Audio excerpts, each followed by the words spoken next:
Ωραία. So, good morning, everyone. Welcome back to the third day of our conference that is largely devoted to the Iron Age, although not exclusively. I have to warn you that we're having extreme weather conditions in Athens today, which may cause problems to our connection. So keep your fingers firmly crossed and hopefully everything will go well. I'm not going to keep you any longer. I will immediately pass the floor to Professor Giorgos Papasavvas, and he will be in charge of our first session. Thank you very much.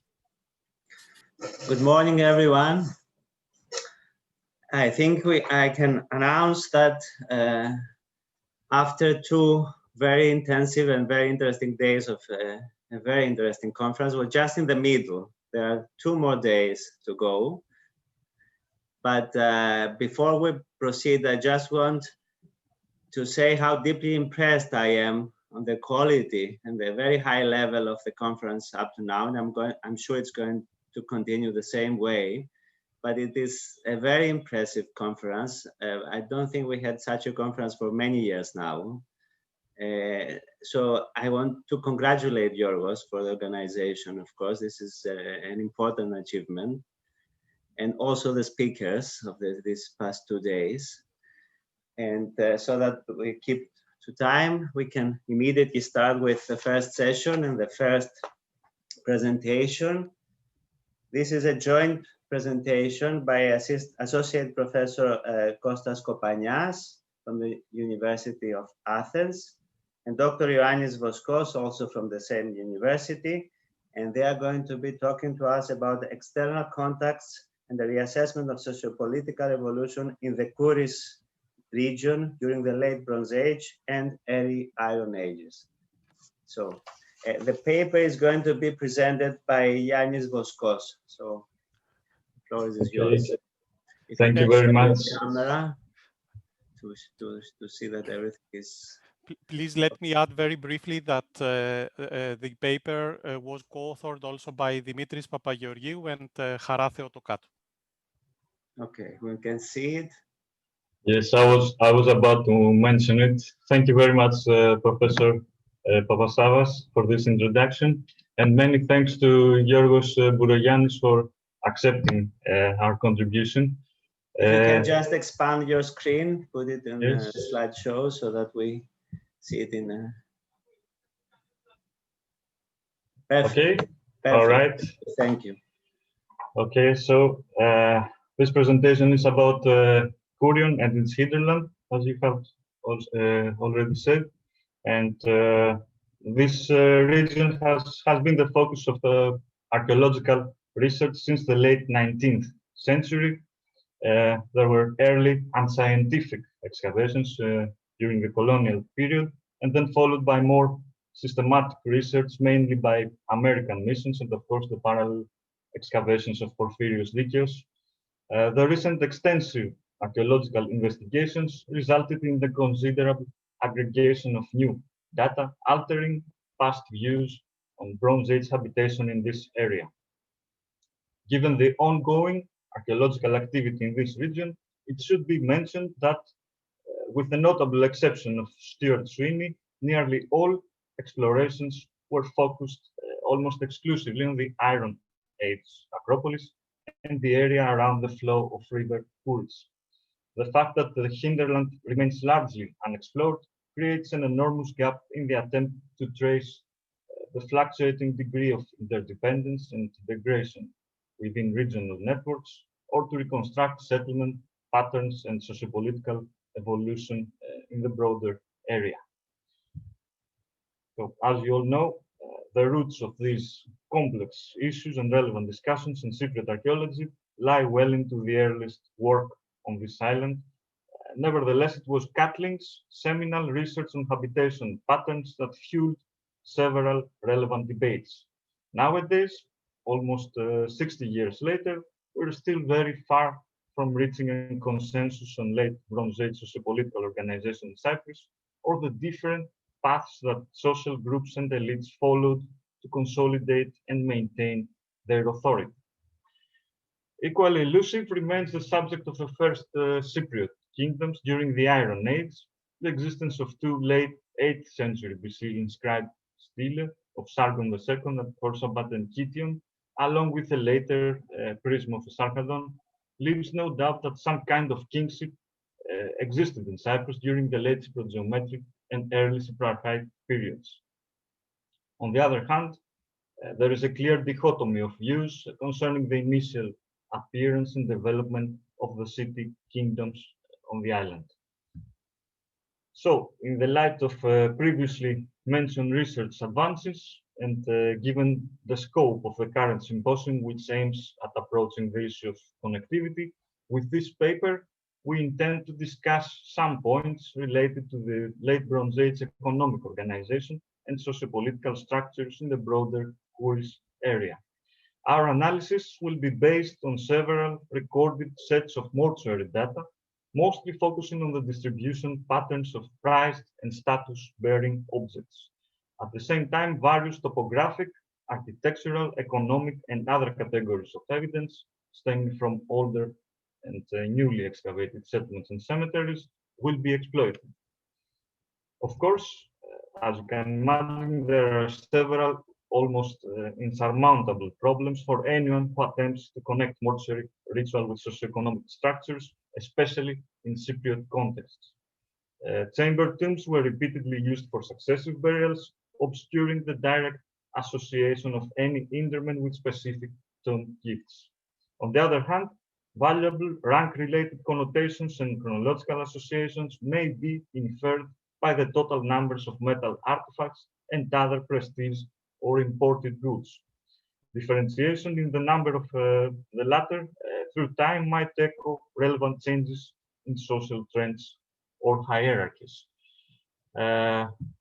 So we will begin with the evidence from the transition to the late Bronze Age.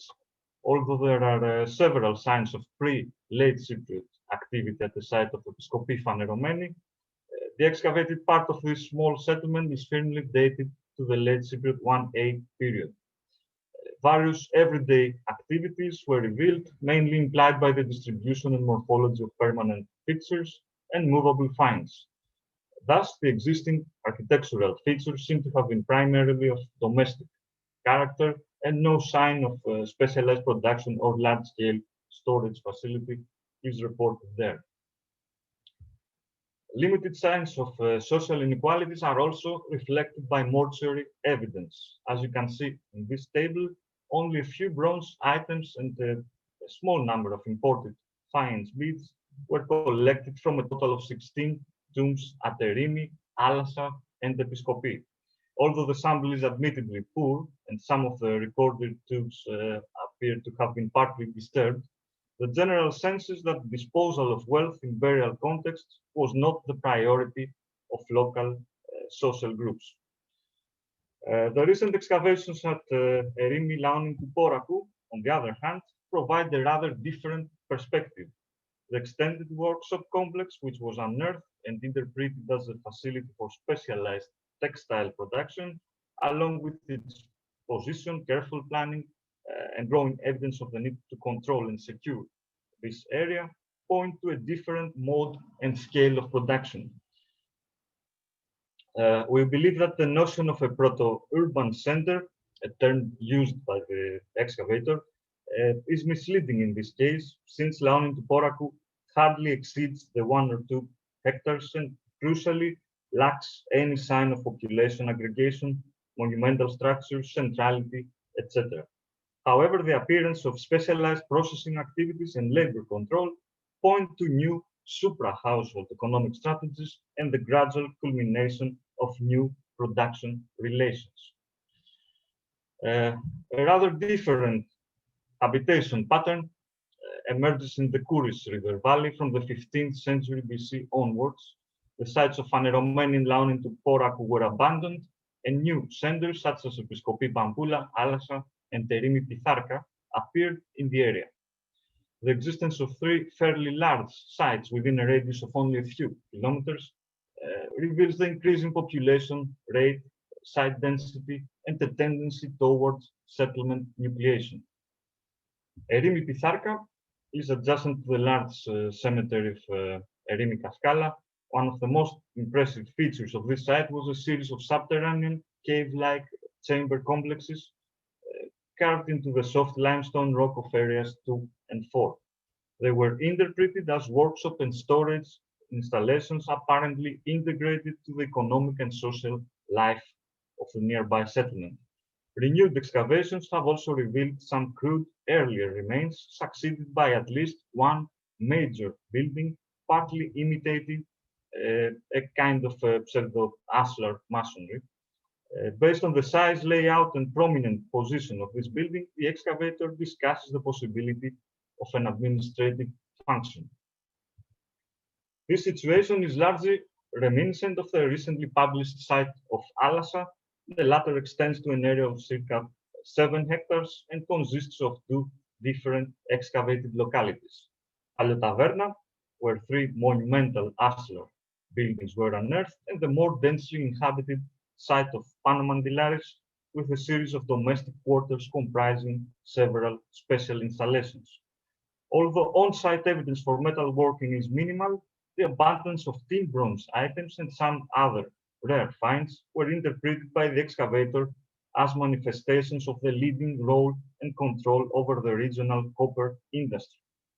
Nevertheless, beyond some possible signs of ceremonial activity and social gathering, Hadjisavvas has highlighted the primarily agricultural basis of this center, albeit with increasing economic control over large amounts of staple goods. The third site, Episkopi Pamboula, was considered for many decades to be the primary center with urban characteristics in the Kouris Valley. Nevertheless, its rather small size and the discovery of Alassa in the 1980s perplexed the settlement hierarchy in this area. The walled settlement of Pamboula comprises a series of rectilinear buildings associated with various domestic activities. Generally speaking, no sign of large-scale storage facility or monumental architecture that would have been expected in a primary coastal center has been documented there. This evidence, however, is not in accordance with mortuary data, since a large number of rather rich burials were excavated within the limits of Pamboula.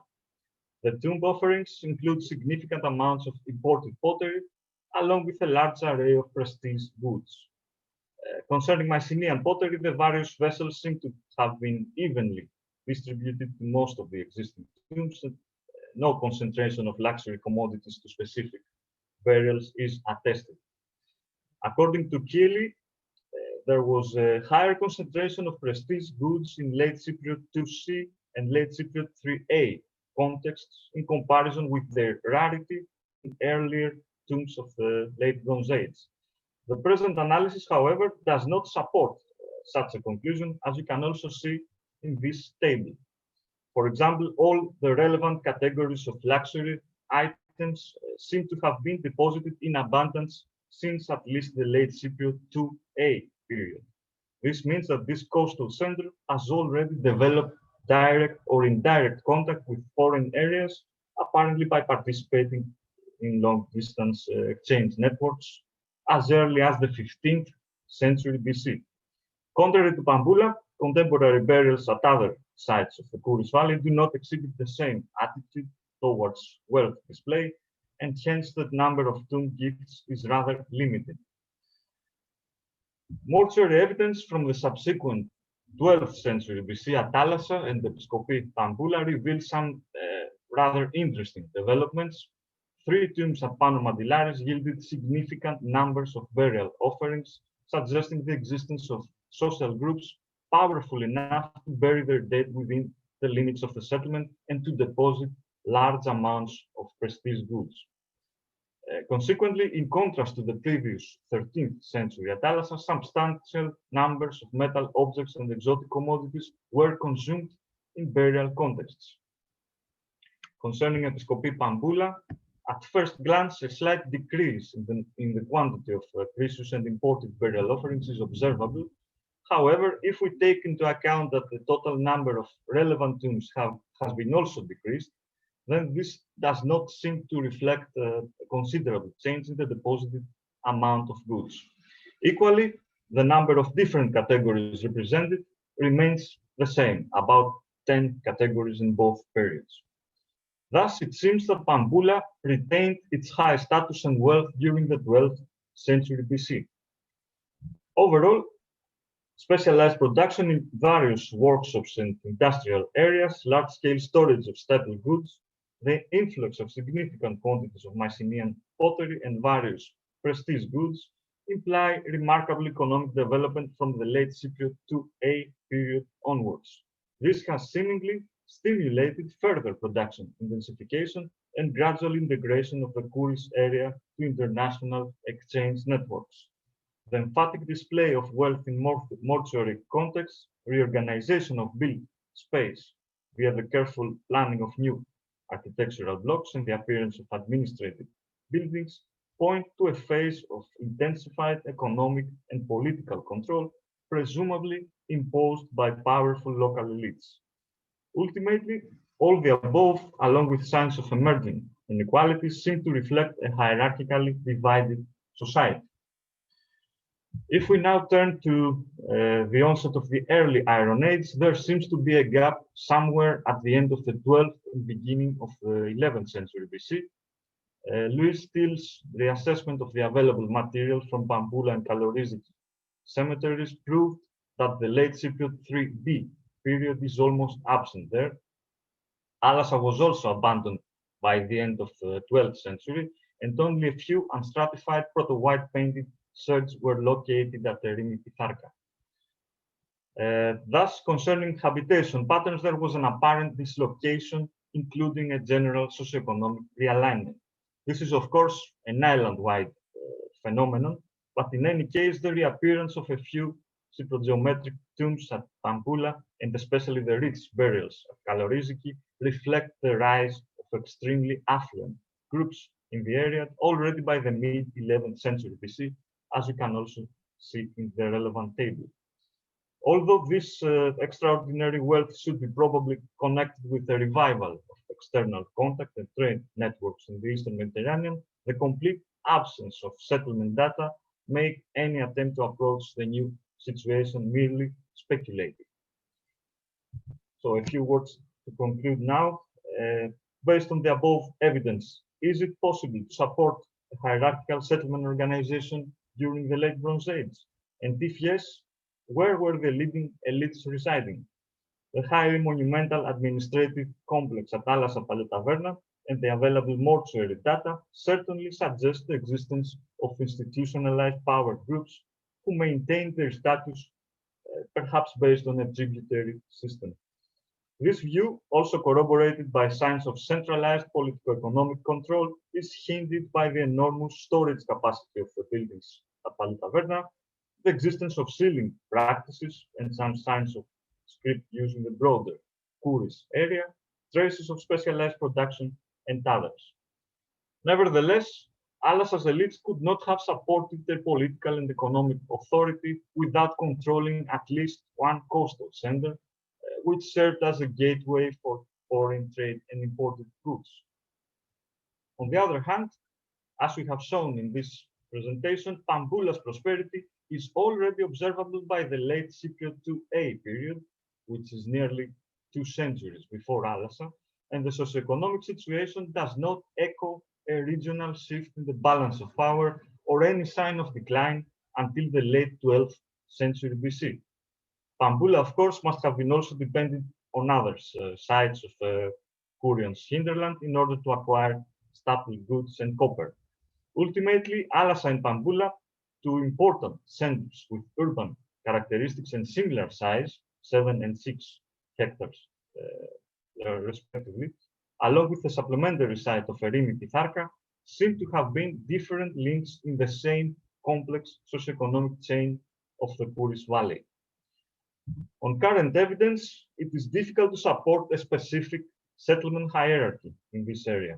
However, based on the present analysis, we are inclined to believe that a kind of hierarchical system was operating, comprising multiple local power centers and cooperating groups of elites.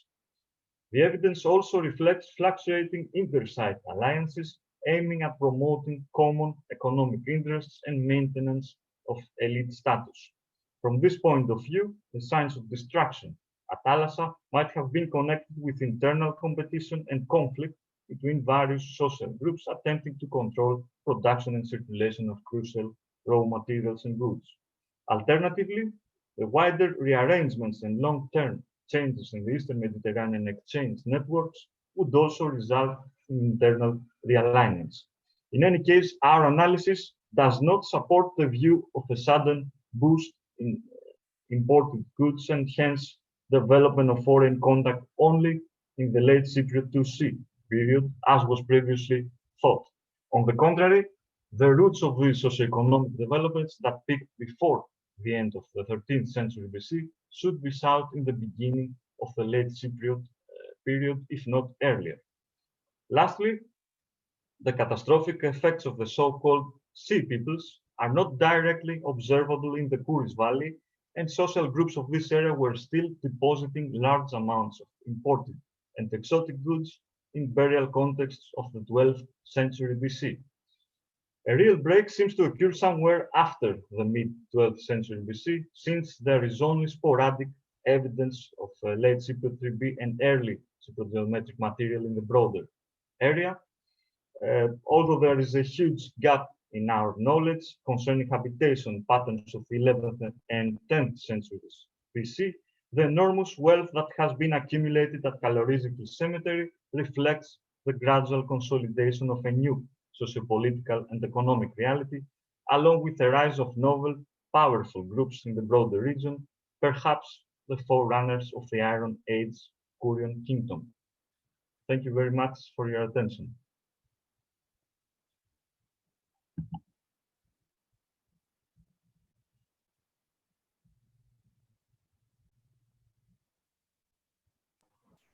Το μικρόφωνο, Γιώργο. Γιώργο, το μικρόφωνο σου. Τώρα μ' ακούτε? Ναι. Thank you very much for this very interesting presentation, both of you, all three of you. It is obvious that this area is very much in need of a fresh look, so thank you for doing this for us. And we'll proceed with the second presentation of this session. So if you can please stop sharing your screen. Thank you very much. We'll come back with questions later. The second presentation of this session is again a joint paper. Associate Professor Kostas Kopanias appears in this too, together with two PhD candidates of the University of Athens, Erato Vremou and Katerina Sidiropoulou. The paper is going to be read by Katerina Sidiropoulou, and the title is 3D Model Analysis of some Late Bronze Age and Early Iron Age Swords from Cyprus. So, Katerina, if you can start sharing your screen, perfect. Is everything okay? Is visible? Everything is okay, yes, thank you. You can start. So good morning from us as well. Good morning. This paper presents some preliminary results of our research project, which focuses on the study of swords in the Eastern Mediterranean from the Late Bronze Age to the Early Iron Age. During the Late Bronze Age, Near Eastern swords were exclusive weapons of the elite, and their presence in tombs denoted the status of their owner. They belonged to the so-called warrior keep. Nevertheless, it is still debated as to whether swords were only status symbols or if they were actually used in battle. During the Early Iron Age, the situation changes as the functional role of the swords gradually prevailed. New light on this old question can be shed by the use of the mechanical analysis with SolidWorks. Within the framework of our research project, we study swords from the Aegean, Cyprus, Anatolia, and the Levant. In this paper, we are going to focus on 6 swords found on Cyprus and present some preliminary results from our mechanological experiments. SolidWorks is a solid modeling, design, and engineering software used for the production of industrial objects. It makes it possible to create a virtual model of an ancient object, evaluate its physical properties, and run a series of mechanological tests about its resistance to heat, applied force, wear, and stress and strain. It is possible to conduct these tests without the need of manufacturing an object, which is expensive and time-consuming. With SolidWorks, we created 3D models of swords, which were preserved intact, and ran various tests by applying different forces to the objects, imitating sword blows in order to determine their resistance. The first person to use SolidWorks in archaeology was Miller in 2017. He created models of several Mycenaean swords based on the typology of sanders. We are taking a much more detailed and diversified approach, also taking into strict consideration the methodological limitations of this software when used on ancient materials. There are two main factors which limit the accuracy of our preliminary results. First, our 3D models are based on the measurements and the drawings of the excavators. Moreover, the models designed by SolidWorks are slightly more symmetrical than the originals. We had intended to study the original objects and take their measurements ourselves. Nevertheless, due to the pandemic, we postponed this. Second, SolidWorks has a material library which includes some bronze and steel's composition, but these are not applicable to the objects from the chronological period and geographical area which we study. In order to arrive to precise results, it is necessary to run tensile tests on manufactured metallic tubes of ancient alloys in order to define their mechanical properties. In a future stage of our research, we intend to do this. Nevertheless, after a detailed study of the available archaeometallurgical data, we were able to associate our ancient alloys with alloys from the available datasheets. Therefore, our results do have a high degree of accuracy. Regarding the bronze alloy, we focused on the copper, tin, and lead percentages. We composed a catalog of all the published swords in the Eastern Mediterranean and studied all available archaeometallurgical analysis. Only 54 swords have been analyzed so far, and you can see in this table the average values of their metal composition. Every archaeometric analysis was matched with an industrial alloy from the Unified Number System of Copper Development Association. From these matches emerged two dominant groups of alloys, as the table shows. Every group corresponds to a UNS code of the American Copper Association. These alloys have been tested and their mechanical properties are available. This is important because it is exactly the information missing from ancient alloys. The percentages of impurities such as zinc, iron, nickel, and phosphorus have an influence in mechanical properties. In the current phase of our experiment, we decided to use only one type of alloy as a constant variable, which is close to the ancient alloys. After a detailed examination of all the codes in the datasheet of AZO Material Science, the alloy chosen for generating the iron sword models is the AZ1025. Carbon steels contain only carbon as their key alloying element. It was chosen because it is the most similar modern alloy found in the existing material library. Since other impurities do not affect the alloy properties, the sole criterion for this choice was the percentage of carbon. There are specific examples for metallographic analysis which give a percentage between 0.2 and 0.3 carbon. This is a medium carbon steel. When an iron object has been carburized, we are talking about a relatively hard by ancient standards metal. Even though it is the first step in the production of steel, the product is still a metal stronger than bronze. Relatively few swords have been discovered in Cyprus so far. The samples which we chose for our study belong to the most representative type of swords from the Late Bronze Age and the Early Iron Age, namely Naua II. All finds come from a safe context. In the case of the bronze swords, we decided to apply the maximum force until the yield point was reached.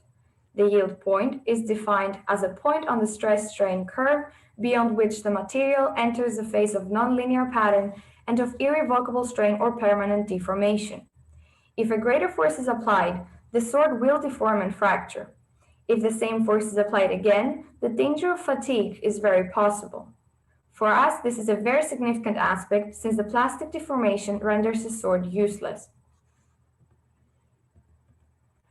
It was decided to apply the loading force as if making a cutting or slashing blow laterally to the center of percussion, where the harmonics are such that maximum force is transferred at the target. The force was also applied to the point as in a thrusting or stabbing attack. The von Mises plot on the left shows the stress applied on the sword of tomb 18 by a cutting blow of 107 newtons. By applying 107 newtons, the yield point is reached. The red color below the guard depicts the region that sustains the maximum pressure and therefore is a potential weak point in the effectiveness of the weapon. The plot on the right shows the force applied to the tip of the blade from a thrusting blow of 6,700 newtons. The region in red shows that the tip is going to be affected in this case. If the sword undergoes more thrusting blows, the tip will deform. The Ure scales, both in cut and thrust cases, present the strain to the sword due to the induced stress. Deformation will occur from the tip to the percussion point in a descending scale. The region in the red suffers the maximum displacement. It must be noted that the displacement results as calculated by SolidWorks are not 100% accurate. Most of the millimeters will spring back to the original form, and a low percentage of them may be residual. This is the case for all the swords, therefore we will not present the Ure scales for each individual case. The von Mises plot of the sword in weld 112 shows a stress of 158 newtons from a cutting blow. The region that is affected by the stress is below the guard on both sides of the broad midrib, extending a third of the way down the sword's length. The plot on the right, when applying a thrusting blow of 2,350 newtons, shows that the small segment of the blade's tip will be affected. The last plot of the sword in tomb 47 shows that the applied force of 590 newtons will cause a problem in the red region between the hilt and the beginning of the blade. In the plot of the thrusting blow on the right, a force of 3,100 newtons will cause problems on the tip of the blade. All the bronze swords feel resistance when employed in thrusting attacks, when forces of thousands of newtons result. It is surprising, though, that the sword of tomb 18 can withstand double the force of the sword of tomb 47. As is known, a short blade like the one of sword from tomb 47 is an asset for stabbing. Moreover, the significant discrepancy between the resistance of the sword in tomb 18 and the sword from weld 112 is very hard to interpret. Maybe this is due to the fact that sword 18 was reconstructed by Scheffer from 3 fragments. Swords handle a much greater force when they are being used for thrusting than for cutting. The sword of tomb 47 also shows good performance in cutting, even though it is shorter than the other two. As for the other swords, although they are longer and thus better for slashing, they are more prone to deformation after 100 and 150 newtons.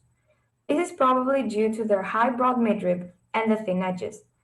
It has been documented that the reduction or the abandonment of the midrib enhances the cutting potential, even though the cross-section, lentoid with a swollen central part, decreases the weight of the blade without diminishing the strength. The most important weakness could be the problem observed in the area between the guard and the blade. There are similarities in the affected areas across the swords, depending on the type of the blow. All the swords present possible damage in the area below the guard on each side of the midrib after a cutting blow, especially the sword from weld 112, where the damage extends further down, possibly due to the broad midrib. Regarding thrusting blows, the displacement is always greater on the tip of the blades. All the swords are capable of cutting and thrusting. It seems that sword of tomb 47 is equally suitable for both modes.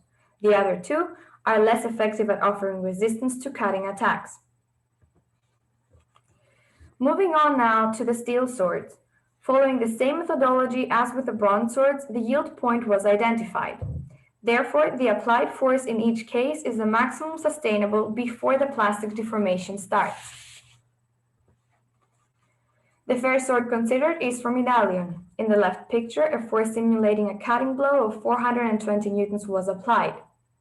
The areas which are affected the most by the stress are portrayed in red on the model, namely at the edges, directly beneath the guard on each side of the midrib, running down the blade, covering almost 1/3 of it.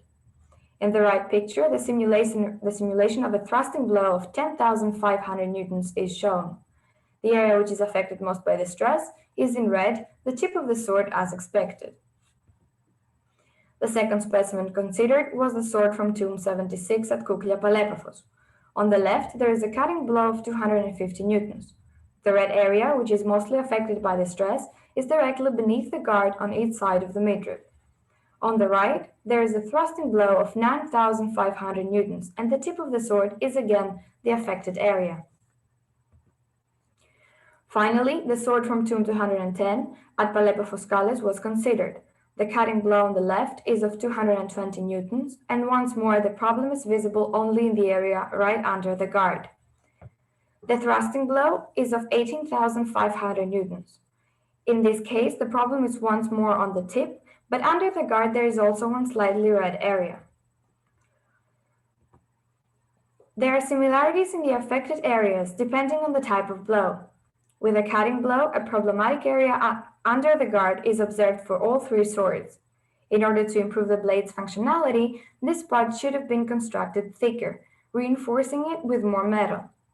During the thrusting blow, the problem is observed at the tip of the swords, but in this case, the force they can handle is much greater. Thus, there is no problem with their functionality when used for thrusting. The two swords from Kuklia and Palais are very similar morphologically, and therefore it is to be expected that they can handle similar forces. This is true for the cutting blows, but the Palais sword can withstand almost double the force than the Kuklia sword when thrusting. This is a peculiar result which needs further examination. Nevertheless, all three, as mentioned above, can handle large loads of force while thrusting, thus this difference between the two swords is probably not an essential one.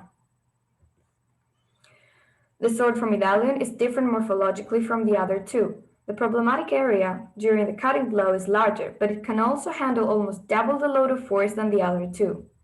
Its surprisingly long length at almost 80 centimeters, together with the fact that it has a different midrib, might be the reason for this, since length with proper support is a great asset in a cutting weapon. After this brief presentation, the first conclusion that comes to mind is that all swords can handle much greater force while thrusting than while cutting. Even so, all of them are capable of incision and percussion. Regarding the thrusting blow, the superiority of the iron swords is evident.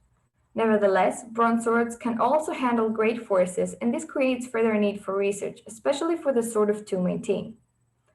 Another question arises from the iron sword from Palais, which can handle surprisingly an extreme force, even though it resembles to the sword from Kuklia. Regarding the cutting blow, iron swords seem more efficient than bronze, with the exception of the bronze sword of tomb 47. This can handle the greatest force, and the reason for that might be its relatively short length and broad width. This is an interesting observation in that it implies that shorter bronze swords are more efficient for cutting than their longer iron successors. This outcome is not in agreement with the argument that greater length is an asset for cutting, and therefore it needs further analysis. Nevertheless, the factor of being in closer combat for this weapon has to be considered. We will have a better picture when all the swords from our project are tested. The problematic areas in both materials are common when the same sort of blow is applied. More specifically, the tip of the blade is mostly affected during thrusting and the area beneath the guard when cutting. For countering the latter case, reinforcement of the blade below the guard is proposed. Regarding the iron swords, there is a tendency towards rounded shoulders and flat grip tongue. The sword from Idalion is a special example with scalloped tongue edges and distinctive fan butt. Its mechanical performance is quite impressive, even though it was dated in the beginning of the early Iron Age. It resembles Levantine daggers, and therefore it is suggested that it is not an early attempt at an Iron Knowed 2 sword. This paper presented some preliminary results of our analysis on 6 swords from Cyprus. We will continue our research by constructing more models of swords from the Eastern Mediterranean and running mechanical tests on them. By the end of our project, we shall have a better understanding of the role of the swords as status symbols and weapons, and therefore be more able to assess any links between the technological advancements and the socio-political background of the transition from the Late Bronze Age to the early Iron Age. One of the biggest problems we are facing during our research is, of course, the limited number of existing archaeometrical analyses, especially of iron swords. This problem also hinders a more advanced research about the history of iron, and more specifically about discovering the beginning of steel production. Metallographic analyses are necessary for revealing the steps of making steel.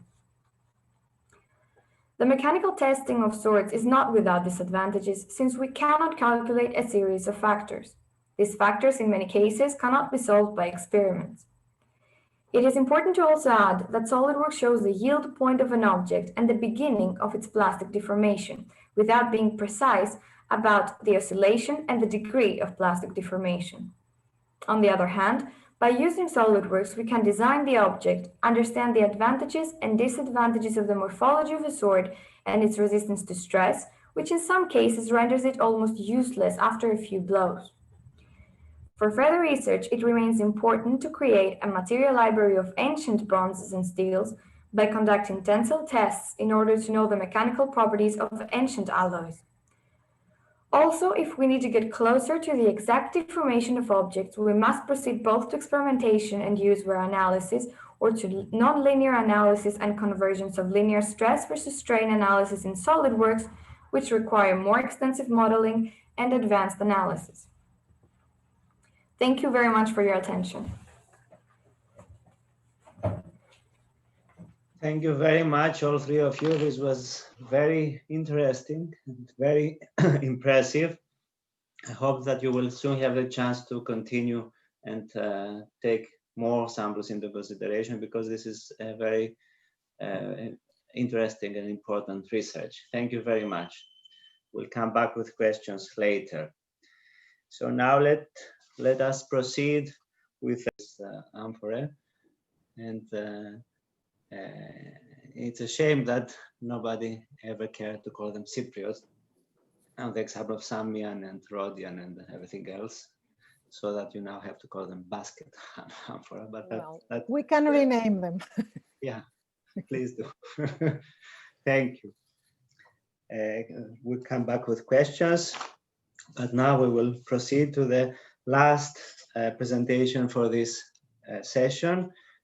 This is a paper by Associate Professor Alexander Vacek from the Uludag University in Bursa, and he is going to be talking to us about trading spheres, competition, and cooperation with long-distance trade in the early Iron Age Eastern Mediterranean, examining the Cypriots' share. Yes, we're ready to start. Thank you. Thank you. I hope you can all hear me. In case not, just give me like a thumbs up or just wave with your hands, and I can adjust my volume. Well, I'd like to start by thanking Yorgos for inviting me to this really interesting and exciting conference. And I also want to thank him and everyone else involved in organizing this event under certainly challenging times.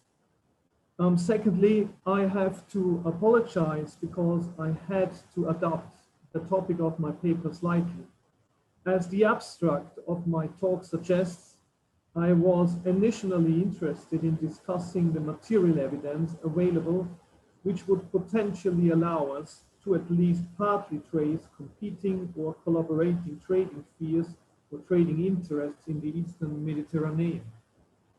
While I do not want to abandon this basic question completely, instead of considering the whole of the Levant, I would like to focus on one category of pottery that appears in such considerable amount at Almina itself that it prompted John Boardman to call it after its find place, the so-called Almina ware. Well, the connection with the title and the original scope of my talk, as mentioned in the abstract, is that thanks to neutron activation analysis carried out by Professor Monson, we are now able to identify certainly the possible production center of this category of pottery, which is not only of interest for the connection between Cyprus and Almina, but also for the exchange relationships connecting the island with the Levantine littoral and the rest of the Aegean. In this respect, I also want to thank or highlight the Gerda Henkel Foundation, which provided the funding for this play analysis. But before I present the results of this analysis, and before I'm going to discuss the wider implications for the trading context between Cyprus and the Levant, I'd like to start with some remarks concerning certain aspects of the structure of long-distance trade, sometimes overlooked, in particular by scholars working in the Aegean. And let me also give you a short overview about past research that dealt with the almenary. The topic of possible trading spheres or spheres of interest has been brought up by scholars before. Just to give you one example, I show you a distribution map of Syrian and Phoenician objects dating to the 8th and 7th century of BC, as published by Boatman in 2006. This distribution map seems to suggest two partly overlapping but distinct spheres of trading interest. A Phoenician one that encompasses basically the whole Mediterranean, and a North Syrian one that is limited to the eastern or northern eastern parts of the Aegean. A comparable observation was made also by Irene Winter when studying the distribution of Phoenician and North Syrian carved ivory. If divided according to stylistic principles into Phoenician and North Syrian groups, at least according to Irene Winter, the distribution is best explained in a way, and I quote her, that the two areas, North Syria and Phoenicia, operated in reasonable separate spheres of contacts and influence, end of quote. The problem with the distribution of finds is generally clear and undisputed.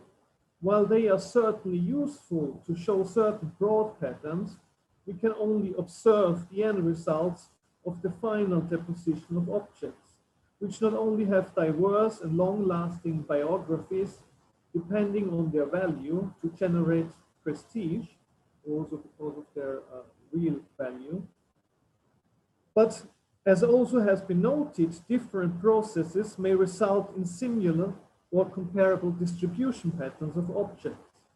This, of course, makes it hard to identify the precise mechanisms that are responsible for the dissemination of objects or commodities. Another point I want to make initially is that the establishment or the participation in trading routes or trading networks were dependent on several factors, and participation in these networks was far from freely accessible for everyone. Besides the obvious constraints, such as access to agricultural surplus or raw materials that could be traded, the nautical knowledge, or access to ships, or the availability to building material to maintain these ships, there were also limitations imposed on the participants by local powers or existing networks that had no interest in additional competition. This can be interfered from Near Eastern sources dating already back to the 2nd millennium BC, as found, for instance, at Karumkanish Kültepe, but also in later periods, specifically during the Neo-Assyrian period, where we have an abundance of sources that clearly demonstrate the Assyrian attempts to maintain a tight control over the Mediterranean trade within their sphere of control, in particular with regards to strategic materials such as metals and woods, for instance. But our sources are not limited to the Near East. Also, some hints can be found in Greek sources, for instance. Just to give two examples, when the Phocaeans were about to abandon their mother city on the western coast of Asia Minor, they were considering a settlement on an island near to Chios, and the Chiosians were very afraid of this because they feared Phocaean trading competition and eventually didn't allow them to settle on a nearby island. Also, quite interestingly, is a mention in Strabo 3:5-11, where he tells us or narrates a story about a ship captain that rather preferred to ram his ship into the ground than to be followed by another trader into Cadiz. So he was trying to prevent, offer or to give hints about the trading connections he had in Spain. Another point I want to make before I talk in more detail about the Almenaware is that we also have to consider certain hierarchies, as has been suggested by Bresson, for instance, which are responsible for structuring the trade and the networks. And within those trade flows and trade networks, Bresson identifies certain hierarchies among partners with elements that are strictly speaking driving forces of the system, which are on the, so in another way, which are the ones who are maintaining the system, while others, although they are able to participate in these trading systems, are only of secondary importance because they are not autonomous. So when thinking about trade, no matter whether we deal with pottery and fine-pitched pottery or in trading commodities, we constantly have to keep these limitations in mind. As you all are probably aware, the contacts between Cyprus, the Levant, and the Aegean never really ceased completely, or if it ceased, only for a short period of time after the collapse of the Bronze Age palace system. I show you here just a map produced by Irene Lemos in an article published 2005, which gives you the distribution of Greek pottery in the 10th century BC. Well, this chart is of course not totally up to date. New find spots of early pottery has been revealed, most notably, for instance, in Tel El Safi Gulf, where our early archivan skyphos has been, a drinking bowl or drinking vessel has been recovered. But what is important here is that from the very beginning, when Greek pottery reappears in the Levant, it also appears at the same time on Cyprus, which make us, of course, think what is the role of Cyprus within those trading networks, which start to re-emerge again in the early Iron Age. And this brings me now finally to one side which has been featured widely in the debate of these networks which connected the Aegean and the Levant and Cyprus.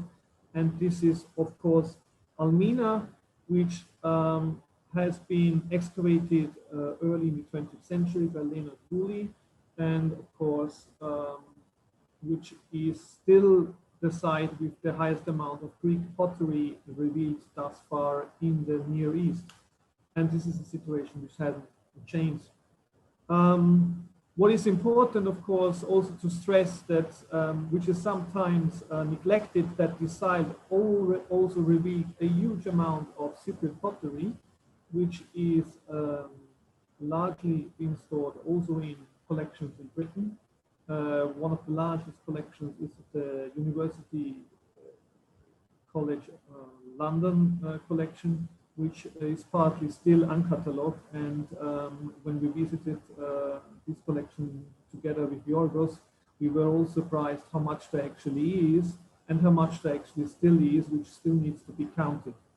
So also important, all the numbers published so far, most notably by Boardman, are unfortunately giving a wrong impression of what is available at Almena and what has been exported from Cyprus to Almena.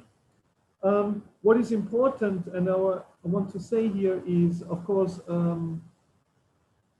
we always talk and think about Almena as a local port of trade, and we wonder who had the largest share within the trading business going on at the port. Is it rather Greeks or is it Phoenicians? But in particular, the Cypriot evidence is consistently overlooked. Just here I just wanted to show you briefly, this is the site when it was excavated by Woolley in 1937. We are looking here down south with Mount Casios in the back, and on the bottom right you just see a brief map of the site and the boundaries, and the possibly the thick black line gives you an idea about the possible extension of the site. This is how it looks today, or at least it looked when I was there in 2009. It's been turned into an orange grove and you basically cannot see anything at all. So it is a very, one would say, compared to all the mounds one can find in the regions, in particular the Amur region, rather small and seemingly less important mound. Now, why this topic? When I was working on my dissertation on the Greek pottery from Almina, we also sampled several fragments, around 20 pieces of Almina ware, which we selected for neutron activation analysis in order to figure out where this category of pottery has been produced.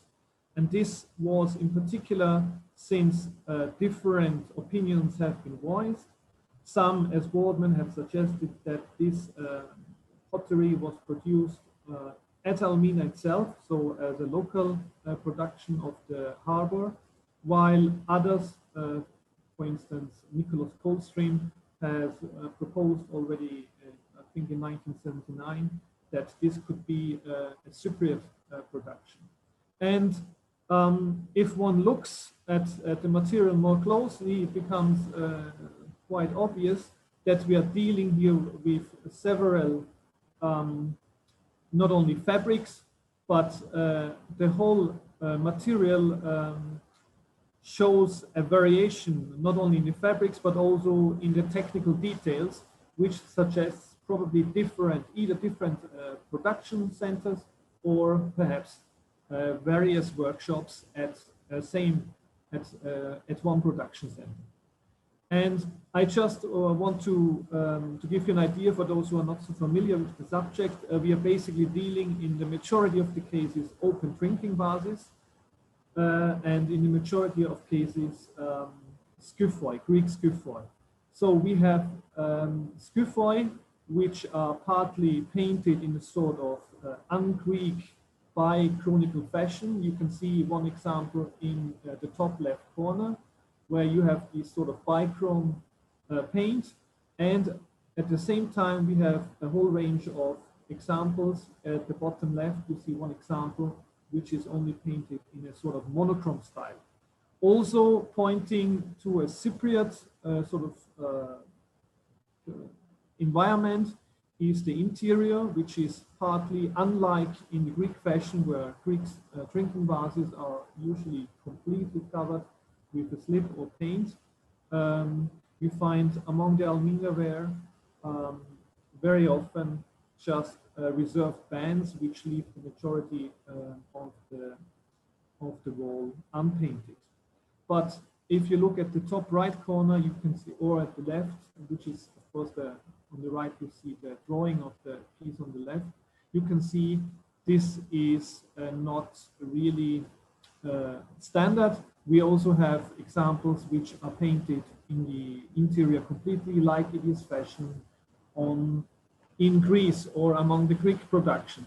Thus, we have a sort of hybrid glass, a typical Greek shade, which is foreign or aligned to what a typical drinking vessel would look on Cyprus, but at the same time we have decoration patterns, a painting technique that is more common on Cyprus. Here on the next slide you can see one example on the top which gives you an idea about the Cypriot typical bichrome decoration. So we have a very neat bichrome paint, and on the right one example from Almina that gives you an idea about how the material recovered from Almina looks like, usually very small fragments, of course, unlike examples of this category of pottery or these imitations which can be found on Cyprus itself. And I give you just one example of a monochrome style skyphos at the right corner, probably recovered from a tomb in Cyprus. What is also interesting if one looks at the record from Almina is if you compare the total amount, you can clearly see, and I show you here the quantitative analysis of the find from Almina itself, that the monochrome type, which is more closely or more similar to the Greek skyphoi or the Greek production, is dominant at Almina, while the bichrome type seems to be the minority. What this slide also shows you is that Almina ware starts to appear at the site from the very beginning of the foundation of the port at the Orontes. So from the earliest levels, which would be level 9, which can be dated around the middle of the 8th century BC, this category of pottery appears at Almina, and it continues until basically the level 6 to 7. And this brings us roughly down to almost the end of the 7th century BC. Yeah, here I just show you the chronology, how I worked it out for the site. Of course, there are different suggestions how these separate levels of Almina should be dated, but this is my proposal for the chronology of the site itself. If we look at the total of pottery, or at least the total of the Greek imports found at Almina, and I put them together with the Greek material because they are in essentially Greek imitations, at least concerning the shape, we can see that the Almina ware constitutes only a very small proportion of the total Greek imports, covering the period from around 750 down till almost the end of the 7th century BC. However, if we just look at the skyphoi, the drinking cups, then we see that they come to around 14%, which is outnumbering many other different or considered to be important categories found there. For instance, the Almina ware would be outnumbering the Corinthian pottery found at the site.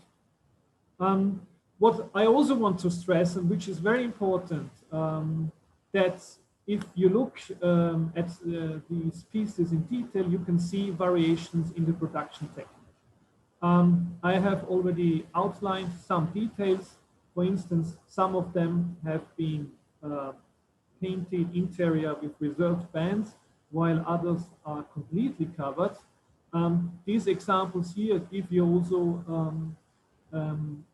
some other idea about technical variations that we can see among this class of pottery. For instance, at the bottom, you can see one example on the left in drawing, on the right a picture.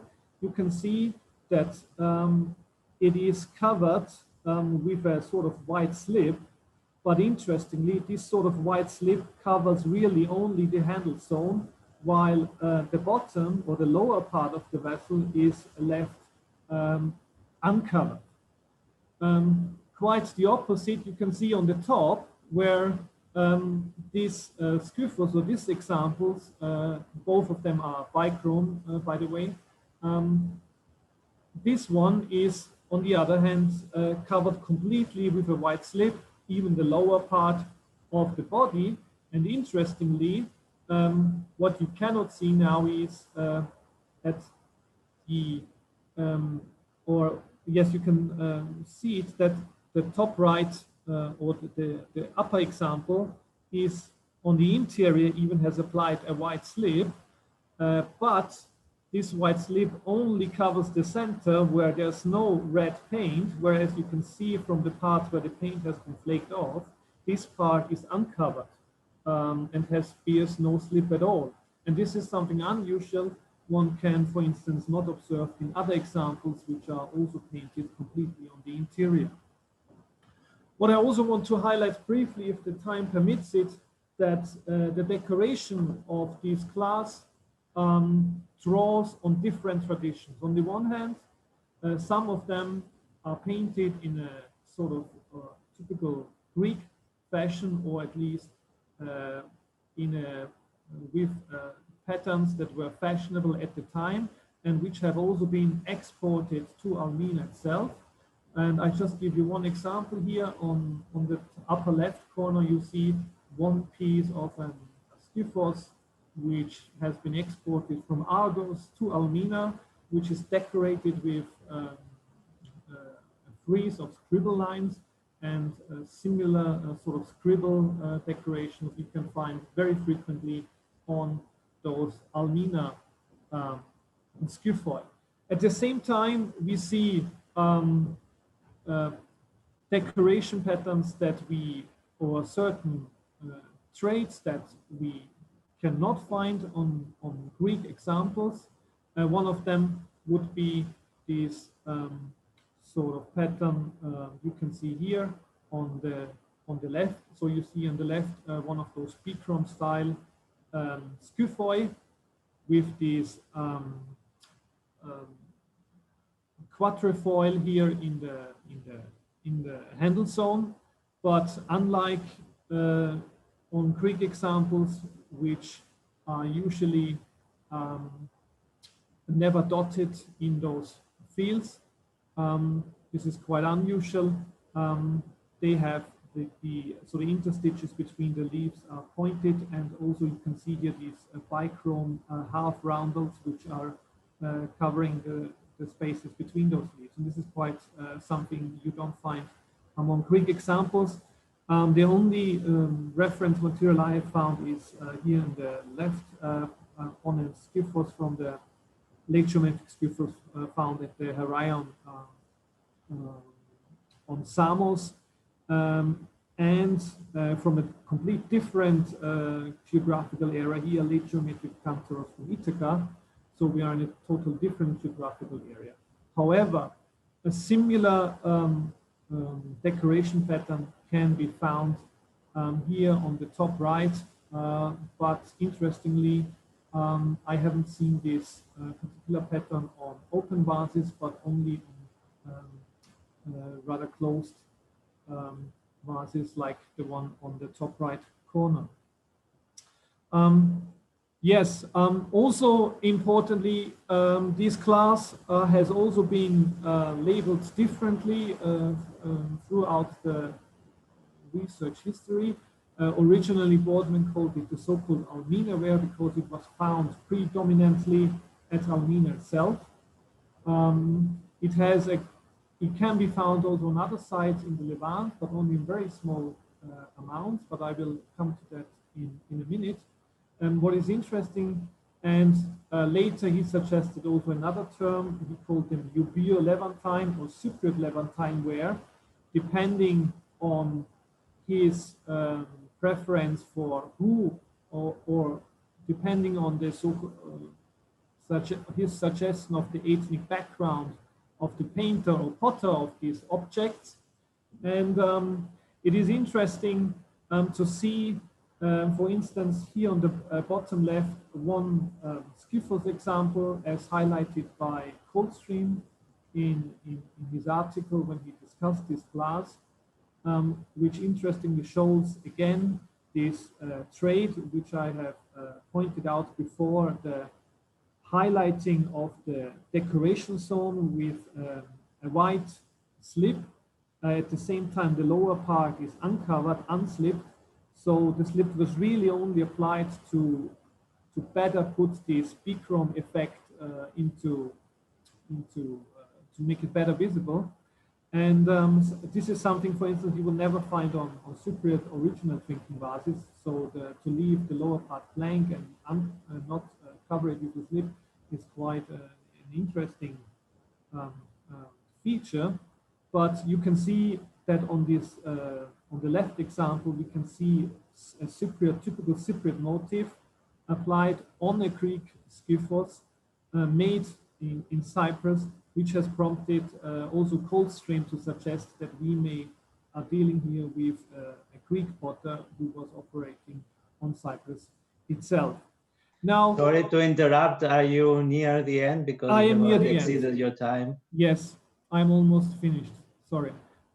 Why I have told you all these technical variations and details among this category is simply to explain why we had all these different suggestions where this category has been produced. And this is also the reason why we have selected a broad range of different examples, which we sampled for neutron activation analysis, in total almost 20 pieces, which fall into different play categories or predefined categories of wares. And what turned out to be the case is, despite all this variation within the clay, despite these definite technical variations in the production, this category was obviously produced in one place in Eastern Cyprus, and it seems we are preparing currently a publication where we indeed want to publish these results in detail, and we currently consider this place to be Salamis on Eastern Cyprus, which of course is not really a surprise given the geographical proximity between these sites. Why is this important? And I want to briefly come to the wider issues before ending and summarizing some of the results. With should we be able to really only able to pinpoint this production place to Salamis? Of course, it has bearings on the connection between the site and Almina, and of course also it raises the question whether the majority of the finds discovered at Almina, in particular the Cypriot pottery, derives in reality from this one place. And this, of course, leads us to wonder how Salamis, or what the role of Salamis was within the distribution of Cypriot pottery, which is widely distributed in the Levant in these sort of trading networks. And since I've almost or exceeded my time limit already, I just want to briefly summarize some of the conclusions, and which is of course that I think we are almost certain that we are able to locate this production at the eastern part of Cyprus at Salamis. Further, and this is important, is that the technical variations observable within these categories would point to probably different workshops which were producing this category of pottery and also exporting it in considerable numbers to Almina. Also interesting is if we look at the distribution of this Cypriot ware on Cyprus itself, it is interesting that the find context suggests that this sort of class of pottery did not circulate within the higher upper social strata of society, but rather within the, let's say, for lack of a better term, of the middle class of society. And of course, this raises the whole results raises the issue what role Salamis played within the distribution of Cypriot pottery, but also within the distribution of the Greek pottery found in the Levant, within those networks operating in the Aegean. Thank you. Thank you very much. It's good to hear new things about all the issues. And I suggest that we go to the discussion part now.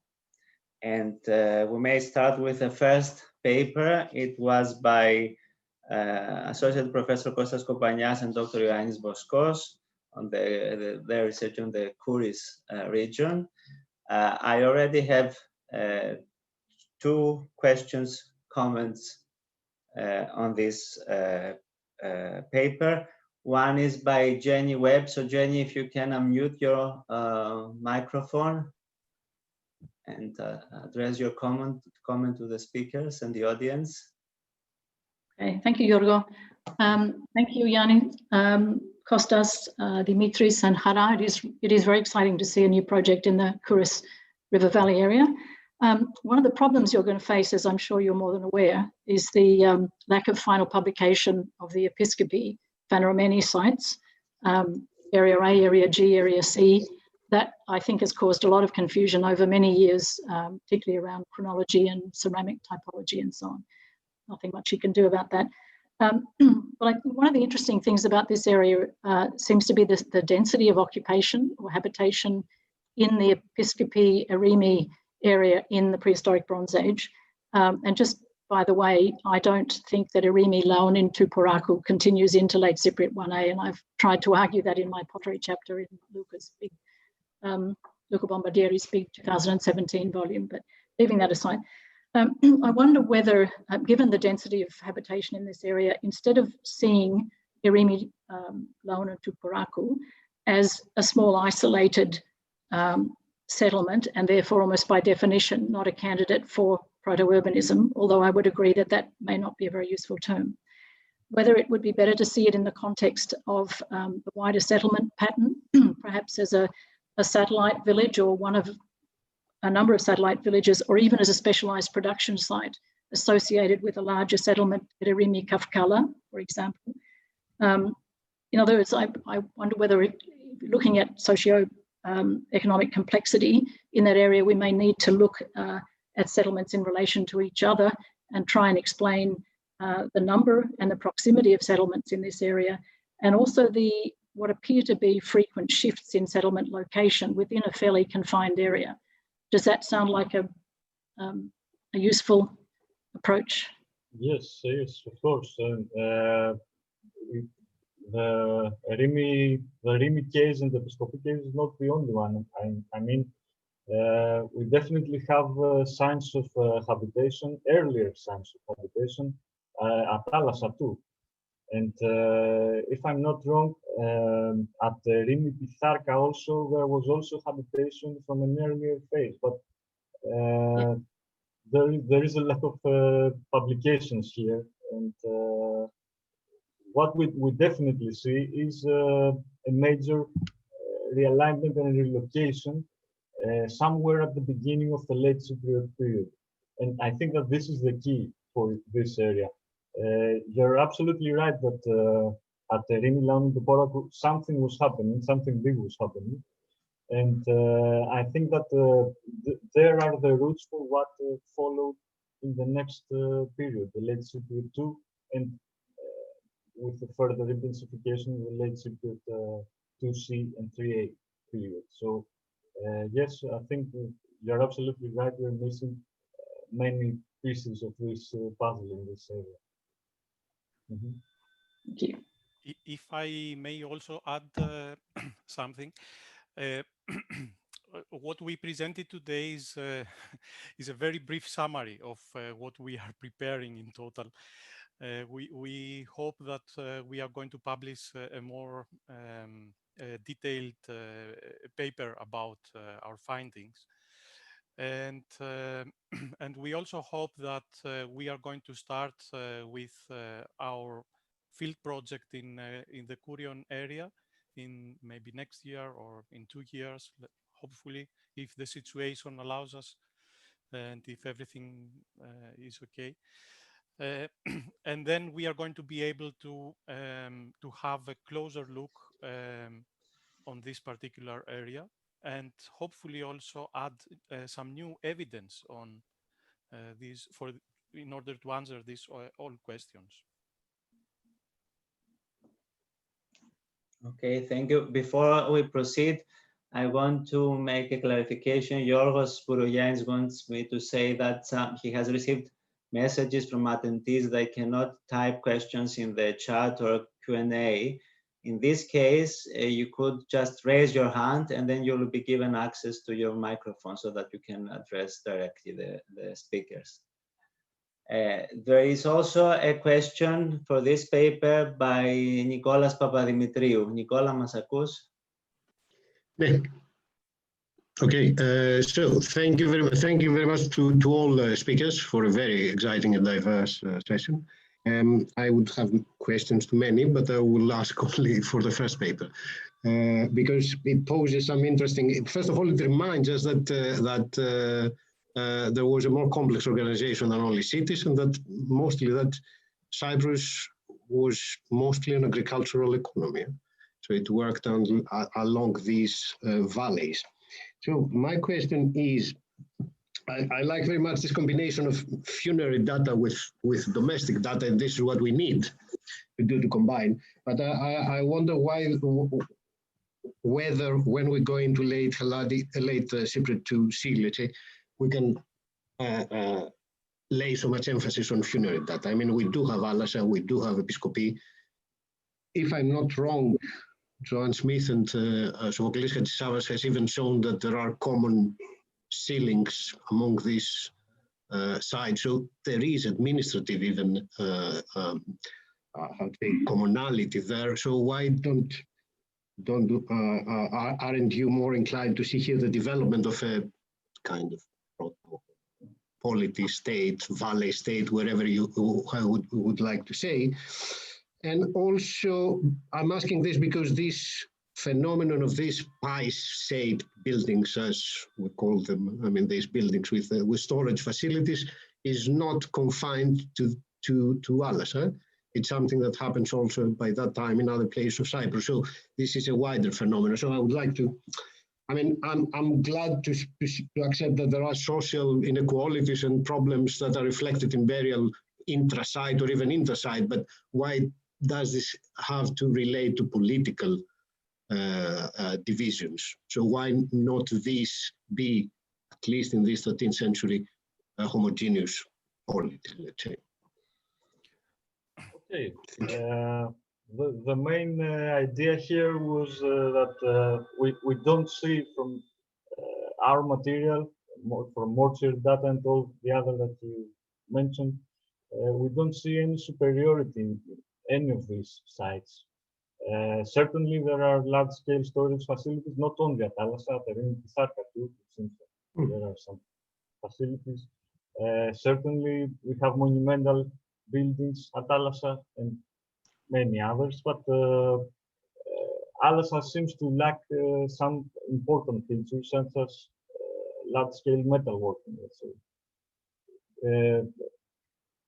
There are some features there that might implicate, that there was metalworking at some point, but I don't think that they were producing so much copper in this area. And on the other hand, Pambula seems to lack other features such as monumental structures. So the main idea is that we don't think that any of these centers was dominating regionally in this area. But maybe we'll have more surprises in the future, I don't know. But we are inclined to believe that there was some kind of cooperation between different power groups from all these. Okay. No, this is what I ask. Why they could be complementary? This is what you say. Yes, this is the main idea. This is what we see at the moment from current evidence. Okay. Thank you. Thank you. There is a question by. Sorry, Kostas, you wanted to add something? Yes, very briefly. We try to stick on the available evidence, and we have also tried to refrain from interpretations. That's why we are taking a more careful approach to this particular subject. And if I also may, I would like to thank Maria Iakovou for her comment, which I'm reading in the chat. this is something that we definitely have to take in consideration. Thank you very much, Maria.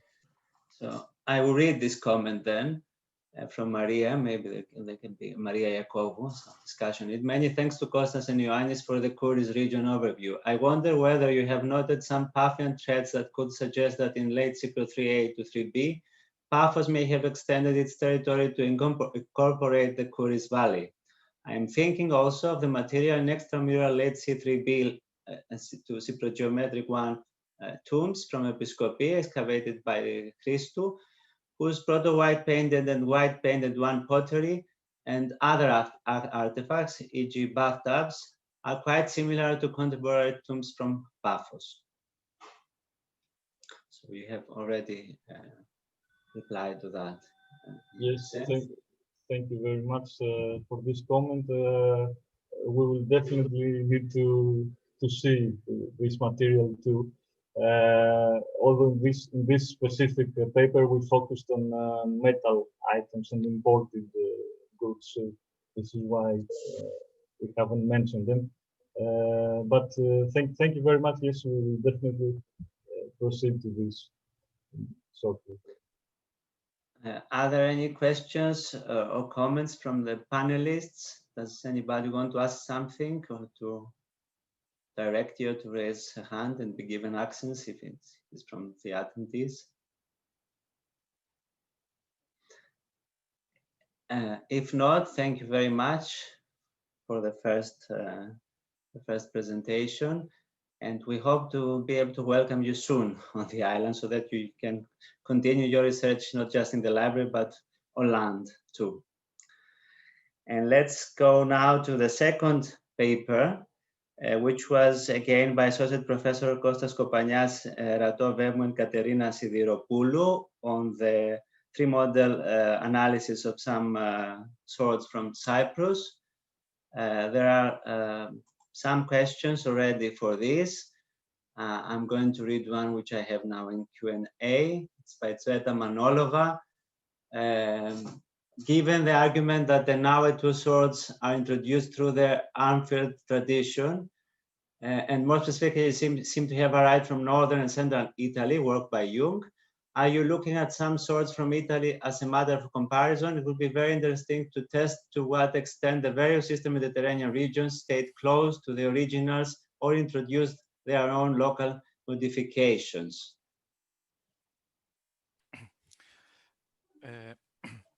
Thank you very much, Tsveta, for your question.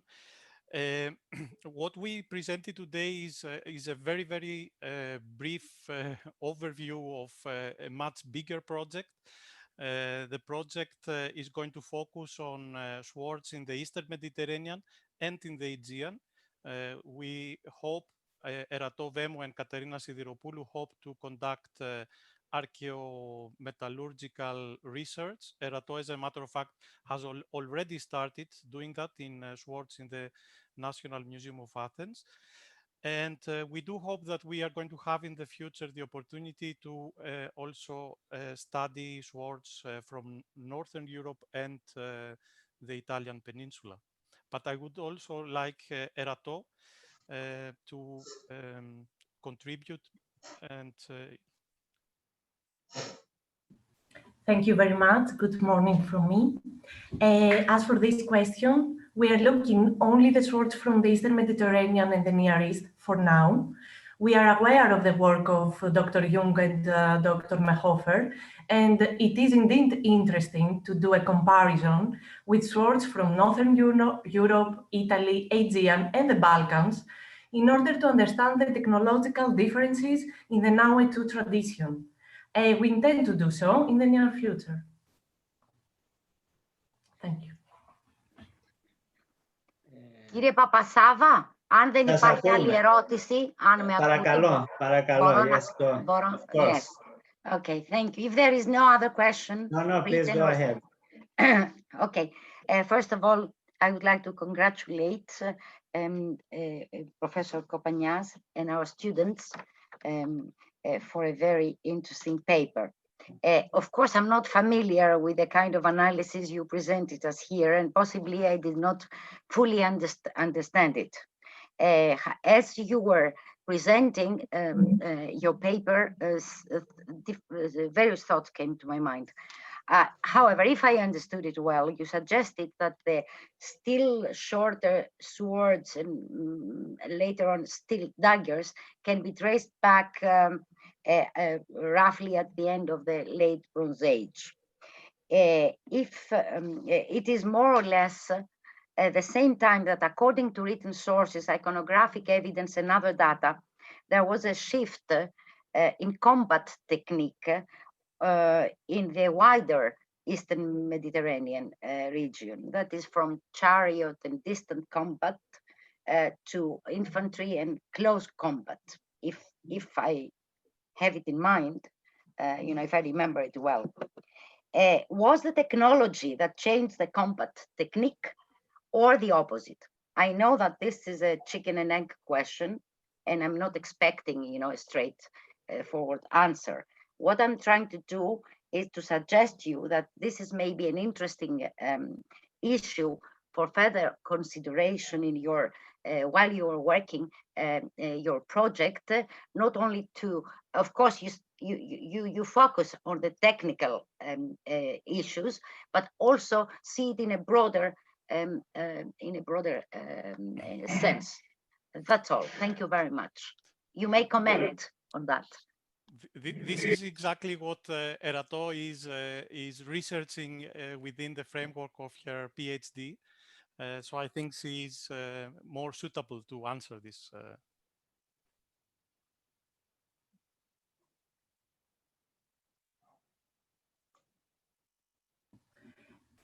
Did you hear me? Okay. Yes, now we can.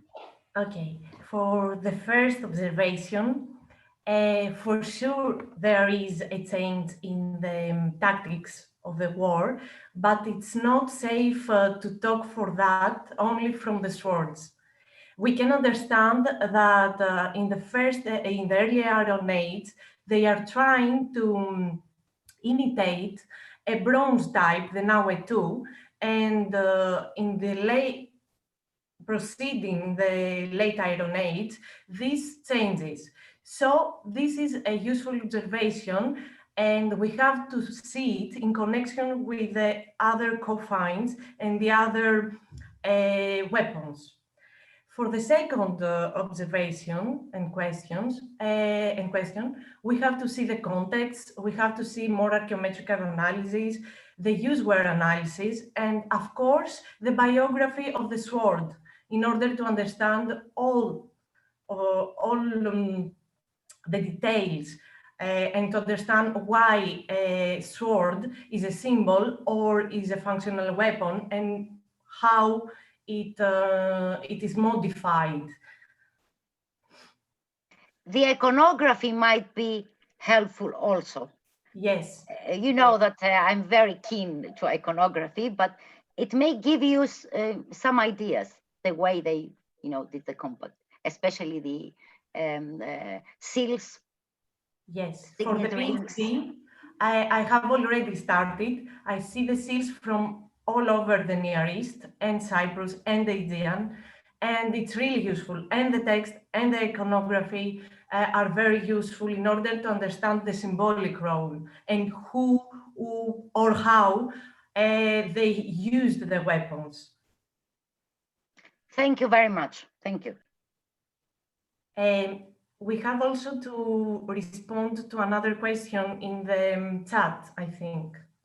Yes, we're running out of time. We have to go quickly, but I was suggesting that we could go to the third paper, but since you brought the issue, there are three questions by one person. You have already answered to the third one about the ritual use. So please, if you can comment then very quickly as to how did you choose what forces to test was the first question, the first comment. And the second is, if I may summarize it, because it's a rather long, what you suggest is that in a few instances of use by a person, there were just a person could use his word not very many times before it had deformations or damages. Is this correct, what you suggested? These two comments, if you can please briefly comment upon that. Thank you. So for the first one, the forces which you see result from the yellow point and simulate the cutting and the thrusting attacks. This means this is the maximum that it can handle before deformation. For the second one, it depends from the impact. For example, in thrusting attacks, the force is excessive, and in cutting, it is relatively normal. We can say that they withstand for a few instances because they could sustain a lot of blows of lower forces. And the third question, the biography of the sword, we have already answered it. Good. So let us proceed now. Thank you very much. Let us proceed now to the third paper by Stella Demestica on the amphora. There is a comment I want to read by Theotokis Theodoulou. Excellent and very illuminating presentation. Stella, congratulations. I read it because it expresses us all. And then there is a question by, let me find it again, Ross Thomas. You've seen it, Stella, already. Thank you. There are now numerous publications from Egypt, including on Tel Defene and Tel Eher, where Cypriot amphorae are found. We do not call them Cypriot in Egypt. In Euphrates, we have vast quantities accounting for 80% of all finds. They were particularly popular from the end of the 7th to the end of the 6th. This may be specific to Egypt and limited in duration, but suggests more direct trade. Would you like to comment on that, Stella? Yes, thank you. I didn't go into details about distribution. As I said, my point was not to exhaust the distribution, but certainly Egypt was not one site, but Egyptian sites are ones with the largest numbers of this kind of amphora throughout the period into consideration, and not only Cypriot amphorae, not just the ones with basket handle, but also the Kyriaka that I briefly showed in one slide, which appear at the end of the 4th century. And I would say until late antiquity, Egypt was receiving directly shipments of amphora from Cyprus. So of course, and thank you for this comment about the specific sites. Thank you. Lina Kassianidou has raised her hand for a question. Stella, thank you very much. It's not about the pottery, but is this an indirect evidence that the bulk of the Cypriot trade in this period where Cyprus thrives is actually the metal, since we don't have such export of organic material, wine or olive oil in the Eastern Mediterranean from Cyprus? Is this an indirect evidence that what they were shipping was copper?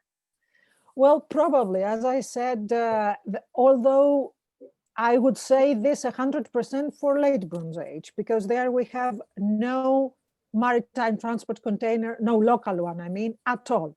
And we know for sure that Cyprus was involved in trade networks, not just of the region. Now, about the period I discussed, which is the archaic and the classical period, I think that I don't know how much data we have on metal trade, but yes, but what I wanted to demonstrate is that the local transport containers are for sure distributed by locals. And it's as if you can isolate these containers from the rest of the Cypriot exports, you can have at least the maritime networks where Cypriots were involved themselves. Now, if metals were exported by Cypriots within the Eastern Mediterranean and then were redistributed by others, or not, or Cypriots, that's what I said in the end, if Cypriots themselves were exporting outside the Eastern Mediterranean, then it's weird that they didn't take their amphora with them. We should have, I mean, that's usually the case. I mean, transport containers are going with the ships of the area that they are made. That's why they are made. So I think there's more work to be done for you especially. Yeah, well, because the problem is what I said in my paper, that the visibility of Cypriot copper is lost when we lose the oxide ingot. So if anybody finds small planar convex ingots or big ones, they could be from anywhere. So unless they do lead isotopes, we don't know. So this is thank you very much. Other questions or comments? There is a comment by Ross Thomas that some basket handled amphora have traces of pine pitch, and the deposits were associated with grape pips, or olive stones and fig seeds. Again, this could be specific to Egypt. Well, I think I did. I mean, it doesn't surprise me, and I don't expect them to be specialized containers for a specific content. Not only because this is not the case with any other maritime transport container of the period, although there are principal contents, but especially the Cypriot ones are not made on an industrial scale for a specific content. So I suppose, A, they were exported full with various, could be with diverse contents. And of course, because they're so large and so resilient, they were reused at their places of that where they arrived. I mean, they were used as storage containers, again, with various contents. So thank you again for the information about Egypt. As always, the information from there is richer than anywhere else. And he also asks if you agree with the dating and that it captures the true variation of the typology that you have used. Jean-Imbert, well, not for, the dates can slightly change, although the problem, what I tried to do with the types was actually to test, to check if more recent publications agree or not with with the dating of the subtypes. The problem is that usually, okay, there are other cases too, but it's very often that sites are dated by the basket handle amphora because they are used as very characteristic finds. So one cannot be sure that, for example, tombs, they say that they belong to this period or the other because this subtype of basket handle amphora has been found in them. So actually, this is not very helpful for refining the typologies. Although I have not gone that far into my research to refine the dating, especially with the finds outside Cyprus, what I wanted to focus on was the importance of their production for Cyprus as for the maritime networks of Cyprus itself. Are there any other questions for Stella's paper? What about the handles, if I may ask? They were completely different than any other hands on the amphora. Does it have to do, is it a special way of carrying them, to store them? Because they were the only hands that they had the hands from shoulder to shoulder, not from neck to shoulder. Well, you know, there are two major styles in antiquity for transport amphora, the Greek style and the Levantine style. So the Levantine style is the one with very low or no neck and the small loop handles on the shoulder. The Greek style is what you described with the handle that goes from the neck to the shoulder. Okay. Cypriot style is closer to the Levantine one in the sense that they have no neck, but I think that they follow the local style of transport household containers with these horizontal belly handles. Thank you. So let's go to the fourth presentation by Alexander Vacek about the Almina finds.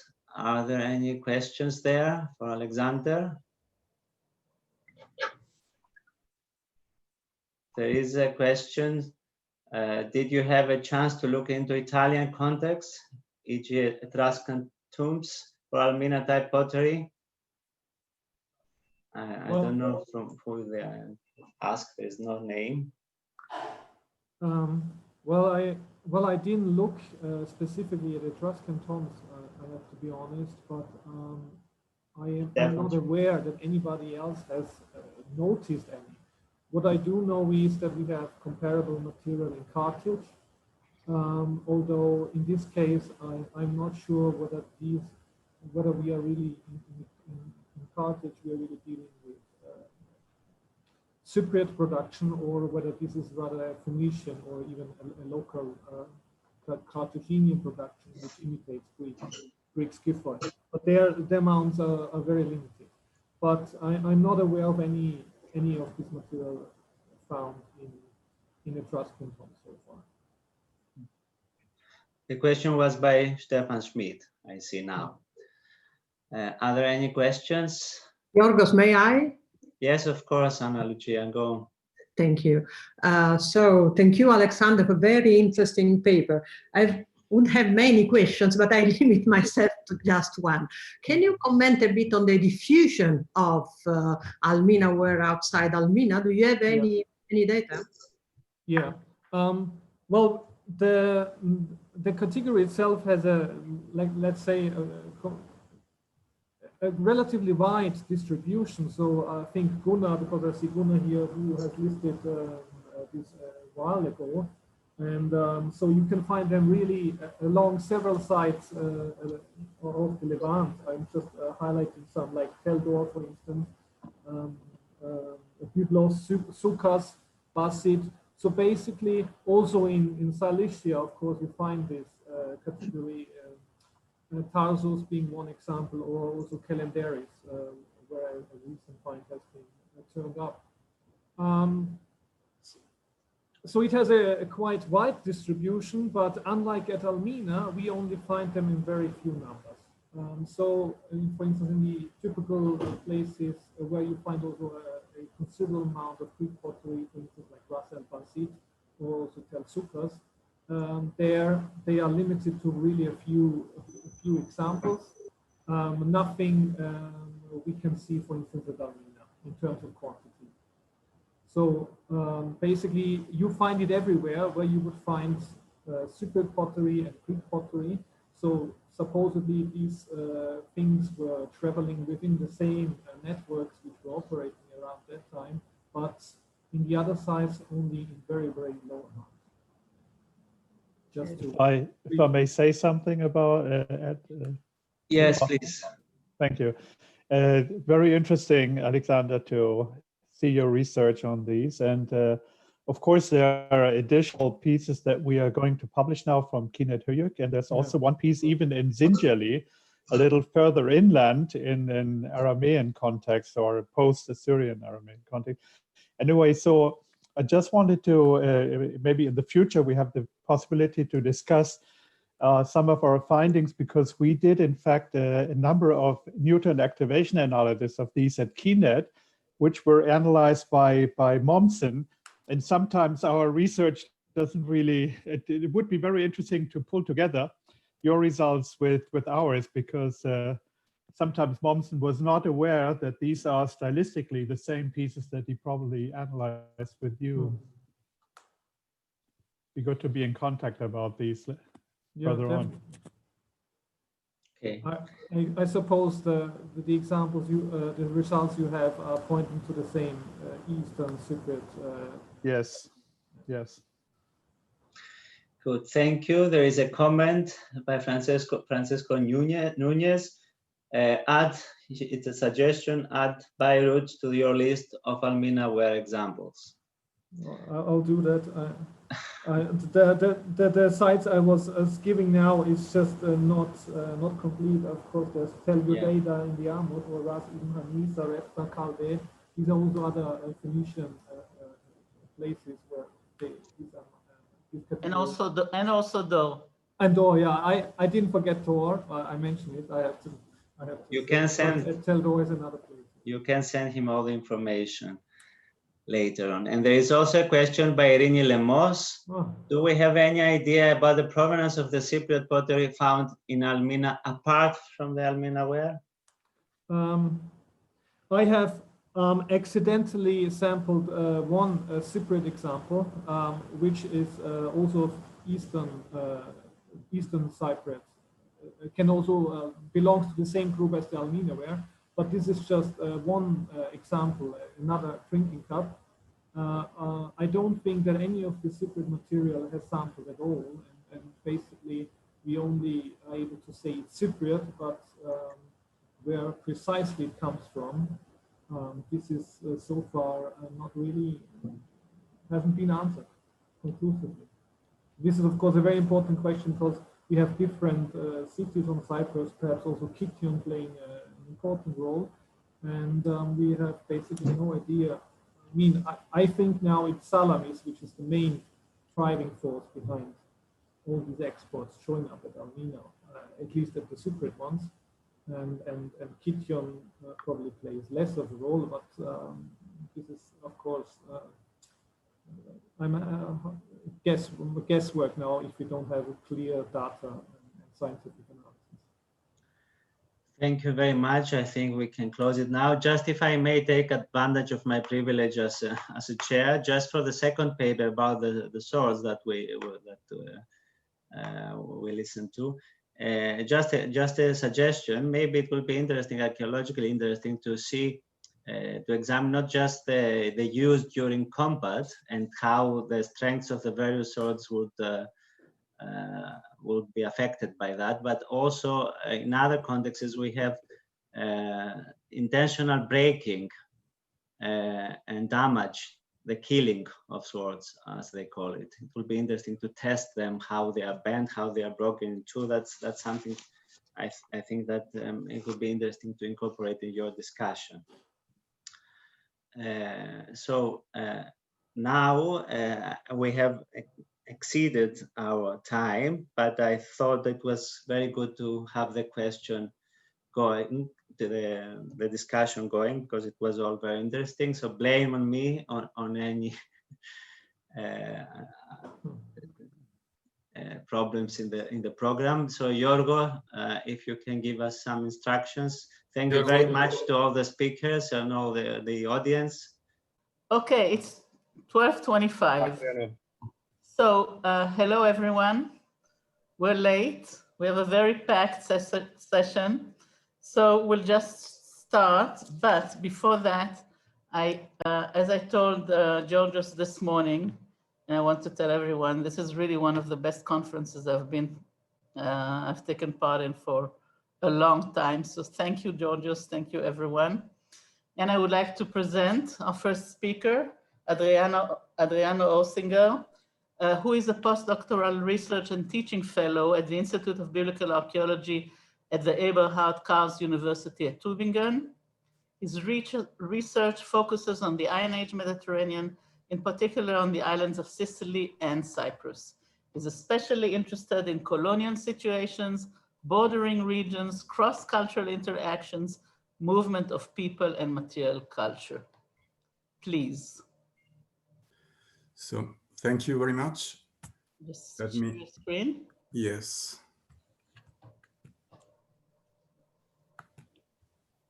"20 minutes, more or less.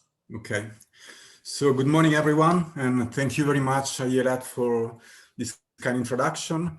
And I also, before starting, I want to thank Giorgio Buroggianni for organizing this conference, despite the difficult times we are all facing. So, what kind of connections can be identified between Cyprus and the Central Levant during the Iron Age? Could we distinguish any pattern and change over a period of about 5 centuries?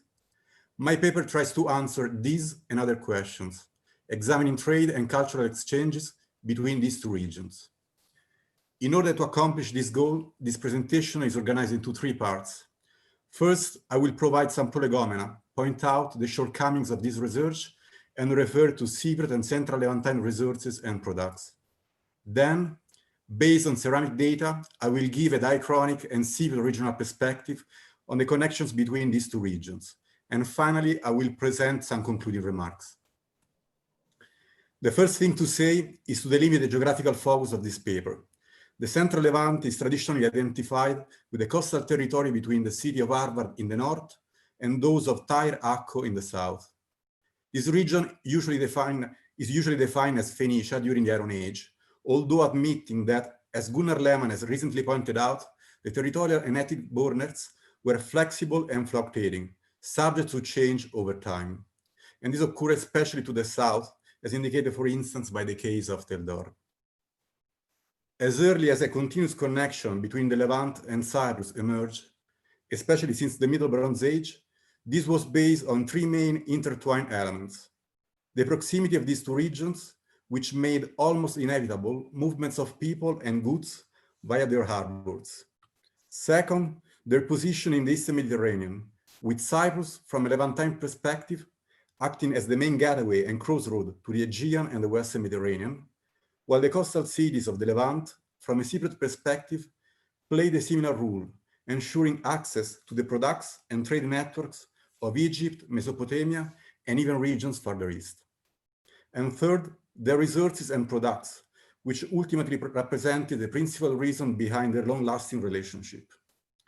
On Cypriot resources and products exported abroad, we have some textual evidence from the late Bronze and Iron Ages, testifying that during this period, they remain almost the same ones.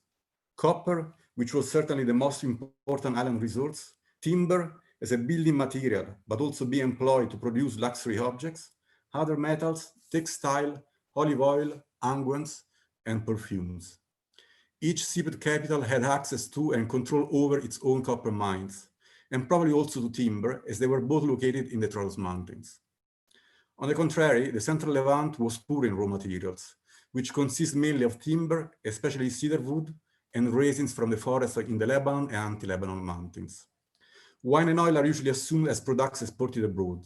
In this regard, the recent evidence from Tel el-Burak, dating to the late 8th, mid-6th centuries BC, assumes particular importance.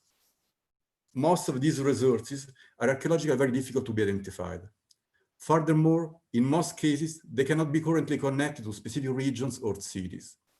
This kind of regional perspective at present can be obtained only by looking at the pottery. In the past few years, considerable progress in the characterization of Cypriot regional pottery productions has been achieved, thanks to the works of scholars such as Sabine Fourier, especially for Kition and Amatus, and more recently, and especially, Anna Georgiadou.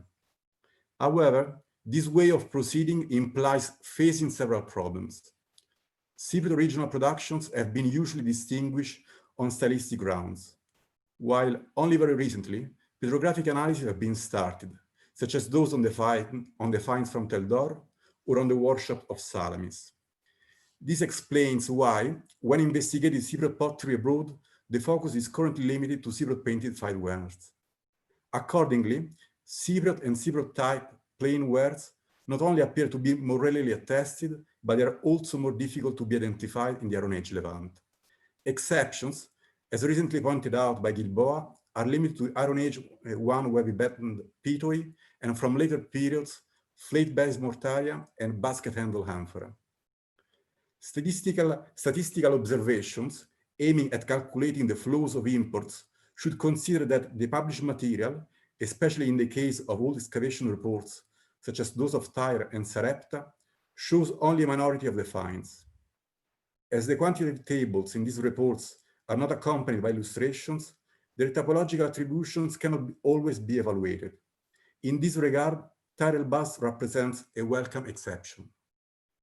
Additional problems have been long recognized in the typology established by Gjerstad and in the chronological discrepancies between the periodization of these two regions, which, however, will not be considered in this presentation. Inevitably, the starting point for addressing this topic can be identified with Tyre. This city is acknowledged in the literature as the site currently having yielded one of the largest published assemblages of Cypriot pottery in the Iron Age Levant during the longest period of time. Tel d'Or represents another example, although its data are mostly limited to the Iron Age 1 and 2A, when this site appears to play a major role in the overseas trade and in the connections with Cyprus. Bikai states that the imports at Tyre corresponds to more than 4% of the total number of diagnostic shards, with most of them coming from Cyprus. A similar percentage is indicated by Paco Núñez at Terra Bas, where the proportion of Cypriot imports amounts to around 4% of the total. Looking at the evidence from BK sounding at Tyre, it can be observed that from a very early stage, so from strata 13 to 11, Cypriot ceramics can be related to 3 different categories: open vessels, juglets, and amphorae. However, shallow and especially deep bowls appear to have been the majority, which is a trend already recognized by Gilboa in the southern Levant. On the contrary, Levantine ceramic imports in Cyprus remain limited until the advanced Cypriot geometric tree period to closed vessels, even though with an increasing variety of types. This observation may indicate a trade mostly limited to the sale of one or more specific products. Wine is a likely candidate as the content of many Levantine type amphora found on the island, mostly because these containers have been frequently found in association with or imported at the same time as dippers, strainer spotted jugs, and craters, which may have served as a drinking set. At the same time, the presence of oil in some of these amphorae cannot be overlooked, while scented oils are the usual candidates for being the contents of a variety of jugs and juglets from the Levant. Cypriot imports in strata 13 to 10, when their provenance can be attributed on stylistic grounds, seems to have been manufactured mostly at Kition and more rarely at Salamis. As this period corresponds to some contexts excavated by the French mission at Salamis that have yielded Levantine type amphora and jugs, such as Tomb 1 and the soundings below the Basilica of Campenopetra, it would be interesting to identify this vessel's area of manufacture. An apparent change in the provenance can be observed from Tyre Stratum 10-1 and Tyre Albas period 2, when rim handle amphora from Amatus were also tested. This shift in terms of absolute chronology following Núñez would correspond to around the first half of the 9th century BC. Tyre Albas provides the better preserved and published assemblage of Cypriot pottery from the Iron Age Central Levant, which mainly consists of rim handle and belly handle amphora. Not only vases from different Cypriot production centers, but also a larger variety of pottery types was employed during period 2 at Tyre Albas.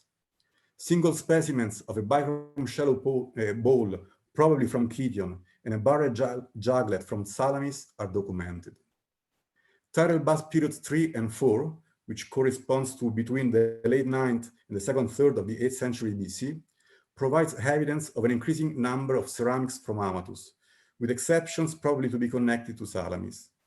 The existence of a trade route between Tyre and Amatus during these decades was already pointed out by various scholars, such as Coldstream and Lemos, when analyzing the distribution of Greek pottery in the Eastern Mediterranean.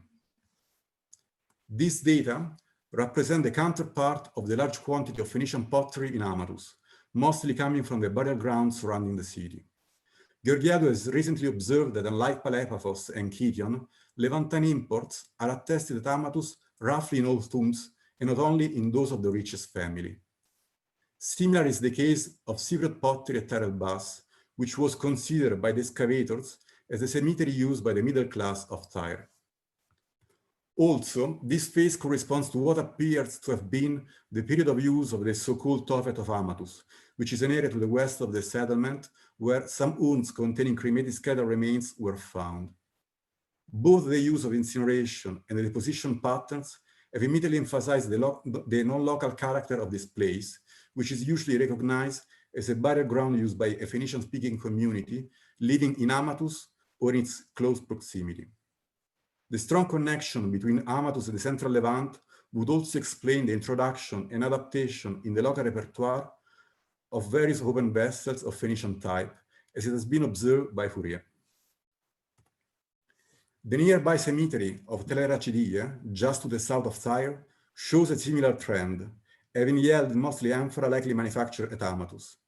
The few tombs excavated here, unfortunately only partially known, appear to represent a group of higher social status than those buried at Tyre Albas, at least based on the burial assemblage from Tomb 4, which contains also a Euboean plate decorated with pendant semicircles and a so-called Nauetus sword. The evidence from Ras Al Basit on the northern coastal Levant testifies that even though on a more limited extent, the import of Cypriot painted amphorae and their secondary use as a scenery woods was not limited to the central Levant. Gilboa has observed that during this period, small containers allegedly used for precious liquids became abundant in the southern Levant. However, this type of bichrome, white painted and black on red juglets are currently scarcely attested in the central Levant. Axiv represents the only exception known so far, raising the question if this should be attributed to a different commercial circuit, consumption pattern, or only to the chance nature of the archaeological discoveries. The number and distribution of Cypriot pottery imports appear to increase during the initial part of the Cypriote-Cake-1 period, as indicated by the finds from Byblos, Beirut, Sarepta, Tel el-Burak, and possibly Tel Miran. According to a few Assyrian inscriptions, this period corresponds to the insertion of Cyprus into the trade network of the Assyrian Empire, which may explain the growing flux of goods reaching the Levant from the island and vice versa. Phoenicians have been usually assumed to have played a mediating role between Assyrians and Cypriot polities, also recognizing a primary position to Tyre in these endeavors. The discovery of about 1,000 Cypriot pottery fragments in the Iron Age layers at Sidon, on whom will focus the presentation of Kevin Spatman, may lead to questioning whether or not Tyre really played a primary role in the relations with the island, and whether the Phoenician coastal centers were collaborating or competing, and if so, to what extent, in the use of these routes and in the marketing of goods. The inventory of Cypriot ceramics from Area Bay 3 at Beirut, and a few published pottery from the urban excavations at Sidon, which differs from those attested in other sites, may suggest that various coastal cities on the central Levant were active in the trade with Cypriot polities. Through these harbors, Cypriot and other imports would have reached minor sites in the nearby territory. Accordingly, Sidon would have been the port of entry for Cypriot ceramics found at Sarepta and Tel el-Burak, as well as in the cemetery of Krayé, located to the east of the city. Apart from Amatus, Eastern Cyprus appears to have been highly involved in the Eastern Mediterranean trade networks during the Cypriot-Cake-1 period, as we have already seen in the previous session.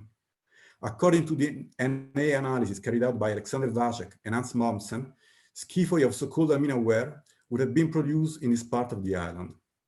Likewise, southeastern Cyprus, and particularly the area around Salamis, has been suggested based on the results of pedographic NA analysis as the area of provenance for the basket-handled amphora from Tel Keisan.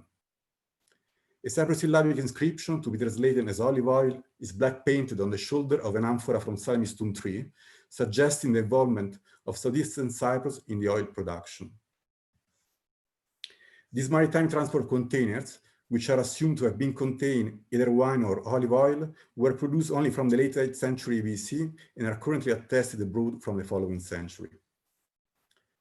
Apart from alumina ware schiphoi, which are attested in various sites along the coast of the central Levant, as we have seen, and also beyond, further coeval vessels, possibly originating from the workshop of Salamis, can be recognized. Especially noteworthy is a bichrome-footed bowl with beard motif from Krayé. It represents one of the very few Cypriot Iron Age vases of pictorial style so far found in the central Levant. This example confirms Gilboa's observation that floral and figurative motifs rarely occur on Cypriot pottery imported in the Levant. According to the study of this group by Karageorgis and de Gagné, the bowl from Krayé can be confronted with an example from Sinda, suggesting its possible provenance from the eastern part of Cyprus, and particularly from Salamis. From the late 7th century BC, the quantity of Cypriot fineware imports started to decrease, according to a gradual process that will see Greek ceramics becoming the largest pottery group imported in the Levant in the following centuries. To conclude, I would like to emphasize some points. From a long-term perspective, the variety of ceramic shapes among Cypriot Iron Age imports, which cover a large domain of functions, seems to be in line with what can be already observed for the Cypriot imports during the Late Bronze Age. From a functional perspective, two groups can be distinguished within the Cypriot pottery attested in the Central Levant. Types that are absent from the local ceramic repertoire, namely handle bowls, and those that can be compared to local shapes. Handle bowls implies new gestures in the consumption of beverages and solid food. The second group corresponds to closed vessels, jugs, juglets, rim handle, belly handle amphora. The impulse of juglets is typically connected to their content, which is usually assumed to have consisted of scented oils or perfumes.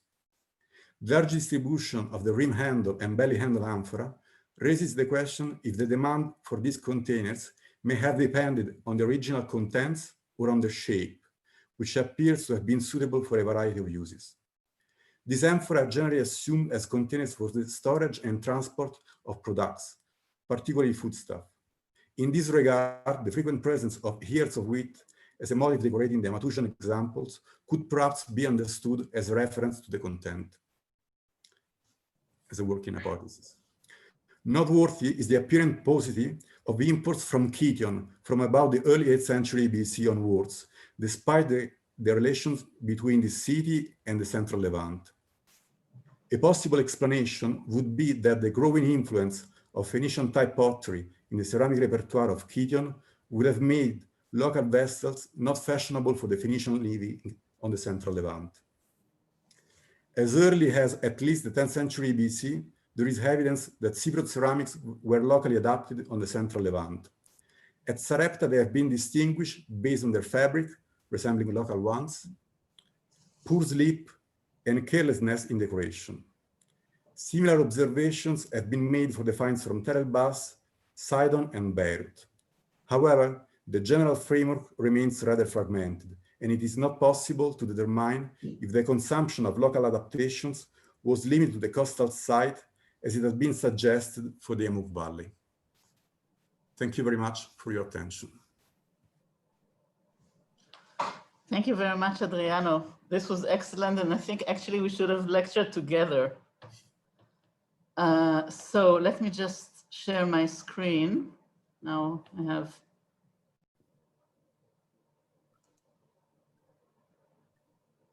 Okay.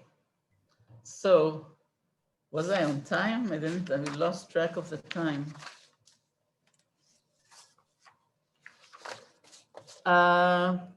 We forgo question nows, and we move to the next lecture. Just a second. Ana Lucia, are you ready? Yes, I'm here. So I should. So wait a minute, just a second. Yeah. Share your screen. Let me introduce Professor Ana Lucia D'Agata, who is a research director at the National Council of Research at Rome. She's co-director of the Missis excavation project in Cilicia and of the Retim Nohili countryside archaeological survey on Crete. Please.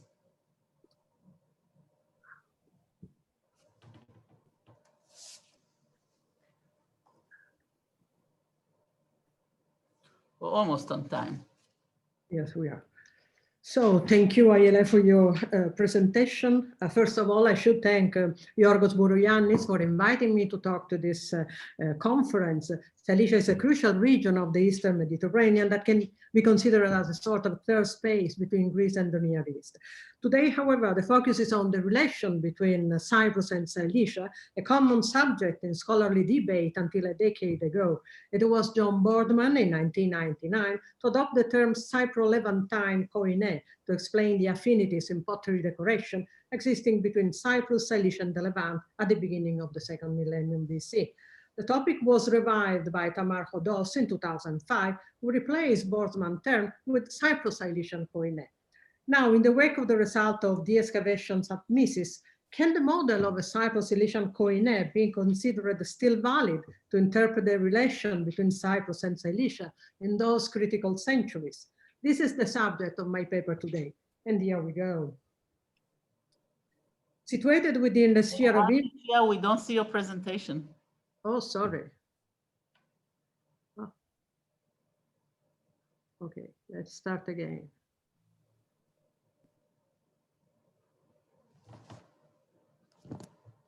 Because I share the screen, but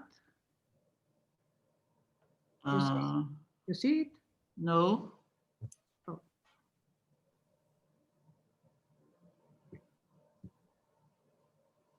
Now? Okay, now, yes. Oh, yeah, yeah, we are. Sorry.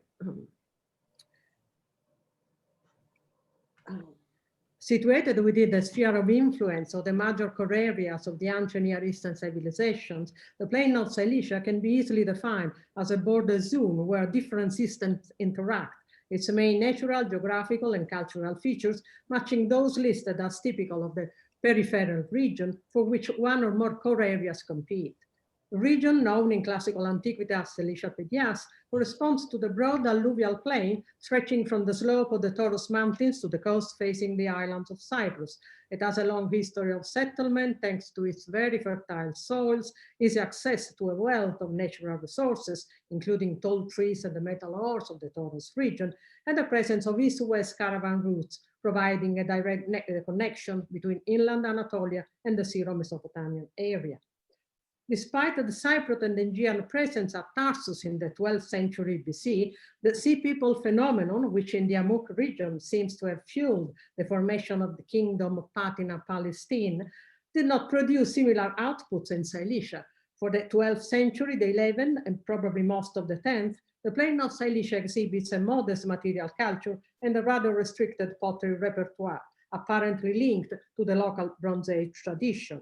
Imports from Cyprus and the Levant already reached the region, as we have already said, so in those years. However, unambiguous stratigraphic sequences and rich related pottery assemblage within extensive settlement excavation, which could clarify the matter, are still pending. A dramatic change in the archaeological record can be significant detected only in the 9th century BC, when a sudden growth in site size and population witnesses, sorry, we are here, a significant urban development and the formation of a cosmopolitan culture well integrated with Cyprus, the Levant, and the Aegean. The plain of Cilicia was the region culturally most independent of the Neo-Hittite tradition and the neighboring Anatolian regions. Up to the end of the 8th century BC, the material culture of Cilicia, or better its ceramic production, presents such an affinity with the island of Cyprus that is generally described by the term Cypro-Cilician koine. Thus, the first question we have to address is, can the term koine be applied to the case of Cyprus and Cilicia ceramics in the early first millennium? Applied to non-linguistic phenomena by Mediterranean archaeologists, the concept of material or cultural koine has been very often adopted to infer the existence of a cultural unity and identity resulting abruptly from interactions of some time, and even assuming that the term itself is a mechanism able to explain regional similarities in material culture. The concept, however, has been critically discussed in recent years with the result to shift the emphasis on the mechanism that can justify supraregional communalities and to put in action a search for explanation of the processes lying behind the patterns indexed by the term. It is therefore legitimate to ask which processes taking place in Cilicia during the early centuries of the first millennium BC led to the formation of a brand new material culture, and what role was played in these processes by the Cypriot polities of the Iron Age.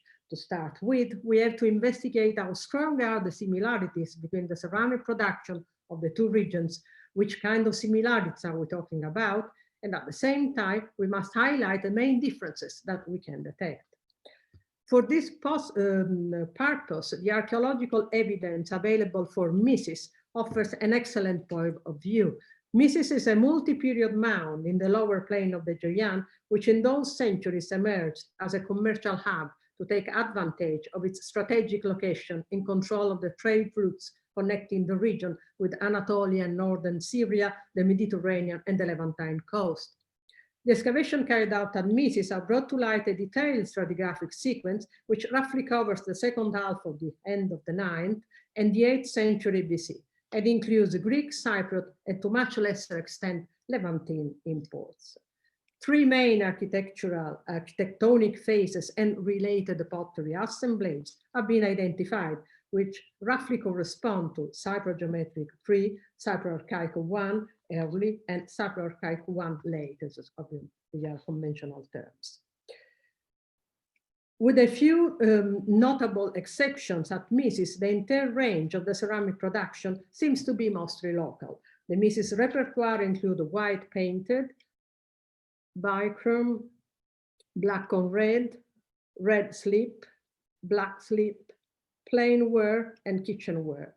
All these classes are specialized and exhibit unequivocal affiliations to the Cypriot production with strong stylistic and even technological similarities. That the ceramic production at Mises is prevalently local is suggested by a macroscopic examination of the materials and the identification of local fabrics whose compositions are compatible with the geology of the Mises Basin. The archimetric project currently underway will allow us to further confirm these indications. However, it is worth remembering that the contemporary evidence known for other sites in Cilicia, as Tarsus, Kineta, and Kilise, leaves no room for doubt that much of the pottery in Cypriot style during the early first millennium BC was produced locally. In addition, in Mises, vitrified ceramic waste found in many Iron Age levels might point to the existence of production areas in the geographical vicinity of the settlement. An interesting result of the macroscopic analysis conducted on a large sample of Mises pottery is that similar clay recipes were used for production of different wares and vessel types. This evidence can be linked to a production system in which there is a high degree of interaction between potters and of workshops. It alludes to the existence of a community of practices where potters share methods and procedures within the boundaries of one or more groups. This kind of interaction may well reflect the diversity of the local ceramic workshops and their ability to integrate different stylistic traditions and or to change systems of production.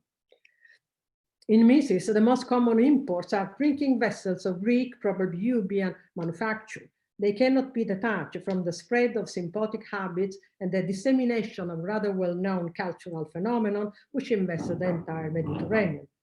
Together with Greek vessels, black on red juglets, which seem to be imported mainly from Paphos, must be considered. And you see here a local imitation of the same kind of vessel.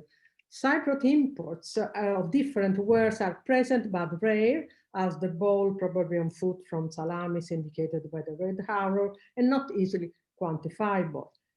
Imitation of Greek skiphoi in different wares may perhaps be attributed to Cypriot workshops. As for Levantine imports, very few exemplars have been identified until now. Here you can get an idea of imports from each class. It disappeared, never mind. The nature and origin of the early Greek imports at Mises are very similar to those known for Cyprus. This might in itself imply that influx of Euboean ceramics at Mises was connected to a special relationship that the site had established with some Cypriot polities, which may have been responsible for the distribution both of Greek and Cypriot pottery and even of material from the Levant. The case might be exemplified by the handle of a coarse container inscribed with Cypriot syllabic signs found in 2016 at Mises. Petrographic analysis suggests that the origin of the vessel, an amphora in plain white ware, may be traced back to Eastern Mesoauria, indicating a potential connection with the town of Salamis. In addition, the small corpus of the earliest text in Cypriot syllabic now includes 3 pieces, and you see the other 2 here, that have been discovered in Cilicia. They are among the best indicators of the importance that the region took on as an area of expansion for the economy of the most dynamic Cypriot polities. Leaving aside similarities and jumping to differences between the pottery repertoire at Mises and Cypriot counterparts, we can choose some examples from different ambits of ceramic production. First of all, in terms of production choices, the limited range of vessel shapes within each type of ware is in contrast with the great variety that characterized the Cypriot production. To make some examples, at Mises, 200 bowls are almost exclusively produced in white painted, variable in black on red or plain ware. You see here local types of bowls of different chronology. Plates and dishes are mainly produced in red slip and black on red ware. Black slip comprehend very few shapes, mostly closed and of small dimensions. At least two classes of storage vessel are documented, a high-necked two-handle and ring-based one producing a semi-coarse fabric with buff slip, which can be stylistic of Cypriot origin, and a much coarser one, probably on flat base, characterized by an oxidized gray core, which be attributed to the local tradition of storage vessel manufacturers. As for shapes, the emphasis on deep bowls and the creation of specific types of deep bowl are a Cilician feature, I believe, that at Mises is well evident. More than one variety of vessels that imitates the Greek skyphos are common all over the 8th century BC. You see here one of the most common types in the Mises repertoire, which constitute our fossile guida for phase 11 in the 8th century. Other shapes which are common in the Mises repertoire and not attested or rarely attested in Cyprus are the collar neck jug produced in white painted ware and the plain jug with tapered neck. The crater is a shape that Mises is not so common and not so standardized as in Cyprus. It is produced in different dimensions and white painted or bichrome ware, and it's also attested among the imported Greek vessels. Finally, Mises ceramic production reveals preference for shapes, details of manufacture and style, and technological choices that diverge from the mainstream of the Cypriot tradition. Among the many examples, this shallow bowl, decorated with a wavy line, seems a rather faithful reproduction of a middle geometric 2, late geometric 1 protocotyle. The vessel combines elements derived from the Greek tradition, such as the shape, in particular the short offset rim and the painted interior, with a Cypriot characteristic, and thus the overall decoration in bichrome technique. On the contrary, the main motif, as well fabric, treatment of surface, use of matte paint, are a trademark of the local workshops. To sum up, the roots of the material culture that suddenly develops in Cilicia in the first centuries of the first millennium BC must be searched for outside the region. With the exclusion of the red slip ware, all the painted ceramic classes that became common have a long and consolidated ancestry in Cyprus, whilst in terms of manufacture tradition, they turn out to be foreign to Cilicia. Therefore, the input to the development of the material culture that characterized the Iron Age in Cilicia must be searched in Cyprus. Taking the lead from this, the development of the ceramic classes of the Cilician Iron Age cannot be detached from what concomitantly was produced in the main centers of Cyprus, and the adoption of many traits of the Cypriot material culture must be considered an intentional and selective choice of the local Cilician communities. Archaeological data and anthropological models concur to suggest that in the 9th and 8th century BC, in the plain of Cilicia, the adoption of Cypriot ceramic styles and manufacturing techniques took place thanks to the presence of specialized Cypriot potters capable of establishing and developing a different system in a new geographical context.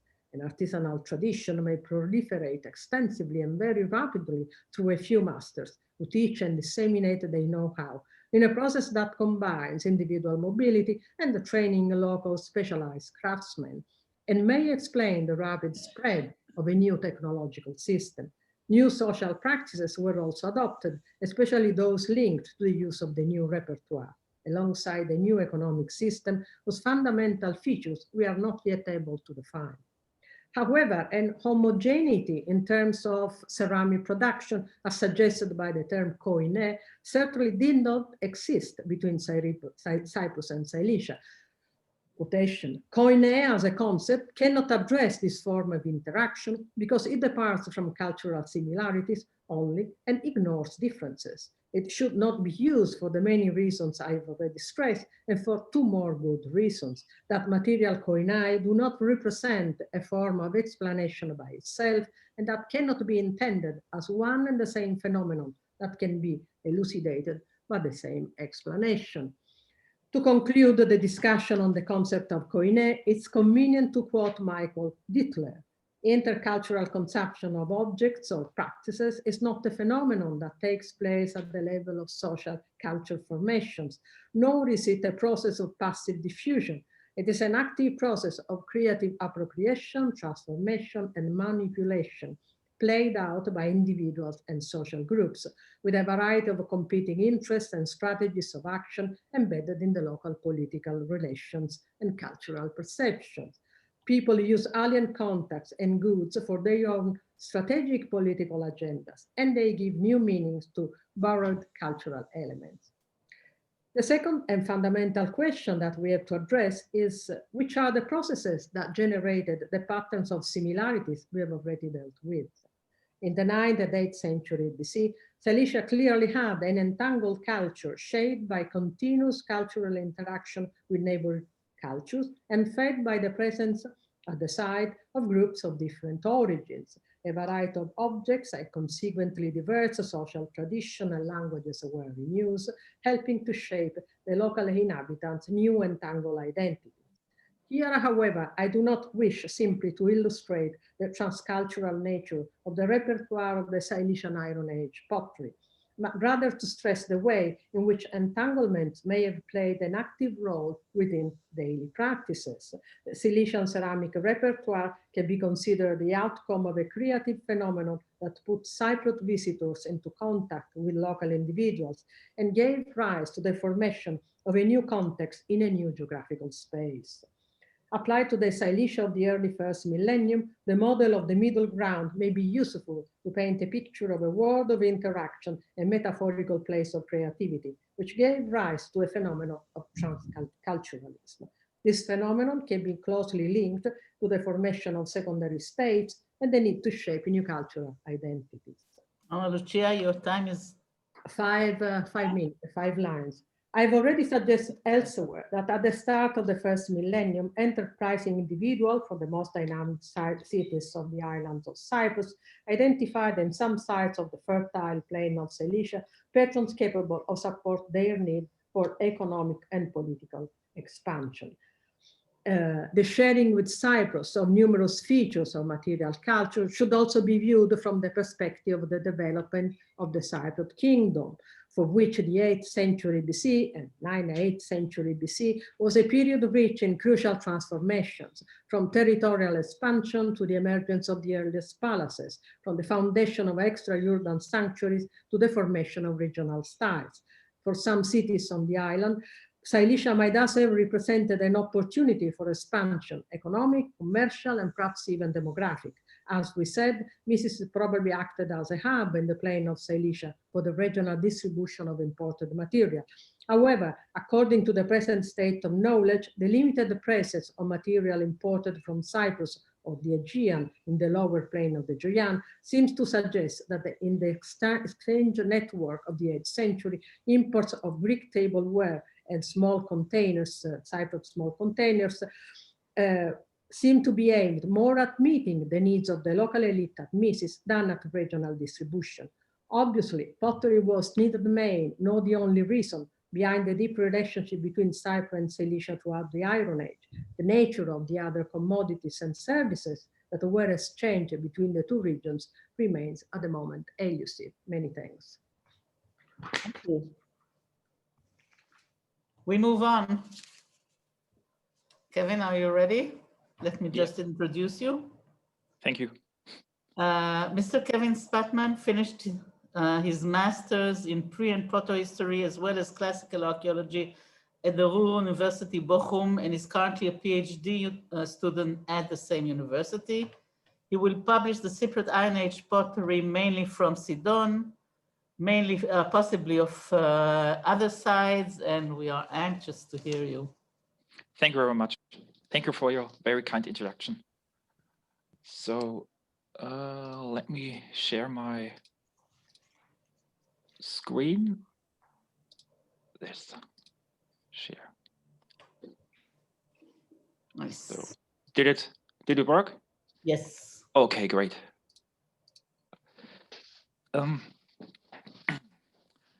First and foremost, I want to thank the organizers, especially Γιώργο Μπουρογιάννη, for giving me the opportunity to present some preliminary thoughts of my PhD project. As you already know now, I'm currently working on the rich Cypriot Iron Age pottery assemblage, which is continuously discovered under the guidance of Claude Dumas-Serral in the so-called College or Sandikli site in the modern city center of Sidon, the ancient Sidon, at the Lebanese coast. To speak in a more quantitative manner about the term rich, up until now, I have recorded about 1,300 database and spreadsheet entries, of which many represent isolated sherds or a group of joining fragments. First of all, I want to show you a brief overview of the Cypriot pottery regarding to the form groups and the classifications in einer Jestards typochronological system. Even its attribution to the single archaeological context and its material to the stratigraphical sequences of the site is currently still in progress. Secondly, and more importantly today, I want to present a hypothetical subgroup of the white painted and bichrome ware with a special visual appearance, the so-called lilac group. If we classify the Sidonian pottery conventionally with the Jestards typological system in visual-based ware groups, like white painted, bichrome, or black on red, and split each group into several stages of their form development, like white painted 1, 2, 3, and so on, we can compare the material topologically with other published sites. I would like to leave the chronological component of Jestards system aside for the moment, as this is a topic for debate since the system's introduction. In general, including every vessel shape in Jestard ware, as well as typological stage, white painted classified vessels are predominant as they make up about 70% of the total Cypriot Iron Age assemblage of Sidon. The other two widespread Jestard ware groups are bichrome and black on red, represented by about 10% each. This is not surprising if you bear in mind the problem of distinguishing white painted and bichrome vessels, as well as the later appearance of black on red ware compared to white painted. Black on red is mainly represented by small vessels in contrast to the big containers of the white painted group, which produce in general more sherds and therefore more archaeological data records as well. For 96% of the cases, the big container vessels are made in white painted and bichrome style. Smaller container vessels are still mainly made in white painted and bichrome, 80%, whereas more than 10% also made in red wares such as black on red. Despite the distinguishing issues between white painted and bichrome, we can clearly see an increase of bichrome styled vessels compared to white painted in later Jestard typological stages. From about 1/10 in types 1 and 1 to 2 to 1/4 in types 3 and 4. A similar steady increase of bichrome vessels since Cyprological 2 is reported from Cyprus itself. The next most characteristic Jestard ware is the so-called black slip ware, which is only represented by about 1% in Sidon. A picture which seems to be typical for the other Levantine sites as well, except Tyre. In her important publication from the late 70s, Patricia Bikay lists 268 black slip vessels, which could be, however, partly earlier handmade forerunners and or misclassified weight painted fragments. The bulk of her import 7 group, the black slip or Bucro Cypriot vessels, comes from stratum 10-2. This stratum or deposit or leveling layer, a deposit and leveling layer, marks the total peak of pottery material in her excavation. As the pottery from this stratum is heavily damaged, worn, and fragmented, a misclassification and mixture of material seems not very unlikely in my opinion. Since the slip of black slip styled vessels tend to flake off, this might cause additional classification issues. Other Levantine sites, such as Tel d'Or, area G, show a similar small percentage of black slip in their records like Sidon does, or it is missing completely on other sites. In contrast to Bikay's Tyre, black slip classified specimens of Sidon are almost solely jugs. Again, very similar to other Levantine locations. Altogether, we should treat tire as an exception, which is caused by the geological records, even if the lack of black slip classified vessels in many other publications should not lead us to the assumption there was no circulation of such pottery at all. For the now following second part of my paper, I want to present the white painted and bichrome classified examples in more detail. A couple of them show very specific decoration color tone, which vary from grayish to lilac on a yellowish to pale buff colored slip, which covers an orange clay body. The decoration color is sometimes only partly faded in grayish lilac, and the rest remains matte black. The decolorization process might be due to the weathering influences, depending on the archaeological context. The color tone of the faded decoration, as well as the relatively thick slip and the obviously oxidized firing, let me consider them at first as local productions of Cypriot models. But through visiting more sites, seeing the material there, and reading through the other locations' publications, a growing number of very similar looking local productions began to appear. From Cyprological in Cilicia and Tel Daruk and Tel Trani in Syria, from Tel Miran in the Czech region further south to Tel Dor, Megiddo and Hazor. The term local would now have to cover the whole Levantine coast. To determine if the obvious features like the slips and clay's color are in fact specific for this group, which I summarize as lilac group as a draft title, I've done some simple statistics. It is important to know that I only include those specimens to the lilac group which have the grayish lilac faded decoration color. Therefore, it is very likely that many white painted and bichrome pieces, which only lack the weathered paint, may be caused by different archaeological conditions, are sorted to the other group instead to the lilac group. This may blur the now following observations. Firstly, I want to verify if the named visual features are actual characteristics of a separated group, like the presence of a slip, its color, and the oxidized firing. 93% of all lilac group examples, with records about their surface structure, have indeed a slip. Compared to the 67% of the non-lilac ones, we can assume that a slip is required for the lilac group. The 7% without a detected slip may be explained by the often extremely worn and flaked surface. However, the slip itself does not indicate any differences in the matter of haptics or its application technique. A calcy surface feeling alongside a smooth one is almost similar distributed within the material. In addition, the proportions of smoothing or spreading of the slip onto the clay body is evenly distributed between the lilac and non-lilac group. To compare the surface color now, I have transformed the formerly nominal scaled Munsell color values into three-dimensional coordinates, which allows me to do more than just calculations of distribution. Lana Ruck and Clifford Brown published this method a few years ago in the Journal of Archaeological Science Reports. Imagine placing a Munsell color chart book upright on a table, turning the pages around the book's spine evenly in a fixed distance to each other until you have formed a geometrical cylinder. You can now pinpoint every Munsell color in a three-dimensional space. Instead of transforming the whole Munsell colors as Ruck and Brown did, I have reduced the values to the Munsell soil colors, which are represented now by a semicircle graphically. The intention is to reveal even smaller shades in the spectrum of the reddish-yellowish color range, which are the important colors in describing pottery. As you can see, every coordinates entry depends on the interaction of its Munsell hue, Munsell chroma, and finally its Munsell value. In the three-dimensional scatter plot, one can already see that both groups are mainly distributed in the Munsell hue range between 7.5 YR and 5Y, the buff yellowish colors. Unfortunately, many data entries overlap each other, which makes it difficult to estimate the proportions. Therefore, I calculated the average values for each group.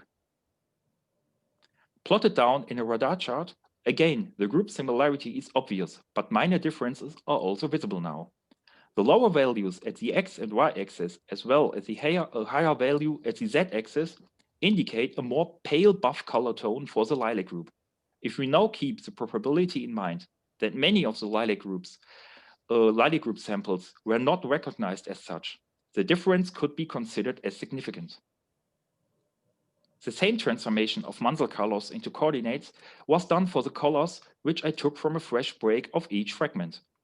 Of course, it had to distinguish between different vessel types, such as open and closed forms, as well as between the different clay sections, for example, when a sandwich firing happened. To keep things short, especially the lilac group open vessels tend to have a more intense reddish-orange Munsell colors than the others. In addition, the lilac group's other shapes lie mostly in the more reddish-orange color ranges compared to the rest of the white-painted bichrome samples. To sum up, the first feeling of at least a slightly different look of the slip in clay seems to be confirmed by the Munsell colors. Since my work on the clay fabric groups is still in progress, I can only outline some preliminary observations. The macroscopically determined groups 1, 2, 4, and 8 are the main representatives within the lilac group. They are also present in other white painted and bichrome examples and do not look particularly non-Cypriot to me, without rating this as a prominent statement though. Those fabrics groups are also sometimes that similar to each other that they could be even summarized to one group. Further research, especially microscopically based, is needed here. On a purely macroscopic research level, the non-lilac samples are more diverse than the lilac ones. This could hint to a specialized production group for the lilac group within the general white-painted bichrome producers.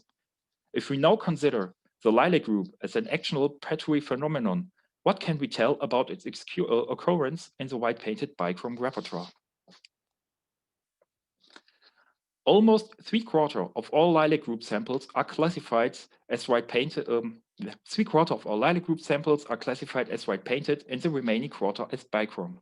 That means that bichrome-styled vessels are slightly more present within the lilac group as in the other white-painted bichrome classified examples.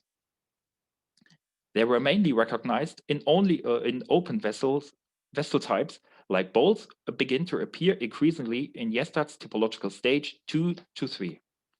Their peak lies in the now following stages 3 and 3 to 4, with a decline at their stage 4.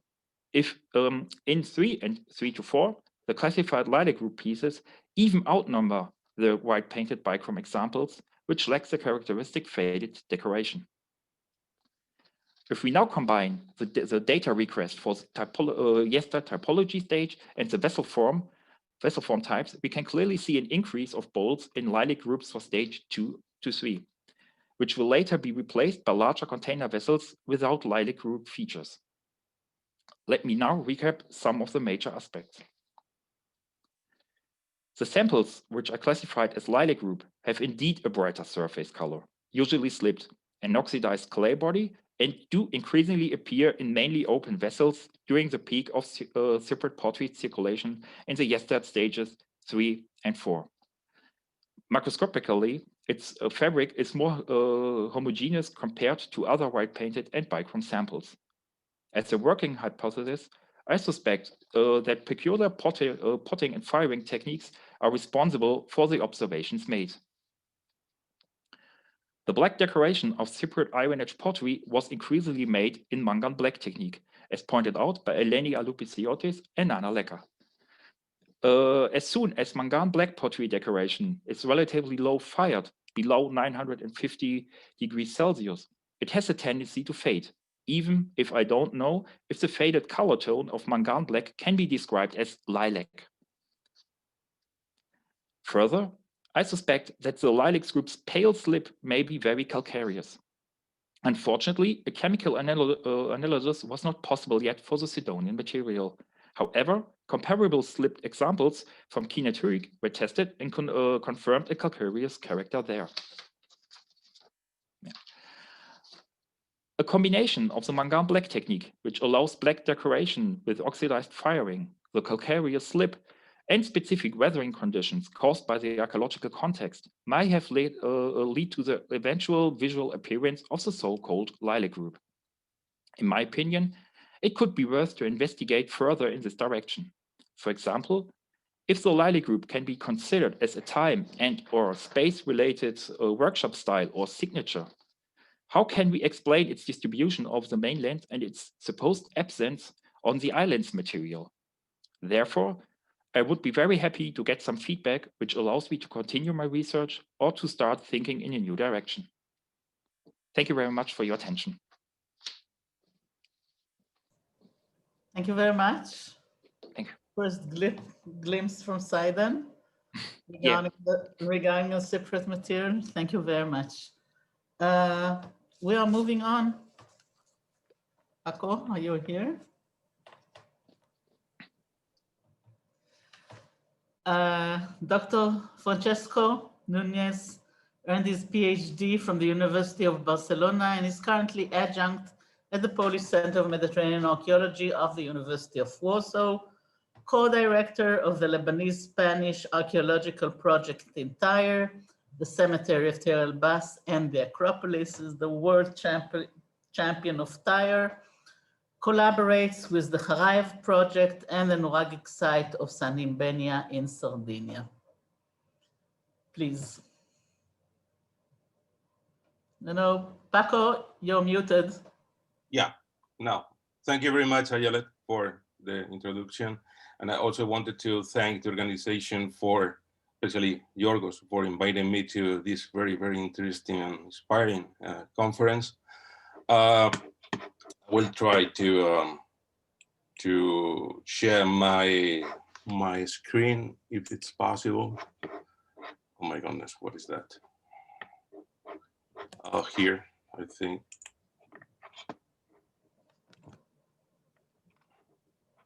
Can you see it? No, yet, no?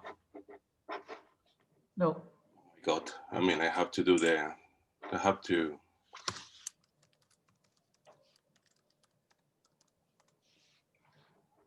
okay, because I have to accept Zoom to. Kevin, did you stop sharing?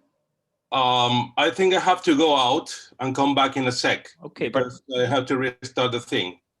Okay, but I stopped it. You stopped. Okay, let's wait. Wait to see if it's possible. Yeah, I think now. Okay. There you are. I think you have it. Yes. Can you see it? Yes. Yes, Great. we can. Excellent. Thank you. So I just want to say that yes, I'm a co-director of this international project, but I mean the director is Professor Maria Eugenia Obed, Dr. Ali Badawi from Cairo. Yeah. Not in the presentation mode. Sorry. It's not in the presentation mode. It's in the presentation mode. No, we can see your next slide and. Oh, you see everything. Oh my goodness. Wait. So it has to be done differently then. I mean, wait a moment. So I'll put it this one here, up here. Now? No. No? Hold. So I don't understand why it doesn't work. Wait a moment. I'm going to do something. Okay, now it's almost fine. Wait. You have to do it in the PDF, in the PowerPoint. Okay. Yeah. Now it's okay, Paco. Now it's okay. Great, excellent. Now it works. There's always the struggle with this machine on the things, you know. I mean, I just wanted to say that. I mean, relating the project, the Tyre project. I mean, is directed by Professor Maria Eugenia Obed from UPF University in Barcelona, Dr. Ali Badawi from the General Directorate of Antiquities in Tyre, Laura Treviso from the UPF as well, and myself. I'm glad that I choose this topic, because I mean everything that is related with distribution, the spatial distribution and the chronological distribution of these Cypriot imports in the Levant has been perfectly done by both Adriano and Ayelet. So I have not much more to say than what they said already. So I approach this communication more like a question, if I may. It's not a statement. It's some thoughts on the experience on the comparison between sequences and chronological schemes. The point is that is one topic that is in my head for a long time. I mean, even in the early 90s when I was in Tübingen, I started thinking of that. I mean, when I went to, for example, my professor in biblical archaeology, Professor Mittman, and I asked him about the question of the origin of the cheap archaic pottery, you know, and I was always, you know, troubling him with such questions. The thing is that cheap archaic one is a very interesting topic in terms of the material itself and the chronological, and also its associations with other repertoires, with other sequences in the Levant. Here you can see a scheme of the evolution of the chronological and sequential structure established by Yester in the first half of the 20th century, and how this chronology, the chronology of different stages or periods evolved throughout the ages and throughout the research. One of the most interesting things was that, sorry, Bob, I'm trying to put the puntero, yeah. So one of the most interesting things is that from the very beginning, cheap archaic one was a problem, as it was established by Yester himself. Early in the 50s, Van Beek started to consider that this date should be raised, taking into consideration the research background of Van Beek and the time in the 50s. Later, Birmingham established it again, tried to raise the date of the beginning of this cheap archaic one. Not as much as Van Beek. Just that later on, he, based on the material from Almina, he accepted to raise the date to 1720. Later, John and Georgis established the 250 as the moment of the beginning of this cheap archaic one, accepted later by Colson, whose contribution was the variation of the date of the cheap geometric 2. Later, Smith again proposed an 800 date for the beginning of the cheap archaic. Professor Maria Jacobu later agreed with the date of the established date in 750, and later the more recent work the combined sequence and C14 by Fantakin and others. He proposed the 800 to the 750 date for the beginning of this cheap archaic one. As you see, the evolution have always around this date, you know, but the evolution on all the changes between, I mean, the different schemes are based mostly on the question of the black on red ware, the appearance in Levantine contexts, and how they can be correlated with what happens in the island. So it's a question that is mostly in the biggest part related with this beginning of the cheap archaic for the black on red wares. But it's not only the case, because this problem affects the rest of the repertoire, almost all the repertoire, all the cheap archaic one. In the first place, I wanted to make this little scheme just to show, I mean, just to make to think about what is the evolution, you know, of the reason of the way of thinking of this or create an structure and sequence and chronological framework. And on the first hand, you have the evidence combined by the previous research, the stratigraphies and the context, new, old, other sequences, what other sequences, neighboring sequences have to say, and C14, the new dates. Everything goes through the analysis, and from that you get the framework, the sequence, and the chronology. But sometimes the sequence and chronology, they are not, they're more autonomous than interrelate. I mean, than together in a way.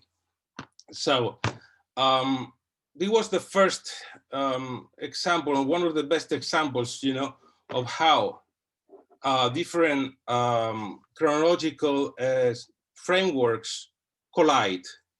And it was this context in Megiddo 5A4B that produced, among Levantine pottery that can be very well recognized from the morphology and the decoration patterns,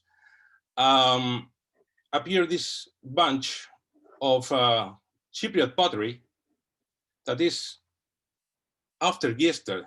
They have been considered Cyprocite 1, and seen the chronology of the context that went from the 11th century in the 50s now to the second half or the middle decades of the 9th century after the newest excavations in the site. One of the reasons, or one of the explanations, was that this pottery here was Levantine productions, older Levantine productions, which is, there was this famous correspondence between Albright and Giester, no? And Giester at the end said, no, it's probably there are Levantine productions, but it's very funny because, I mean, there are Levantine productions that precede the Cypriot ones by 100 years in the time he wrote the letter, 150 years, or probably 200 years, if you compare with the chronological schemes used at the time in the middle decades of the 20th century. So I mean, the explanation obviously was somewhere else. So also it's interesting to see that even the typological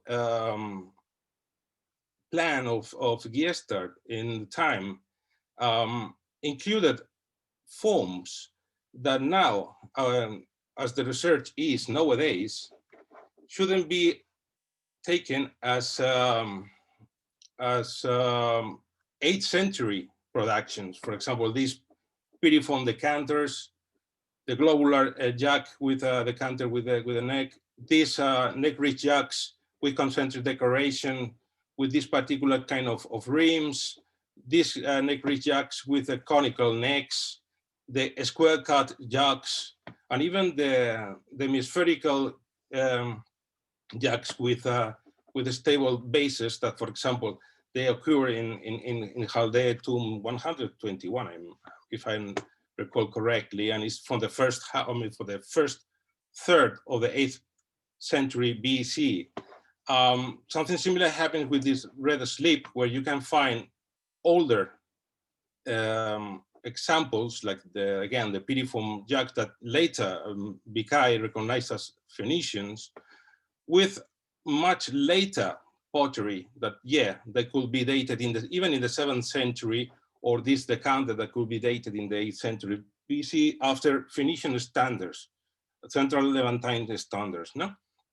So, as we can see, it's not only a problem of the black and red, because the white painted is involved, bichrome wear are involved, like here, for example, and even another example, nice example, is this Skyphos, that after Kersley, it could be related with her group 2 of the pendant semicircle Skyphoi, that are dated by her about the second half of the 9th century BC. So I mean, from the outside, we can see that there are quite arguments that are in favor of a change of the date of the Cypriotic one, for the beginning of the Cypriotic one. So now comes, So we see from the east, I think Tyre, the cemetery of Albaz, can also give some hints, some ideas in the same direction. I mean, you can see this is one of the Tyre is here, for example. Here is located in the, at the time it was the continent, the Acropolis area here, which is now where we are working nowadays. And this is one of the examples of the tombs. In particular, this one is the tomb 61, which is not important now, of the 9th century. We have a Cypriot urn related with the repertoire and stele next to an 8th century tomb of Phoenician local productions. So what we have here is that, as Adriano very well said before, the proportion of Cypriot pottery is relatively low. I mean, it's a bit higher than 4% of the entire repertoire in Albaz. And it's very interesting because if you make a comparison between the imports in Tyre and the imports in Albaz, they both follow more or less the same line, except for the Aegean ones that are even lower proportion than the Cypriot ones. I mean, Aegeans is, as you can see here, at the peak is in the 9th century, and it didn't even get to a 2% of the entire repertoire, whereas in the Albaz II, which is again the 9th century, it goes up to the a bit more than 7% of the entire repertoire in Albaz II.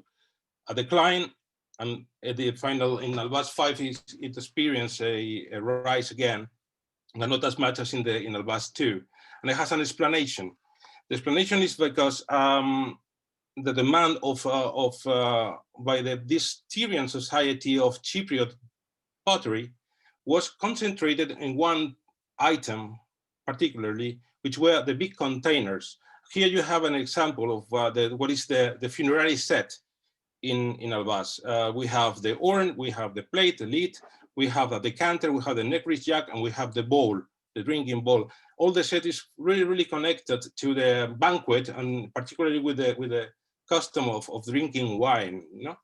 So the Tyrian society, the demand on the part of the Tyrian society was particularly strong on the decanters, on the containers, the big containers, as here, which are particularly the most of the repertoire belongs to this group. It can be either amphorae craters, belly amphorae, or the amphorae of different periods, from the Cypriogeometric 3 down to the Cypriotic 1. Lesser amount of representation are the jacklets. I mean, for these barrel jacks, we have 2 examples. And black and red jacklets, the small ones, we have only so far 2 examples coming from the same tomb from the 9th century. So jacklets are not demanded, or they don't show in the repertoire, the funeral repertoire, particularly because probably were not used at the time. I mean, if you compare with what happens in the settlement, we see that the array of forms is bigger. They comprise containers, jacks, and open forms. Here in the cemetery is concentrated in containers. Why?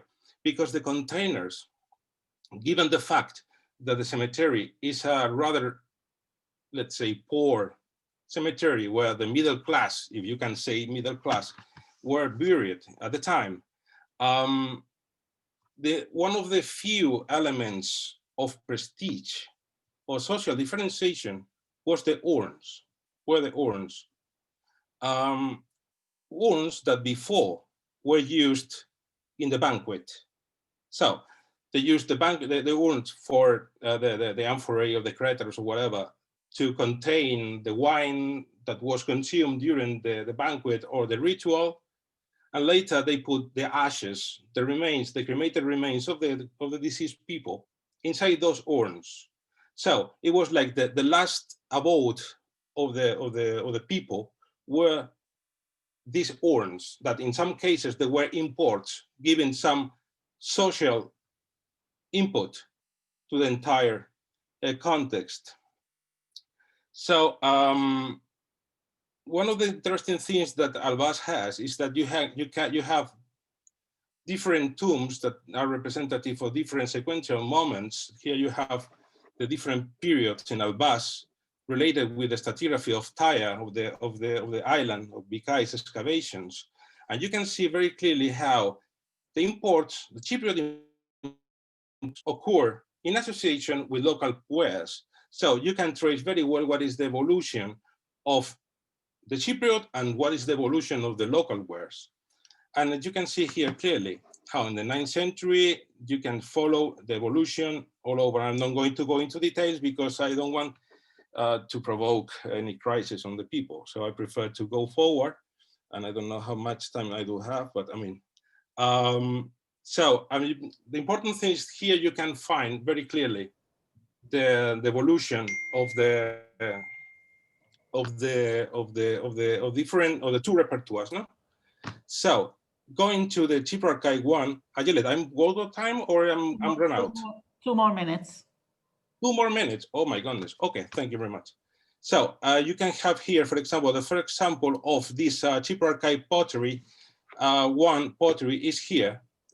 That is Benson, classified as early cheaper archive one in a 9th century tomb, a very typical 9th century tomb with a Cypriogeometric 3 crater, amphoric craters. And here you have this tomb, the tomb 110, 111. And you can see here clearly this cheaper archive 1 crater, amphoric crater, together in association with a PHC plate from the Cypriogeometric 3A here. I mean, it's a small fragment, but it is like that. And you can see the comparison with Salamis tomb 31 that are not only the shapes are shared, but also the decoration patterns. All this pottery, cheaper archive 1, and this is also cheaper archive 1. So it's an evidence that the association of these two pottery or these two styles of wares occurs in a context that is dated to the 9th century. In particular, this one is the second half of the 9th century. That is repeated again, for example, with the rest of the materials, including this tomb 31. That occurs also again in a next sequential moment in Albaz 3, which is the first third of the 8th century BC. You have this amphora, Cypro white painted 4 amphora, in association with this black on red, which also will be cheaper archaic 1, the black on red 2, together with this material that this corresponds to the very early stages of the Albaz period 3, which is the end of the 9th, early 8th, that can be compared, for example, with this tomb in Carmel that have this cheaper archaic material in it. So, and it continued with the tomb 45, 46, but it has this next evolutionary stage, if you want, that you have these 2 amphorate craters from the cheaper archaic 1 with this square cut neck-ridge jack that is dated in a later stage, probably in the, I don't know, somewhere in the first third of the 8th century BC. So what we have is all these arguments that are saying that the association of cheaper archaic 1 material with wares of the 9th century occur in Albaz, as well as in Megiddo and many other places in the Levant. So some conclusions So we have to consider the association of the Cypriotic one wares in other contexts, not only in Cyprus, but in the Levant, and what is the distribution. We have to consider the entire ceramic array and isolate foreign influences and loans, which are also important. This presence of neck-reach jugs or the canters that belong to a very particular moment, sequential moment in Central Levant, in the Cypriotic one repertoire. We have strong arguments, sequential and chronological arguments for an early start for the Cypriotic one period. So the transition between the Cypriot Geometric 3 and Cypriotic 1 will be somewhere in the middle decades of the 9th century, maybe. So this change affects the entire or almost complete Cypriotic 1 ceramic array, not only to the black and red one. Also interesting will be that probably we need, and the alternative will be a reformulation of the Cypriot Geometric 3 and Cypriotic 1 repertoire. What is the relationship between both? Even to take care about the regional wares, the regional productions inside Cyprus, no? And finally, which could be the consequences of these probably changes in the chronology, in the historical and archaeological conclusions from the 8th, 9th, and the 8th century, not only in Cyprus, but also in the entire Levant. As I mentioned before, these are only questions that I pose to all of you, and I think I finished. Thank you very much. Thank you, Paco. I think actually we're starting to reach similar conclusions at Dole, but I don't dare say anything without asking Anna first, so I'll postpone that. Okay, Georgios, what do we do now? I think we should give at least 10 minutes for discussion, don't you think? I mean, okay, let's. Yes. That's 2 minutes per 2 minutes. I mean, yeah, I mean, yes, we can have a few questions per paper. But let's not use the chat, it will take too long. So if you have questions, just start asking, and we're starting with Adriano's lecture. Questions to Adriano.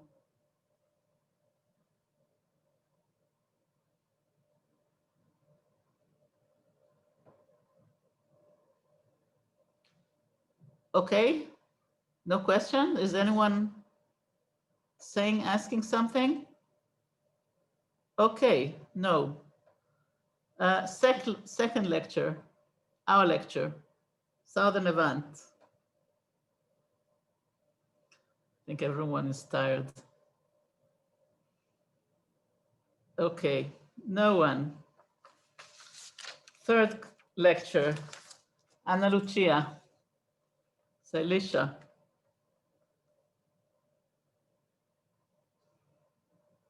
Come on, Gunnar, you must ask something about Celicia. I'm sorry, I have a question concerning Celicia, if I may. Okay, please. Ms. D'Agata, thank you for your lecture. If I understood you correctly, you were pointing out that the Greek pottery was probably used by local elites at Missis. Please correct me if I got it wrong here. Can you give us more details? What exactly leads you to these conclusions? Is it a fine context? Is it because I think I read your article. I think you've published this material already, and I think it comes from the settlement. And what specifically made you think that it comes from elite context, or that this Greek pottery is used by elites at Missis? Yes, thank you, Alexander, for the question, which is quite important. Actually, the Missis Mound is a strategic location, and the excavation regards mainly for the Greek pottery a building L, which was occupied, we think, all over the mound. It was extended all over the mound. So we do not have a domestic, let's say, occupation, the sense of a settlement with different houses, as you have, for example, in Almina. But until now, we have a building of at least 12 rooms.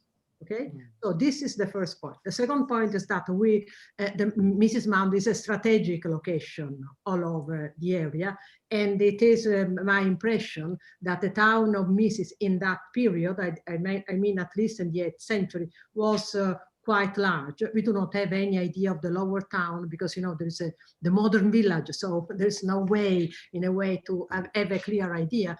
But what I can tell you is that according to the small, I would not even call it survey, anyway, let's say the survey we conducted in the territory around Mrs., we didn't find any hints of geometric stuff, of Greek stuff. There was lots of 8th century pottery and possibly also end of 9th century pottery all over the area close to Mrs. in the plain of Jayan, but no Greek stuff. So my impression is that the use of Greek pottery was just reserved to the area of the main occupation. Okay, thank you. More questions? Ana Lucia?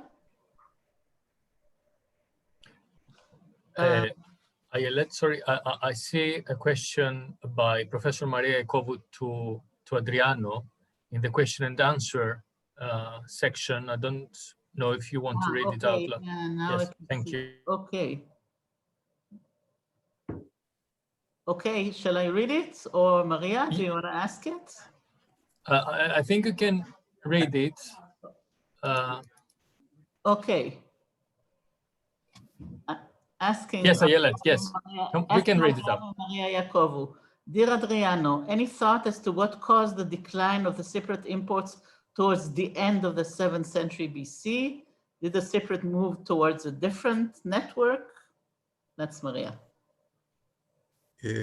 Thanks for the question. I think that if we consider also what Ayelet said, perhaps this decline regards only the fineware, and this may depend not on the Cypriot moving, changing networks, but on the more interest in Greek painted wares instead of the Cypriot ones. I don't know how to explain why at a certain point they became more fashionable, not just in the Levant, but all around the Mediterranean. But if we consider also the plain wares, as Ayelet has done, there is no decline. There is no. It is just a change. But Cypriot pottery are still attested after the 7th century BC. Okay, I see another question here. Wait a minute, but it's too small. I can't read without my glasses. Moritz Kinderlen, do I pronounce your name correctly? Yes. Question to all. Archaeometrically? His name is Kinderlen, not Kinderlen, sorry. Question to all. Archaeometrically, it seems that during the period from Iron 1B to it says LB apparently, LB to Iron Age 2A, from Iron Age 1B to Iron Age 2A, copper from the Wadi Araba dominated both in the southern Levant and in southern and central Greece. Archaeometrical data from Nehemiah Lomak's research in Israel and from a project on Greek bronze striped cauldrons respectively. Let me just add that this is the situation preliminary also from Lebanon. This is me. Given the ubiquity of Cypriot pottery during the same period, might it be that the Cypriots did not trade ship their own copper, but traded copper from Wadi Arava? Is Nama with us? So I can try to answer it. I don't know what happened to Cyprus, but it's quite certain, I think, that from the 12th century and on, everything sampled in the Levant, not only in Israel, but in Lebanon too, is Arava copper. And I think there are about 80 at least sampled objects. So this is a lot. What happened to Cypriot copper? I don't know. They probably continue to produce it. I don't know whether Vasiliki is here. but they certainly did not export much of it to the Levant. How the Arava copper reached Greece, that's a good question. I'm not sure that Cyprus is part of it. I have a feeling that I'm not the first to suggest it, that from the Arava, it went north through the Jordan Valley, through Rehov for instance, and then via Tyre. The question is, how did it reach from Tyre to Greece? That's a good question. Was Cyprus part of it? The thing is that when the Arava production stops, let's say somewhere in the late century, copper is not important anymore because everyone is using iron. So but the question how, let's say, in the 10th century, is Arava copper shipped to Greece, whether Cyprus has a role in it? This is for Cypriots to answer. Any Cypriot cares to answer the question? May I say something? I can't hear, whoever is speaking, I cannot hear you. Sorry. Gunnar, are you speaking? I'm just following this discussion that looks that when it's going on in the chat. I don't know, Ayala, whether you see what. I can't do everything. I can't speak. Okay. This is a very complex discussion because it goes on different levels. And here's Sue Sharrett and Maria Yacob are discussing for all of us some of the chronological problems. And I was just trying to, I don't want to be a local hero or local patriot here for the Southern Levant, but of course, I would think that the situation is not as pessimistic as you may think if you read these chats. I do think that we have now a lot of progress in terms of radiocarbon dating and in terms of relative dating in the Southern Levant. Also with regard to the Cypriot geometric pottery, I also think that we have now increasingly, as we've seen with Lucia's presentation, we have now increasingly Cypriot geometric pottery in settlement contexts in Cilicia. I also, the Kynetöyük team hopes to get out more of our material as soon as possible. And so maybe currently the key to some of these Cypriot geometric chronology questions lies outside of Cyprus. Just my reaction to what I'm reading here. If I can add to that, today what we call in the Southern Levant, the Iron to A late horizon, has hundreds of carbon-14 dates, basically in the 9th century. And this should encompass mainly CG3 and apparently also the beginning of Cyprus-Day 1. So I think there's a real reason for optimism. I don't know whether Maria or Sue want to get in here acoustically, but Maria or Sue? No, I was just rather eager to point out that the SCE scheme, the stylistic scheme that Francesca was talking about, was based almost entirely on stylistic arrangement of whole pots from tombs, not on stratigraphy. So that the idea of reformulating the Cypriot geometric sequence and chronology is, I think, entirely a possibility. This is regardless of C14 dates. Yes, but let me just remind an important issue that has already been mentioned, that recently for the Cypriot geometric period, Anna Georgiadou reformulated both the typology and the relative chronology, which is hopefully soon to be published in a book. Ah, well, this has been done so many times. Yeah, it's true, but We're progressing. I don't know if Anna wants to say something, but I think we have something to look forward to, and I think that when we combine both what she has been doing with an updated carbon chronology for the Levant, we may have some concrete and convincing answers. Good.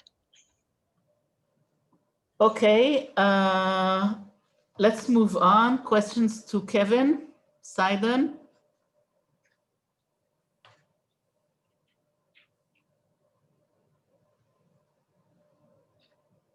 Any questions? Okay, wait a minute. Sarah Morris to everyone. First of all, let's start with something specifically regarding Sidon. Any question?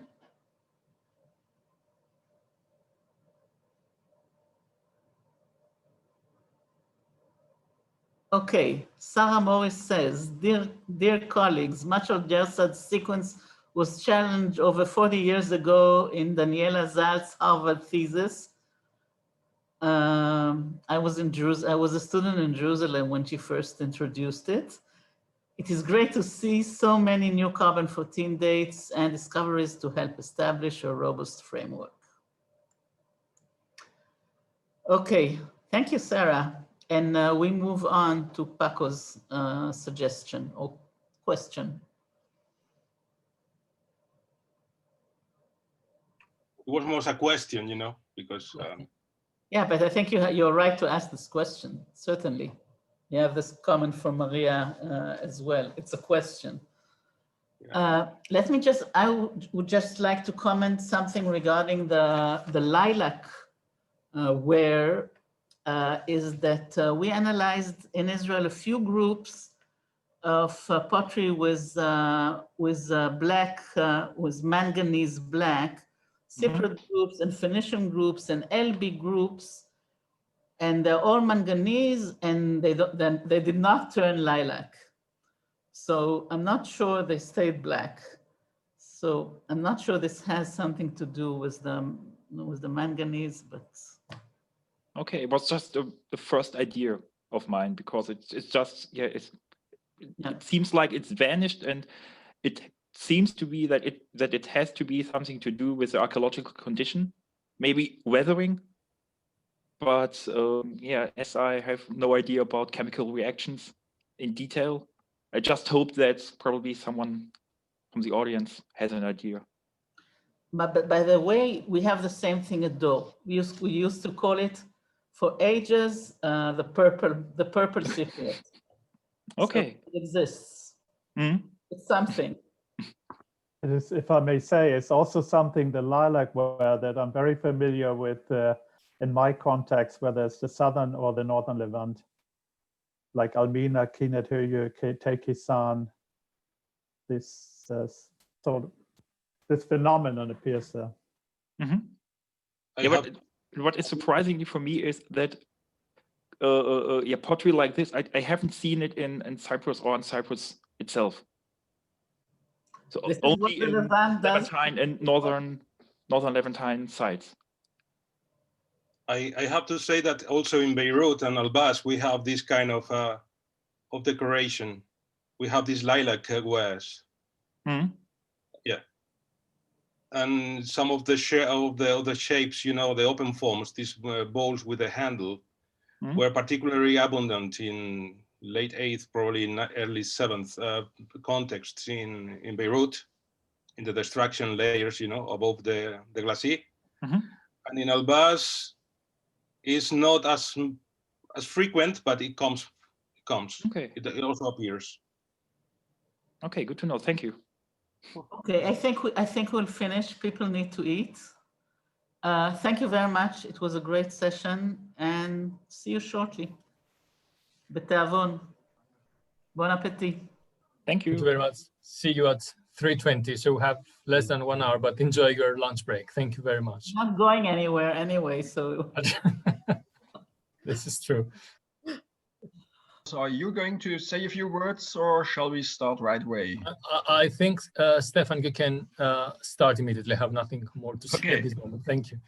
Thank you very much. In any case, Yorgos will be here in at least 3 different positions during this session. I welcome all of you to this afternoon session, according to where exactly you sit in front of your screen. It may be in the middle of the night. Here it is early afternoon. So hello, everybody. For the session 3C with a clear Aegean focus, I think we can say, and at least for the first 2 papers, a more specific Dodecanese focus. And here I have the pleasure to welcome and very shortly introduce our first speaker, Dr. Fotini Serbaki. She serves as an archaeological officer in the 22nd F-rate at the Ministry of Culture and Sports, which is not surprisingly the F-rate for the Dodecanese. And she has an extensive work and publication record for quite some of these islands. Rhodes, of course, occupies a very important place in her work, in her research, and this is what she's going to present to us, at least a part of it, with the Cypriot imports and influences in Rhodes from the 11th to the 10th century BC and links to the Aegean and the central Mediterranean. Welcome, Dr. Serbaki. The floor is yours. Good evening. Thank you very much for the invitation to the conference. I did share screen. I cannot see my screen. Can you? No, not yet.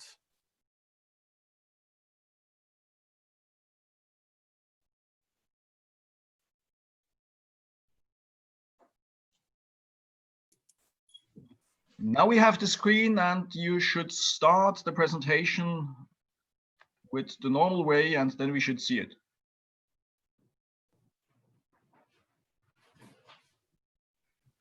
Okay.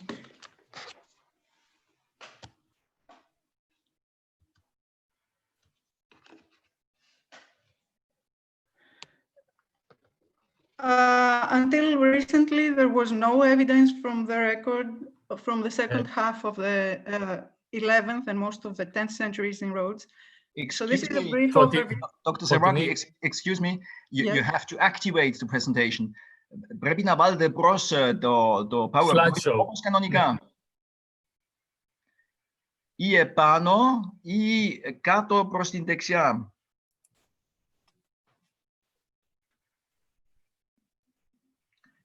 Επάνω όπου λέει from the beginning, για χτυπήστε λίγο εκεί.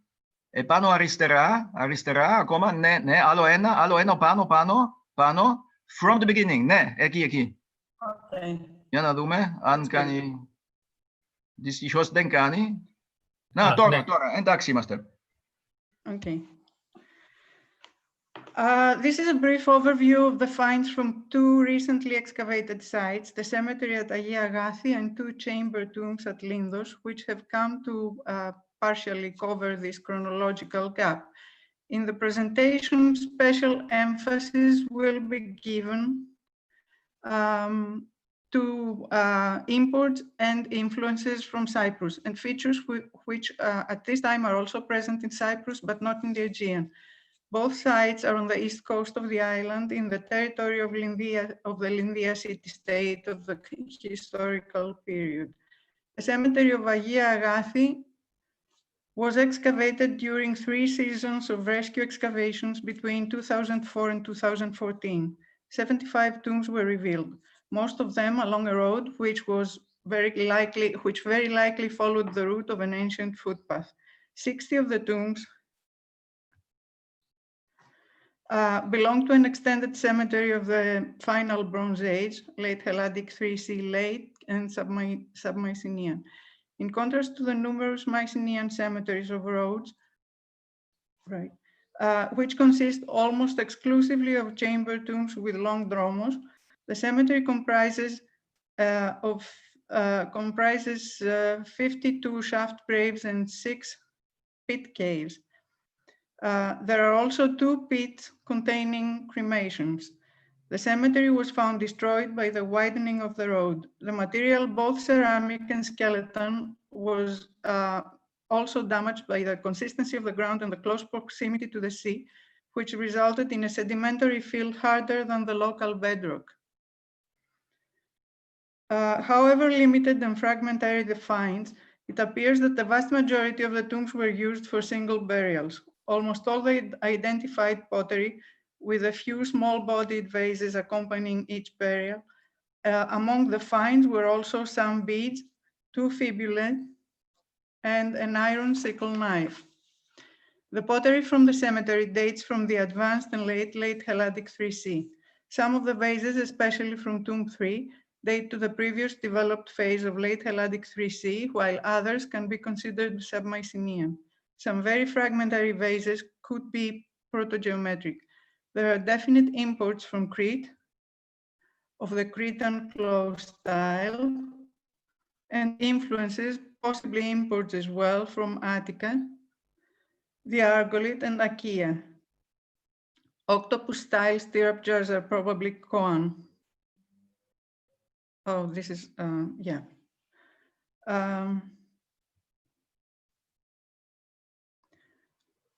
Apart from the imported vases, the shape and motif repertoire of the Rhodian pottery is quite diminished in comparison to the developed phase of late Hellenic 3C. There is also a distinct category of closed shapes, belly-handled amphoras, stamni, and amphoriski, which belong to the local tradition, apparently involved in the Dodecanese, and quite probably influenced the development of the wavy line pottery of Cyprus. One of the 2 feeding bottles found in a child's grave is handmade with a vertical handle set at a 90-degree angle to the spout. Rarely found in Mycenaean sites, this variant is considered a Cypriot version and becomes more common in the Aegean and Crete in the early Iron Age. Tomb 3, a pit cave, was exceptional in the richness of the finds accompanying the burial of an adolescent female. It contained a total of 10 vases, mostly small storage vessels, a bronze mirror, jewelry of gold, semi-precious stones and faience, weaving tools of ivory, and 2 scarabs.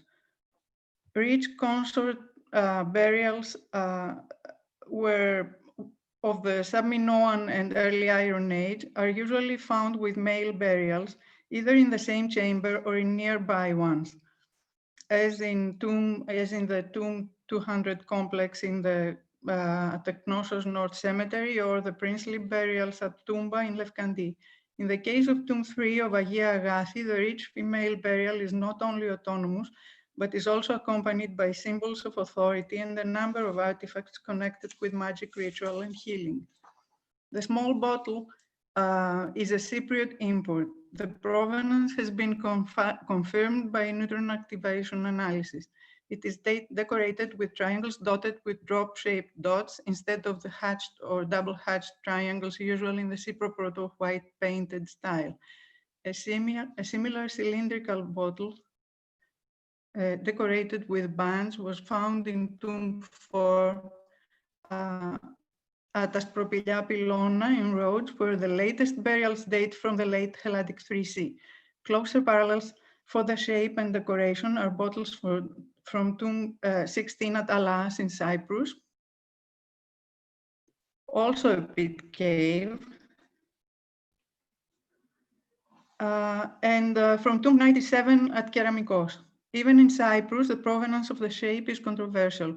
Certain scholars suggest that it comes from Mycenaean repertoire, and others support a view of local evolution. It has also been suggested that the cylindrical bottle appeared in Canaanite context as early as the first half of the 12th century BC, a century before the production of the proto-white painted pottery of late Cypriot 3B.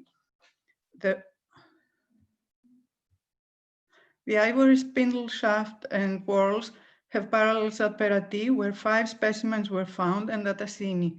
In Cyprus, ivory spindles are common in rich burial contexts at Enkomi, Kition, and Palepaphos. In the Syro-Palestinian coast, they are found in settlements and sanctuaries at Hama and Megiddo. Spindles of imported materials, ivory and amber, are found in rich burials of women in Italian sites of the geometric period, indicating the authority of the despina and the economic significance of the cottage industry of cloth production. The gold sheet bead, thought to depict a cowrie shell, has parallels among the finds from the Encomi tombs. There is also one bead similar to this from a tomb in Ialissos, I believe in the British Museum, but there is no depiction of it. The two faience plaques, actually spacer beads, in the shape of mandrake fruit, a well-known hallucinogenic, are also seen among the different vegetal forms of gold beads of the Egyptian pectoral from tomb 93 of Encomi, shown by Professor Papasavas on Tuesday. Both of the scarabs associated with tomb 3 have parallels in Tel El Farah of Syro-Palestinian manufacture, dated to the Ramesside period. Finally, the mirror found in the tomb belongs to the tanked Cypriot type mentioned by Dr. Zinkiewicz, as do all the other 5 specimens known from Rhodian Mycenaean cemeteries. The deposition of many vases in rich female graves in geometric contexts have been interpreted as a display of the oikos wealth. However, in this instance, the great number of small vessels for storing ointments and oils in connection with objects carrying magical connotations possibly indicate that this was the burial of a young female trained to become a healer. Mirrors found in graves are usually considered toiletry accessories, although the magical connotations of mirrors in antiquity has often been addressed. The ivory spindle ceremoniously held in the right hand of the deceased on her chest should not be dismissed as a tool, even as a luxury model of one, indicative of social and economic status, but rather as an emblem of rank, of her authority in the oikos, and possibly even over a small number of dependent households. The magical significance of the act of creating yarn has also been emphasized. Desborough's association of the Mycenaean culture with the innovative practice of single burials in schist or pit tombs, with cemeteries consisting exclusively of schist and pit tombs, appearing for the first time during this period in Attica, Euboea, and the Argolid, also holds for Rhodes, with the cemeteries at Agia Agathi and at Soroni. This is a cemetery known only from a mention in Italian publications. The new tombs at Lindos, however, indicate a reversion to the practice of family burials in chamber tombs observed in the numerous Rhodian cemeteries of the Mycenaean period. The 2 chamber graves at Lindos were revealed in 2012 during cleaning work at the site of the ancient theatre. The tombs showed similarities to the built tholos tombs of East Crete and the hybrid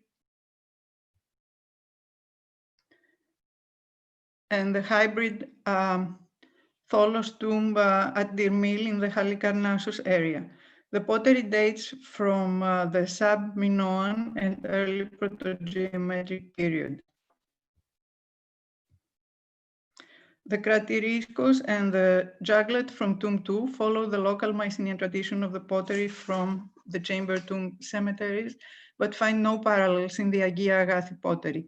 The bell-shaped skyphos is a definite import from Central and East Crete. The large stirrup jar from tomb 1 is possibly a vase of Rhodian manufacture, but it belongs to a Cretan tradition that also presents continuity in Cyprus. Its proportions, with 1/3 of the total height corresponding to the spout handle's false neck, do conform to the standard of sub-Minoan stirrup jars. The technique of manufacturing separate sections of the vase is diagnostic of late Minoan 3C. The spiked cone and the air hole on the disc are late features. The unusual shape of the spout with the concave rim could have been influenced by the spouts of strainer jugs. Strokes down the front of the spout and the back of the handles are also a feature of sub-Minoan stirrup jars, as are the elaborate triangles on the shoulder with double or triple outlines and different fills, often with concentric arcs at the corners.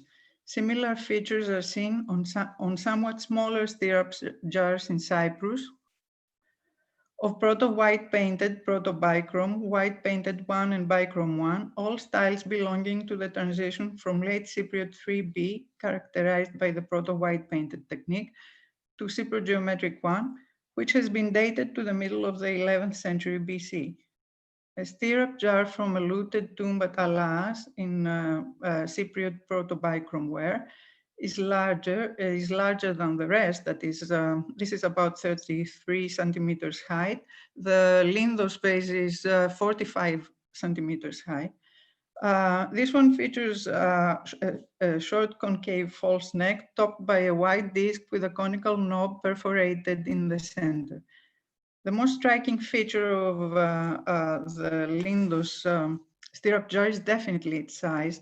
Chamber tombs in Rhodes contained a number of large domestic type stirrup jars, starting in late Bronze 3A2. Haskell considers that the inclusion of large stirrup jars in Rhodian tombs and even in Carpathos reflects a Cretan tradition, while in mainland Greece, such a practice is extremely rare. Even in Crete, however, this practice is observed during the late Minoan III period. In sub-Minoan and proto-geometric times, the stirrup jars used as grave offerings are small or medium-sized. The closest parallel to the Lindos stirrup jar is the large stirrup jar in the Copenhagen Museum, a vase almost as large, it's 39 centimeters high, featuring striking similarities in shape, fabric, and decoration. It was purchased by King at Lindos during his visit in 1913. This places the vase in a post-Mycenaean phase and before the proto-geometric period, and states that it should be considered representative of the renewed connection of Cyprus with the Aegean, which seems to have taken place after the end of the late Hellenic 3C. This deposition of large-sized stirrup jars inside tombs at Lindos, also observed on Cyprus in the same period, should be linked to the dispersal of the Cretan transport stirrup jars. Transport stirrup jars have been identified in the Uluburun and Cape Caledonia shipwrecks, as well as in the shipwreck at Cape Iria. In Cyprus and the Near East, transport stirrup jars are found in some numbers, both in domestic and burial contexts. Some are decorated octopus stirrup jars, others feature Cypro-Minoan characters. A number of these are found with pottery dating as late Hellenic 3C late. The most conspicuous find from the Lindos tombs is the great number of ovicaproid astragali. A total of 86 are reported as found in Lindos tomb 2 and 1 in tomb 1. The greatest concentrations of astragali are recorded from South Levantine Celtic context at Megiddo, Lachish, and Taanach, dating from the 10th century BC. At Megiddo, a crater was found containing 643 specimens. Astragali are reported also from Philistine sites at Tel Kasile, Tel Mikne Ekron, and Tel El Hama. In Cypriot context, both unworked and modified astragali are found from Middle Cypriot and later. They become more frequent at the close of the late Bronze Age. A number of astragali and the bronze votive astragalus were located in sacred area 2 at Kition. Rhys has argued that astragali were used in divination based on the presence of other probable divination tools such as liver and kidney models and incised scapulae. He compared the finds from Kition with clay models from Ras, Shamra, and Megiddo of the 13th and 12th centuries BC, and with similar evidence from sanctuaries at Tel Mikne and Tel Dor. Astragali were also found in the sanctuary of the ingot god at Enkomi, late Cypriot 3B to Cyprogeometric 1, and in later periods at the temple of Astarte Aphrodite at Tamassos, the Cypro-archaic sanctuary of Apollo Ilatis at Kourion, and the 5th to 4th century sanctuary at Kition Bambula. In later periods, gaming with astragali was related to certain deities and with rites of passage. Childhood toys, among them astragali, were often offered at sanctuaries upon exiting adolescence and before marriage. They were used in astragalomancy and erotic divination. Over 22,000 specimens were found in the Corinthian cave. Large numbers are reported from graves in Italy, especially at Locri Epizephiri, and in Spain, sometimes arranged in specific patterns around the deceased. It has been suggested that their function was to protect the living from the dead.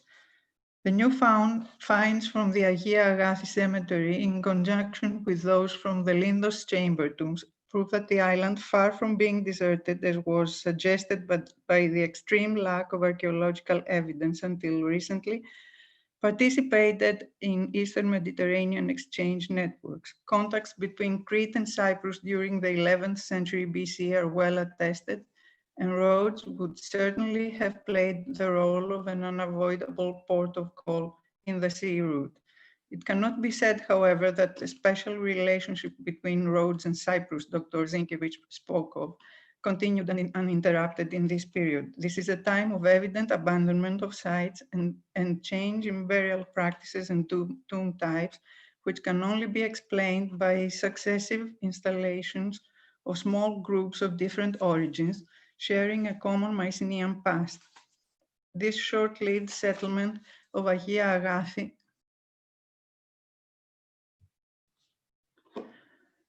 in the 11th century BC was perhaps an impermanent installation of people on the move. It was succeeded by the foundation of Lindos. The Lindos tombs are the earliest safely dated indication about the establishment early in the 10th century BC of the site, which was to become the most important harboring roads for the trade with Eastern Mediterranean.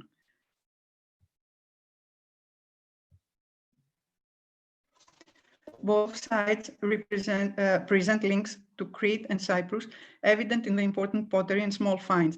The magic symbolism of the burial gifts accompanying the young woman in Tomb 3 of Agia Agathi and the great number of astragali from Tomb 2 of Lindos indicate the adoption of Eastern magical religious practices. They are evidence of the overseas interaction between commercial elites and the expression of similar ideological and religious prototypes. This continuity during this period is evident even in the local pottery sequence. Characteristic shapes and motifs of the Rhodian late Helladic 3C are absent from the pottery of Agia Agathi and the Lindos tombs. Their reappearance in geometric times is a counter loan from Cyprus. The influence of Cypriot pottery in the evolution of Rhodian pottery in the 9th century BC is unquestionable. However, these Cypriot ceramic styles are based to a large degree on Mycenaean and Subminoan decorative tradition and feature elements that are already present in the pottery of Agia Agathi and the Lindos tombs in the 11th century BC. Starting in the 9th century BC, different exchange systems were developed with more imports from Cyprus and local imitations of Cypriot shapes like the lichithia that indicate the production and export of perfume and medicinal oils. Rhodes had entered a process of stabilization and the special relation with Cyprus was reestablished. Thank you for your attention. Thank you very much, Dr. Seraki, indeed, for this clarifying presentation in many aspects. And I'm sure that at the end, we will have an interesting and animated discussion. So I remind all of you that discussion for all 4 papers will happen at the end. You can then use, or from now on, the question and answer tool or the chat tool, or not now, but at the end, raising your blue hand. One of the 3 possibilities hopefully will work out for everybody. In the meantime, we swiftly move on to our second speaker. I welcome Dr. Nicholas Salmon from the British School at Athens, where he is with another development officer. And during his research time, he has a strong focus on the Deccanese and especially Rhodes as well. Within order, he has started undertaking the difficult task of bringing alive old excavations from the storage room and the archives of the British Museum. But today he is presenting us aspects on the connection between Italian food and Rhodian impact, or as he put it, the spaghetti workshop of Rhodes, Cypriot inspirations, Rhodian alterations. Please, Dr. Salmon. Okay, thank you for that introduction, Stefan. Can you see my screen? Perfect, thank you. Yep, good. Okay, thank you. I'd just like to start by thanking Yorgos for his very kind invitation to present at this conference. Okay, spaghetti Arab alloy are one of the most recognized ceramic products of 7th century BC Rhodes. They were first identified by Knud Fritz Johansen in his publication of the Exochi cemetery near modern-day Lardos, and have since received attention from Nicholas Coldstream, Matteo De Cunto, and especially the organizer of this conference, Yorgos Borogiannis, who, sparing his blushes here, has explored their connection to Cypriot white-painted 4 vessels as an example of continuing Cypriot influence on Rhodian pottery after the geometric period. Given that spaghetti Arab alloy have been found in large quantities in graves at the site of Exochi, Kamiros, and particularly at Yadissos, it is understandable that the focus of previous scholarship has tended towards these vessels. However, so far, little attention has been paid to understanding their production in the context of the entire output of the spaghetti workshop, which produced a far wider range of goods than simply unguent vessels. In this presentation, I will explore the whole repertoire of this workshop, charting its development and distribution from the late 8th to the late 7th century BC, from its Cypriot inspirations to later Rhodian alterations. In doing so, I hope to show how it modelled its production to take advantage of overseas trade, while also catering to a domestic market at home. I will begin by outlining the development of the spaghetti araballos. Spaghetti Arab alloy are named after the typically Cypriot combination of small concentric circles and vertical wavy lines, sometimes united in a single spaghetti-like ornament that decorate their main body. Their fabric is pale greyish in colour, smooth to the touch, and relatively fine with little mica. There are 3 phases in their morphological development of spaghetti Arab alloy on Rhodes. The first closely imitates its Cypriot prototypes. It is globular in shape and retains the characteristic neck ridge of white painted 4 vessels. A good example of this phase is provided by Exochi Grave K, which includes a white painted 4 juglet and 2 spaghetti Arab alloy, one with a neck ridge, shown here, Fig 2, and another with no neck ridge and a wider body. The former is a close, albeit smaller, imitation of the Cypriot type. Importantly, the initial shape of the spaghetti Arab alloy is only found on Rhodes, which, as Fritz Johansen argues, is convincing evidence of their local manufacture. In the absence of a varied ceramic assemblage to help date this type, a tentative chronology for this series may be offered by the upper bracket of Cypriot white painted 4 wares, around 700 to 675 BC. The second type of the spaghetti Arab alloy is also globular in shape, but has a squatter neck with no ridge. Examples of this series are more common, appearing in cemeteries in Exochi and Kamiros on the west coast of Rhodes. For example, Pateles grave 45 at Kamiros included a spaghetti araballos and a black on red barrel flask decorated with crosshatched triangles, which may be locally made. The decoration of the barrel flask suggests a late geometric date for the burial. A similar date may also be suggested for a pair of spaghetti araballoy found at Exochi grave C, which contained a Rhodian pedestal crater with atticizing decoration among its large assemblage of pottery. This series continues to appear in graves datable to the early 7th century BC. I would therefore suggest that this series of spaghetti araballoy were produced on Rhodes from the last quarter of the 8th century to around the middle of the 7th century BC. The third iteration of spaghetti Arab alloy is more conical in shape and has a flatted shoulder that tapers sharply towards the base. Two graves may be cited for establishing its chronology. The first is Zambiko grave 53 at Yalissos, whose extensive pottery assemblage I will come to in a moment. The second is grave 14 from Papatis Louris cemetery at Kamiros, which included, among other objects, an Ionian bird bowl and a stem dish, a late Proto-Corinthian piriform arabalos, and a spaghetti arabalos. The bird bowl may be assigned to a North Ionian archaic 1C, corresponding to 630 to 610 BC. The Proto-Corinthian arabalos belongs to the mid-7th century BC, while the stem dish can be dated to 620, 600. All considered, the assemblage ranges from 650 to 600, while the burial probably occurred around 600 BC. The final series of spaghetti arabalos therefore seems to have been made on roads during the second half of the 7th century BC. Overall, spaghetti arabaloi were made on roads from 725 to 600 BC. The shape of the vessel evolved considerably throughout this period, from globular to conical. In contrast to the development of Proto-Corinthian arabaloi in the 7th century BC, Rhodian spaghetti arabaloi moved towards a squat as opposed to a piriform profile. At first glance, the distribution of spaghetti arabaloi, as outlined by Fritz Johansson, suggests mass production for export. Examples have been found primarily in graves across roads at Yalissos, Kamiros, Lindos, Exochi, and Vroulia, on many Aegean islands, such as Milos and Thera, as well as in western colonies of Rhodes, such as Syracuse and Cumae. However, not all the spaghetti arabaloi found at these sites were made on Rhodes.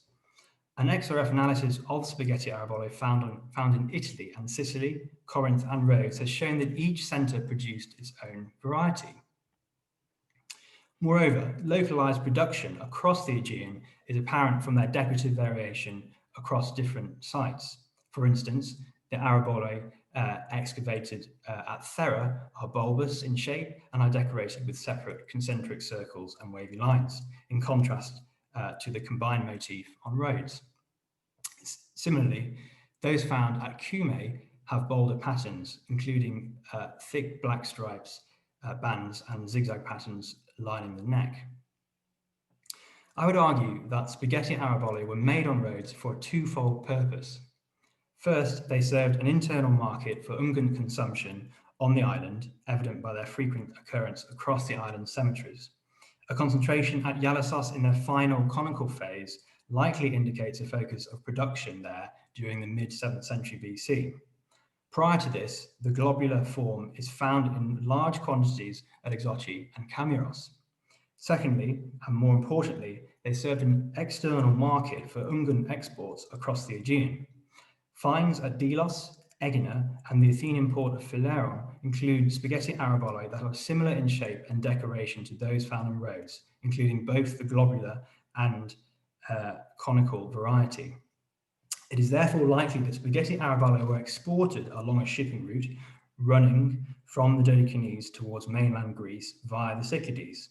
With finds throughout the island and across the Aegean, it was undoubtedly a popular and exportable product that responded to the Ungan trade on Rhodes.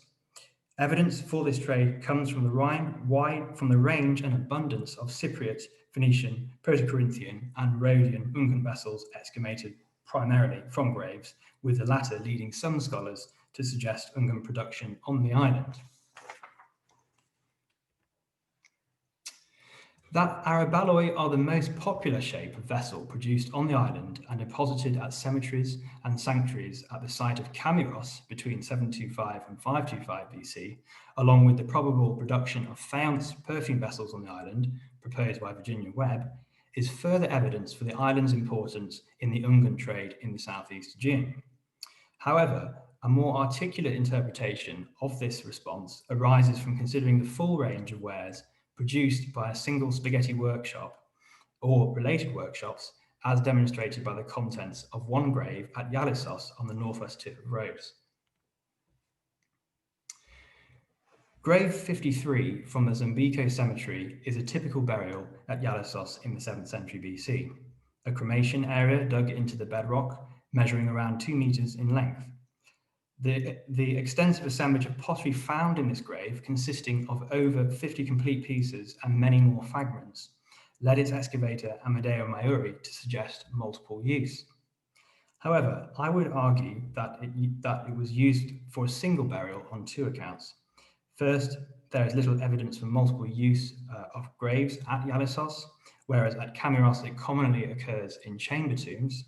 And secondly, the pottery finds are relatively uniform and contemporaneous.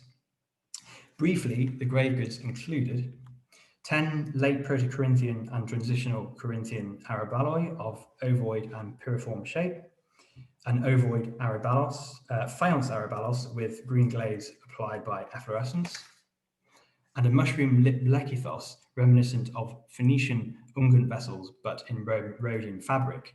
Other finds include a small trifle oinoki and a small undecorated stamnos with vertical handles.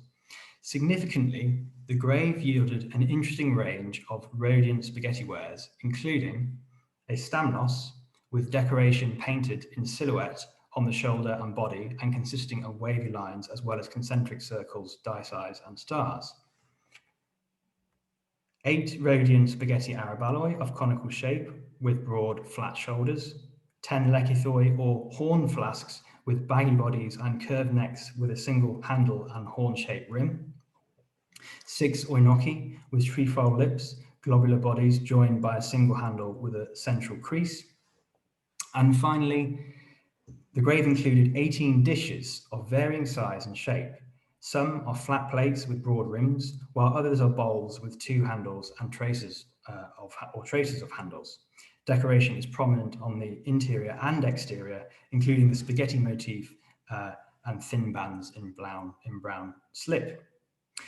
Since most of these spaghetti wares do not occur in other datable contexts, the chronology of Zambica grave 53 must be established through the Corinthian arabaloi, faience arabalos, and spaghetti arabaloi of conical shape.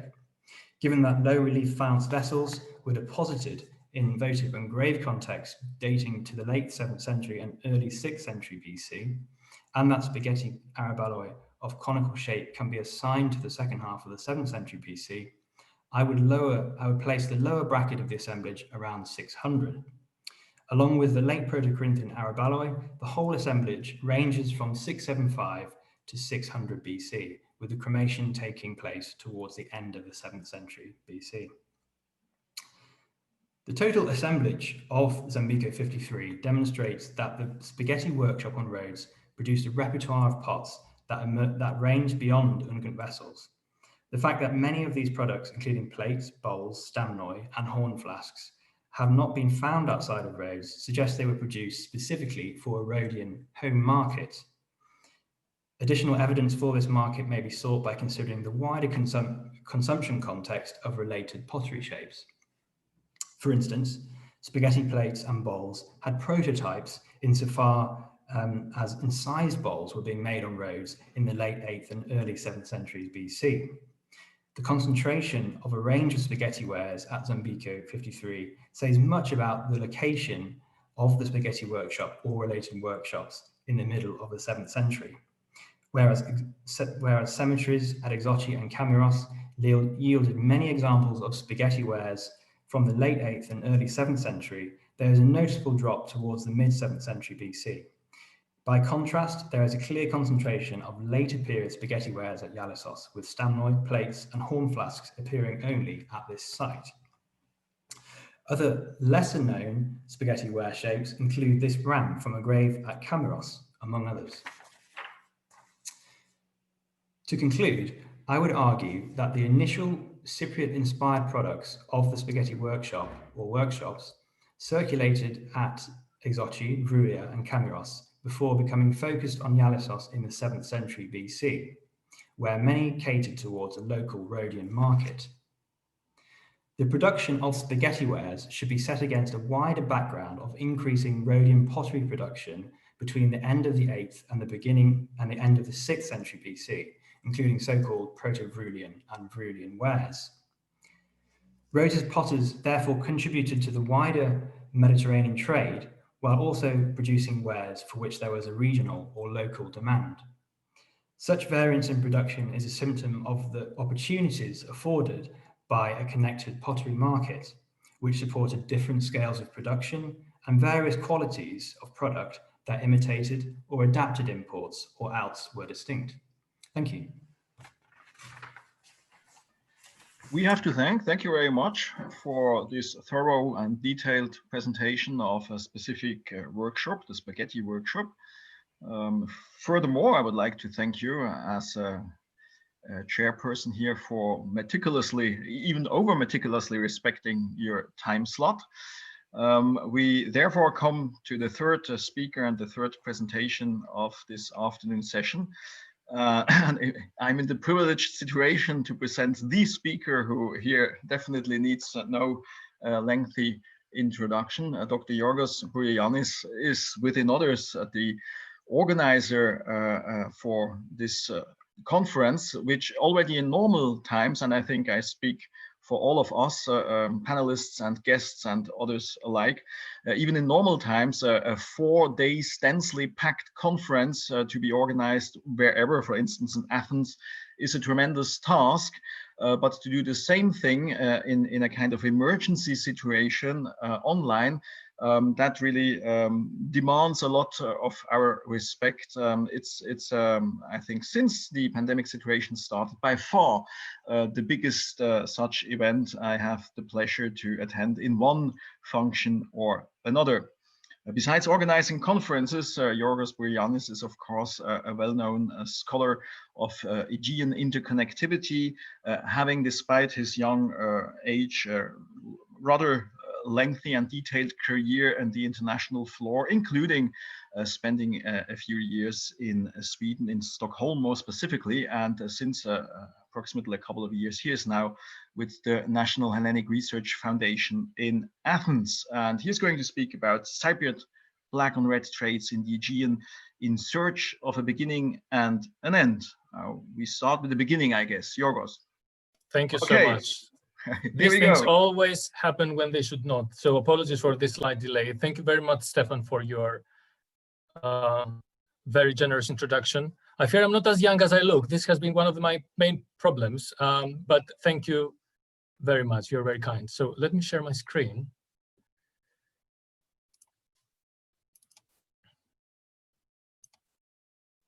Can you all see it now? Screen is here. Now you have to activate the PowerPoint. Okay. Is it okay now? Perfect. Thank you very much. So early Iron Age Greece emerged from the debris of the late Bronze Age palatial system after a long period of complex changes that affected social and economic structures. During the late 2nd and early 1st millennium BC, maritime travels became less frequent and contacts with the Eastern Mediterranean declined, even though they were not entirely suspended. In the absence of old centers of economic authority, the Aegean became a large navigable space open to smaller scale entrepreneurial initiatives. Although the intricacy of ancient trade allows for multiple interpretations and identifications of agency, the Cypriots seem to have acted as primary instigators of the early Iron Age Aegean reopening to the Eastern Mediterranean, especially during the 11th and early 10th centuries BC. Pottery is, of course, one of the most accessible bodies of evidence, not only because imports are easy to distinguish, but also because they can be examined in tandem with a well-defined Aegean ceramics. The latter display a sound classification system that offers a reliable tool for the comparative study also of non-Aegean pottery wares. In addition, the single and in most cases undisturbed burials of certain areas of Greece provide sealed chronological units within which imports can be securely dated and further examined. The earliest ceramic indication of the resumed contacts between the Aegean and the Eastern Mediterranean is a Levantine dipper juglet from tomb 46 at the Skoumbri cemetery of İΔ.Ε.Κ, dated by local pottery to the early proto-geometric period, second half of the 11th century. This type of juglet occurs also in Cyprus, of course, as an imported item. A well-dated parallel to the İΔ.Ε.Κ vase has been found in a Cypro-geometric one tomb at Kition that also corresponds to the same chronological phase. The patchy Aegean record of the 11th century and its Cypriot dimensions is reflected also on recently finds, like the ones from Agia Agathi, but I'm not going to comment on them further because we have just followed the very illuminating presentation by Dr. Zervaki. I'm just showing you again here this proto-white painted jug and the context. By the beginning of the 10th century, the material reflection of contacts with Cyprus becomes clearer. Crete is the source of numerous juglets with vertical ribbed or incised decoration that we call Cypriot black slip products. The earliest example, dated around 1000 BC, comes from a small vaulted tomb at Amari that has also produced a Cypriot amphoroid crater of a type that occurs also in Cyprus from the late Cypriot II to the Cyprogeometric period. A similar Cypriot crater is known, of course, from ΕΛ.ΙΔ.Ε.Κ, where it was used as a funerary urn of a male burial of the heroine. Due to time restrictions, I will shift my discussion to the 9th century, when contacts between the Aegean and the Eastern Mediterranean display a new ceramic calling card, the black on red ware. The term is descriptive and refers to a wheel-made pottery class in fine red to orange, but also light ground fabric that was slipped all over and decorated with linear and circular ornaments in black paint. It is under these primarily Cypriot technical features that black on red occurs in the Aegean. I will not enter the discourse of who were the carriers of black on red in the Aegean. Instead, I will focus on securely dated context in an attempt to approach the chronological range of its presence in Greece. Although black on red vessels occur across the Mediterranean, the Aegean seems to provide the western limit of its relatively dense presence, and as such, it can contribute to some of the chief questions about the date and origin of the ware. At this point, I would like to stress that only a small fraction of black on red vessels from the Aegean have been analyzed, mostly from the area of Knossos. And although the sample was small, these sherds were of Cypriot manufacture and probably originated in the area of Kuklia at Palepophos. So where and when does the Greek contribution to the black on red narrative begin? The earliest known black on red product from Greece, a fragmentary black on red juglet, was found again at ΕΛ.ΙΔ.Ε.Κ in tomb 79. The burial, a cremation, contained a bronze cauldron. It is firmly dated to Cyprus-Geometric II, so the second quarter of the 9th century BC, by the presence of two Attic early geometric II oinokoe. The rest of the ceramic content is equally intriguing. Parts of some 6 Euboean pendant semicircle plates, 2 pedestal craters, of which only parts are preserved, 2 fragmentary Phoenician bichrome jugs, and small jugs of Cypriot white painted ware.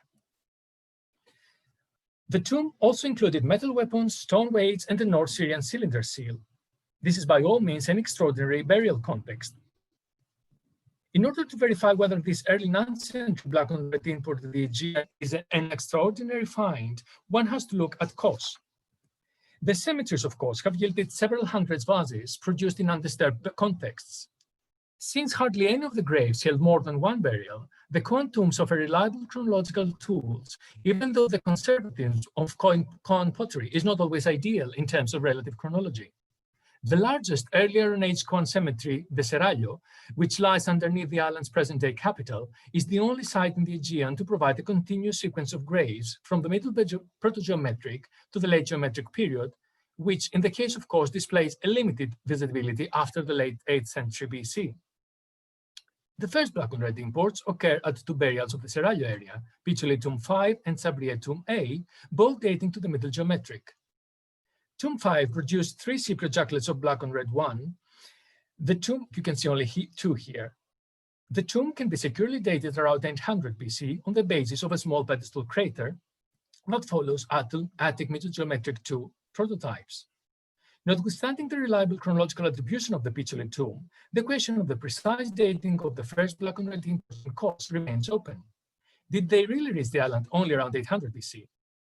Nicholas Coldstream had initially dated the earliest black on red imports at Kos soon after 850, at the beginning of the Middle Geometric, but he then lowered this chronology by almost 50 years. In the pottery of Kos, transition to the Middle Geometric is marked by the arrival of a new shape, the neck-ridged juglet with funnel-shaped mouth, which occurs for the first time in tomb 27 of the Serrallo cemetery. The latter is firmly dated to circa 850 BC by the presence of an imported Euboean cycladic subproto-geometric skyphos with pendant semicircles. The position of tomb 27 at the early stages of Middle Geometric is further implemented by the presence in the same burial of a small amphoriscos, a shape characteristic of early geometric to Deccanesian contexts that hardly survives into the Middle Geometric period. Noticeably, the earliest experiments with atticizing Middle Geometric decoration were carried out on the newest and commonest of the Quan Middle Geometric shapes, that is, the globular lekithos with ridged neck, extensively produced but decorated in the local geometric manner. The next ridge chocolates of tomb 27 follows the shape of Cypriot black on red chocolates, whereas it displays a simplified version of the equivalent Cypriot decoration with narrow horizontal stripes on the body. Since Quan potters must have become familiar with the new shape through imports, it seems reasonable to assume that the latter reached coast around the middle rather than the end of the 9th century. Neighboring roads is also crucial for the study of black on red in the Aegean. One of the puzzling problems of Rhode and early Iron Age is the dearth of evidence during the second half of the 9th century, the period that is contemporary to the Attic Middle Geometric I. Our earliest secure context of black on red is tomb 3, a cremation at the Lagos plot of Ialissos. The burial produced the first black on red imports in Rhodes, two globular two-handled neck-ridged chocolates of black on red 2, according to Yersta's typology. The vases were first published as Rhodio Cypriot, suggesting that they were made in Rhodes under Cypriot influence. However, their fabric treatment of the surface and accuracy of the decoration indicate a Cypriot manufacture. Tomb 3 also produced a locally made neck-ridged lekithos, identical in shape with its imported chocolates.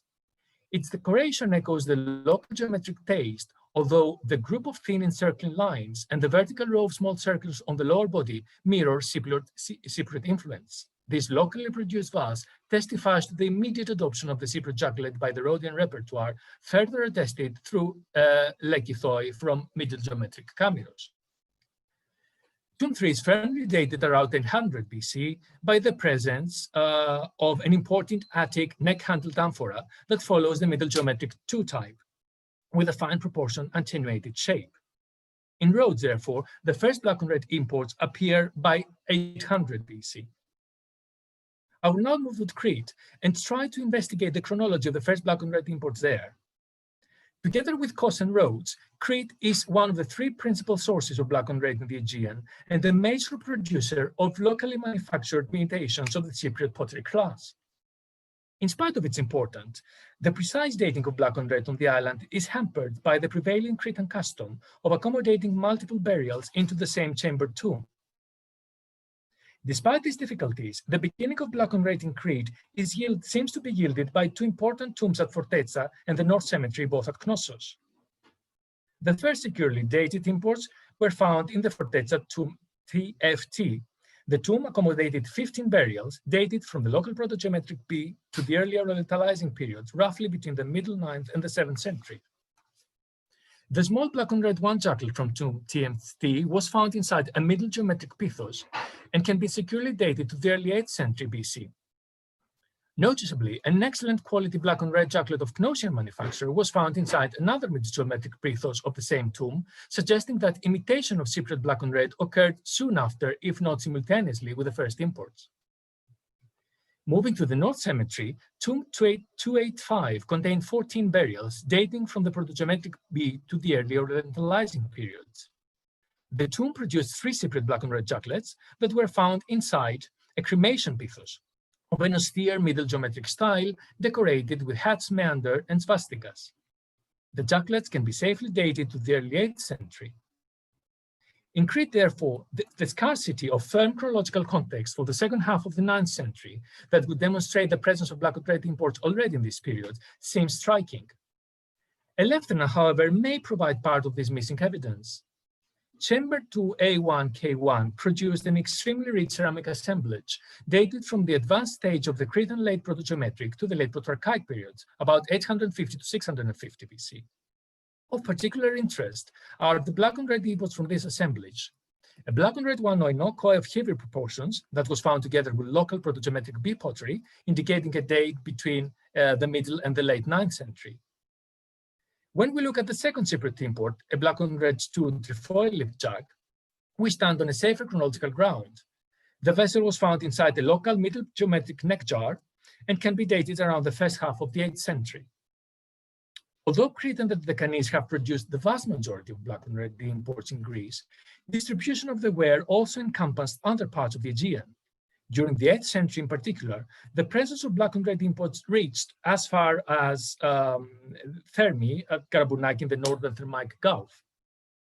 Although this example is from Samos, the one I showed, and it's actually an imitation. The role of the Cyclades as stepping stones in this Aegean network must have been important, but is poorly documented. The only exception to this rule comes from Naxos. In the early 1960s, a small cemetery excavated at Tsikalario in the central plateau of the island comprised 25 burial enclosures, mostly of a circular type. Here you can see the distribution of black and red in the Aegean that clearly extends from the southeast to the northern tip of the area. And this is Tsikalario. 17 of these 25 burial enclosures, the Naxios referred to the site as Alonakia, the threshing holes, for obvious reasons.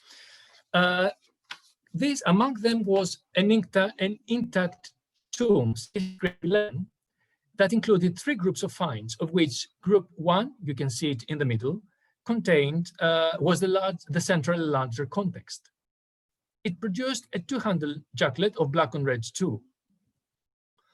Although the content of group 1 cannot be dated earlier than the Middle Geometric 2, as is indicated by acantharos with high handles adorned with small birds. A flat Naxian atticizing pyxis of Middle Geometric 1 from the same context has been considered as an antique when it was deposited in the tomb.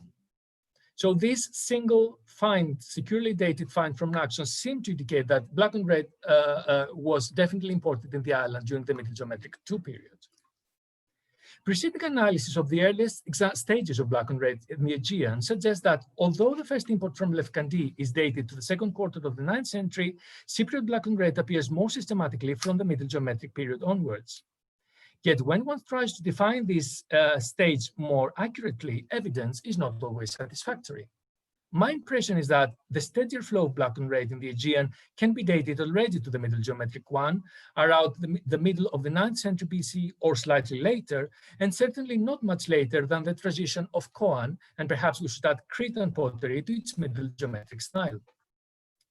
The 8th century marks the peak of black and red pottery in the Aegean, whereas Kos, Rhodes, and Crete became the centers of production of close imitations of the ware in local clay.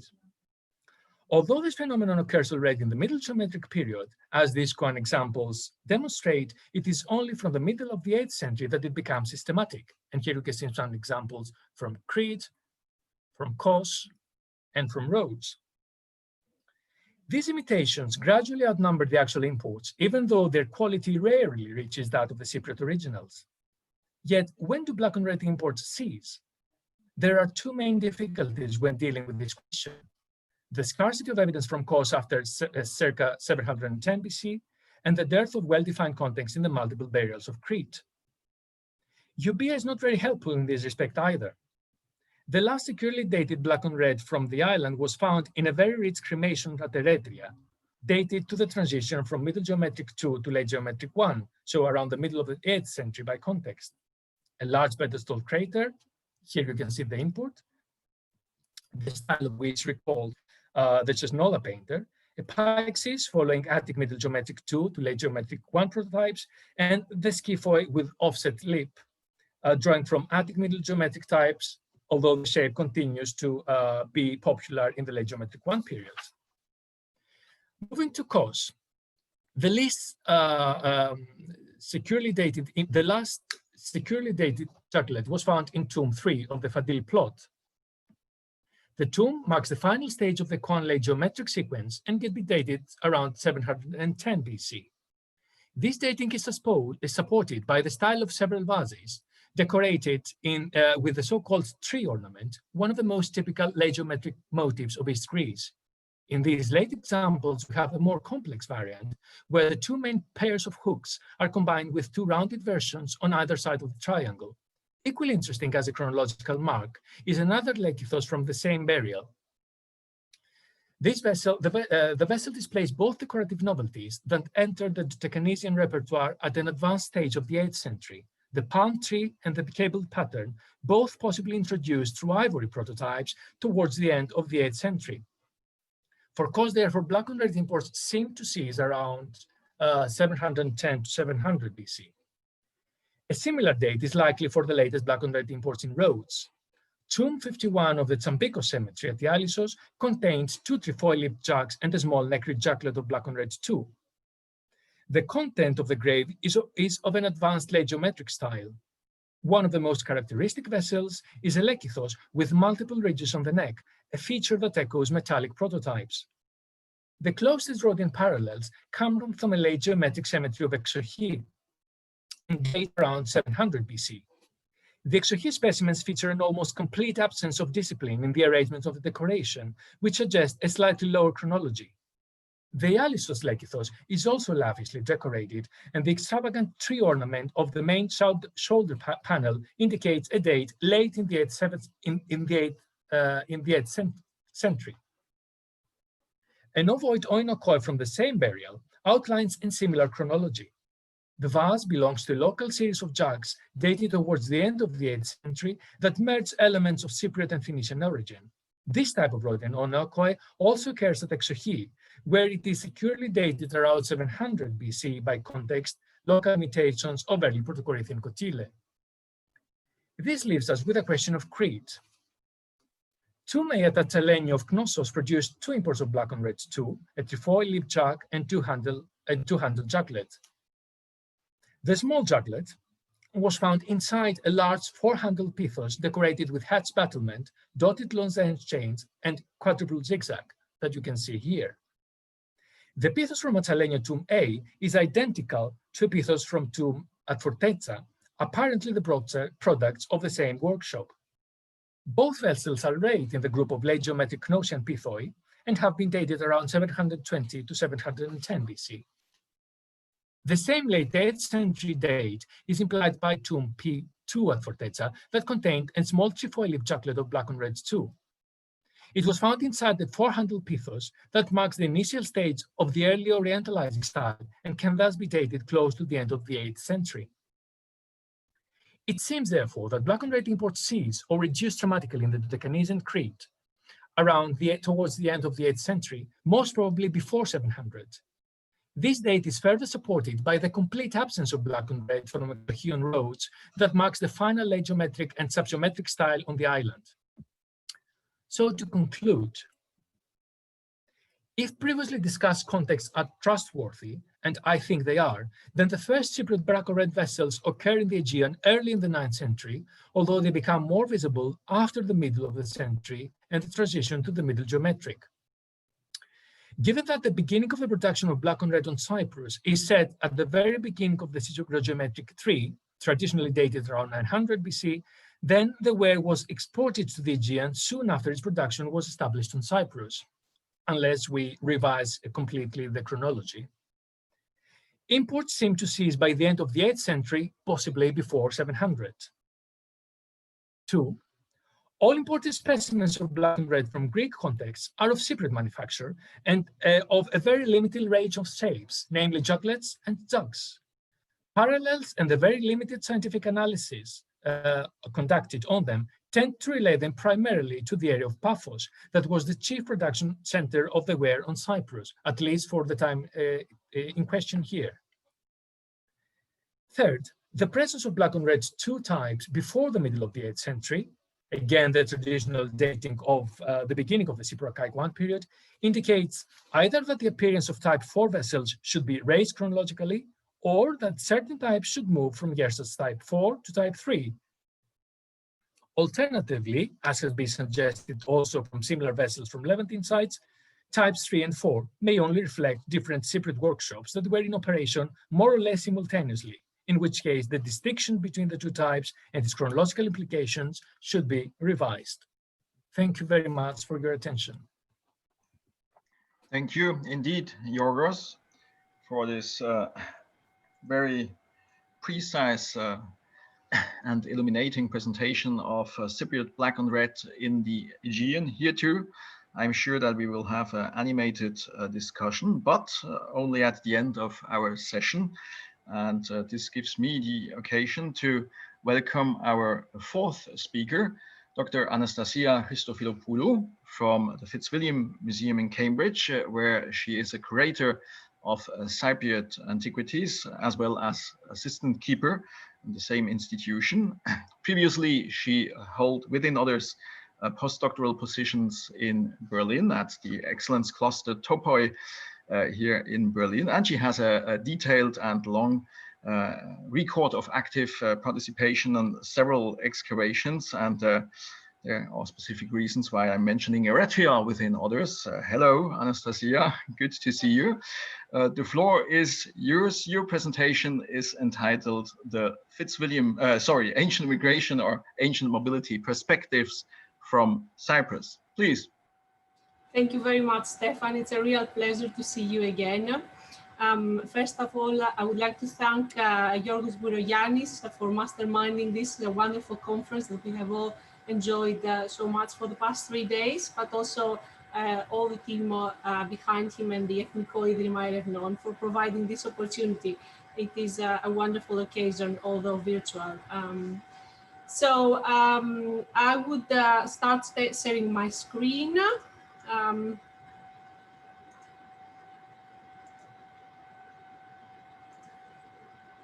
Sorry, it's not in presenter mode. We can see your screen. Can you see the slides properly though, or we can see the structure of the presentation. You have to activate the presentation. So I'll do it. Yeah, I'm sorry.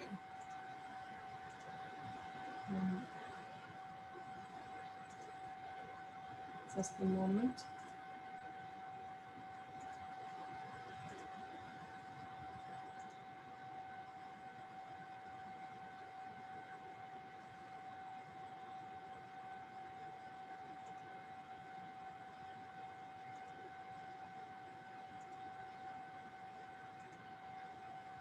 I can't find a way to activate it when I'm already on the sharing window.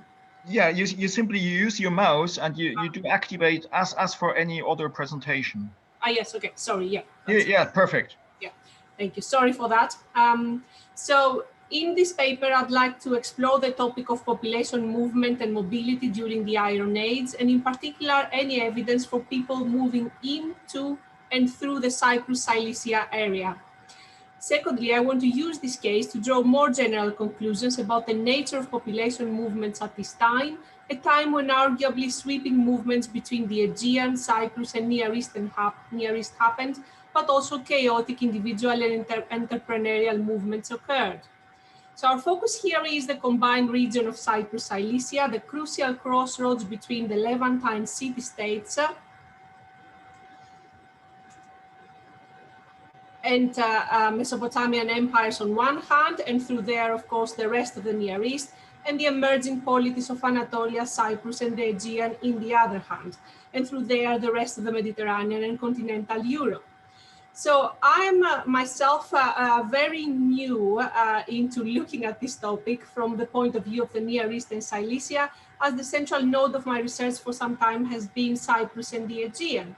So obviously my hypotheses here are very early, and in no way they compare with the work conducted by Professor Anna Lucia D'Agata, or of course my colleagues in Cambridge, Yana Mokrisova and Nisa McSweeney. But we at the Fitzwilliam, we are halfway through a 4-year research project aiming to elucidate what defines island identity versus mainland identity in the Mediterranean. A project that explores questions of mobility, thinking of the Mediterranean regions based on connectivity rather than disciplinary and modern political boundaries, considering the introduction of gender as a point that can advance the discipline of island research, as well as questions of migration under a diachronic scope. These are, of course, central aims to our project. But under this frame, I also decided to explore this topic of migration and mobility during the Iron Age as a case study with emphasis to the regions of Cyprus and Cilicia. It is an opportunity for me to explore a topic that I had not worked before. So in this project, I'll give a very brief introduction about why this is part of our general work. So in this project and exhibition, as Horden and Parcell have very rightly put it, we aim to highlight various historical situations in which insularity worked to diminish boundaries and to intensify rather than marginalize production. What you're seeing here is a number of groups from our collection that we have included as part of our ongoing 3-year research before we reach the stage of the exhibition. So our research frame is underpinned by a number of very important people who have formed the research clusters under the large project. And of course, for these, I have to thank my colleagues, Yana Mokrisova, Susanna Pancaldo, and Emma Baujit, who work on a particular node of the project that deals with research on analyzing the core metal collection of the museum, the Cypriot collection in particular, but of course a vast network of other collaborators. You can see a full list of them here. At the Cyprus Institute, Dr. Evi Margaritis and Dr. Giorgos Artopoulos. At the Department of Antiquities in Cyprus, Professor Dr. Vespo Pilidis, but also colleagues at the Ministry of Culture in Greece and in Sardinia. There's a secondary project that we link to this larger project called Linking Islands of Data, and that creates a research network based around the centers of excellence that study the classical world on both sides of the Atlantic. So I'm grateful therefore to all our collaborators for enabling this project. Here you can see an example of the current work that Yana, Emma, and Susanna are enabling through conservation and analytical work on our metals collection, and how we link the qualities and the evidence around these objects to agency and their context in Cyprus. So in the next minutes or so, I would like to make a very brief survey of polities and communities during the Iron Age in Cyprus and Cilicia, and then link this with any evidence of interaction between the two regions and consider this evidence under broader questions of insularity and mobility in the wider region.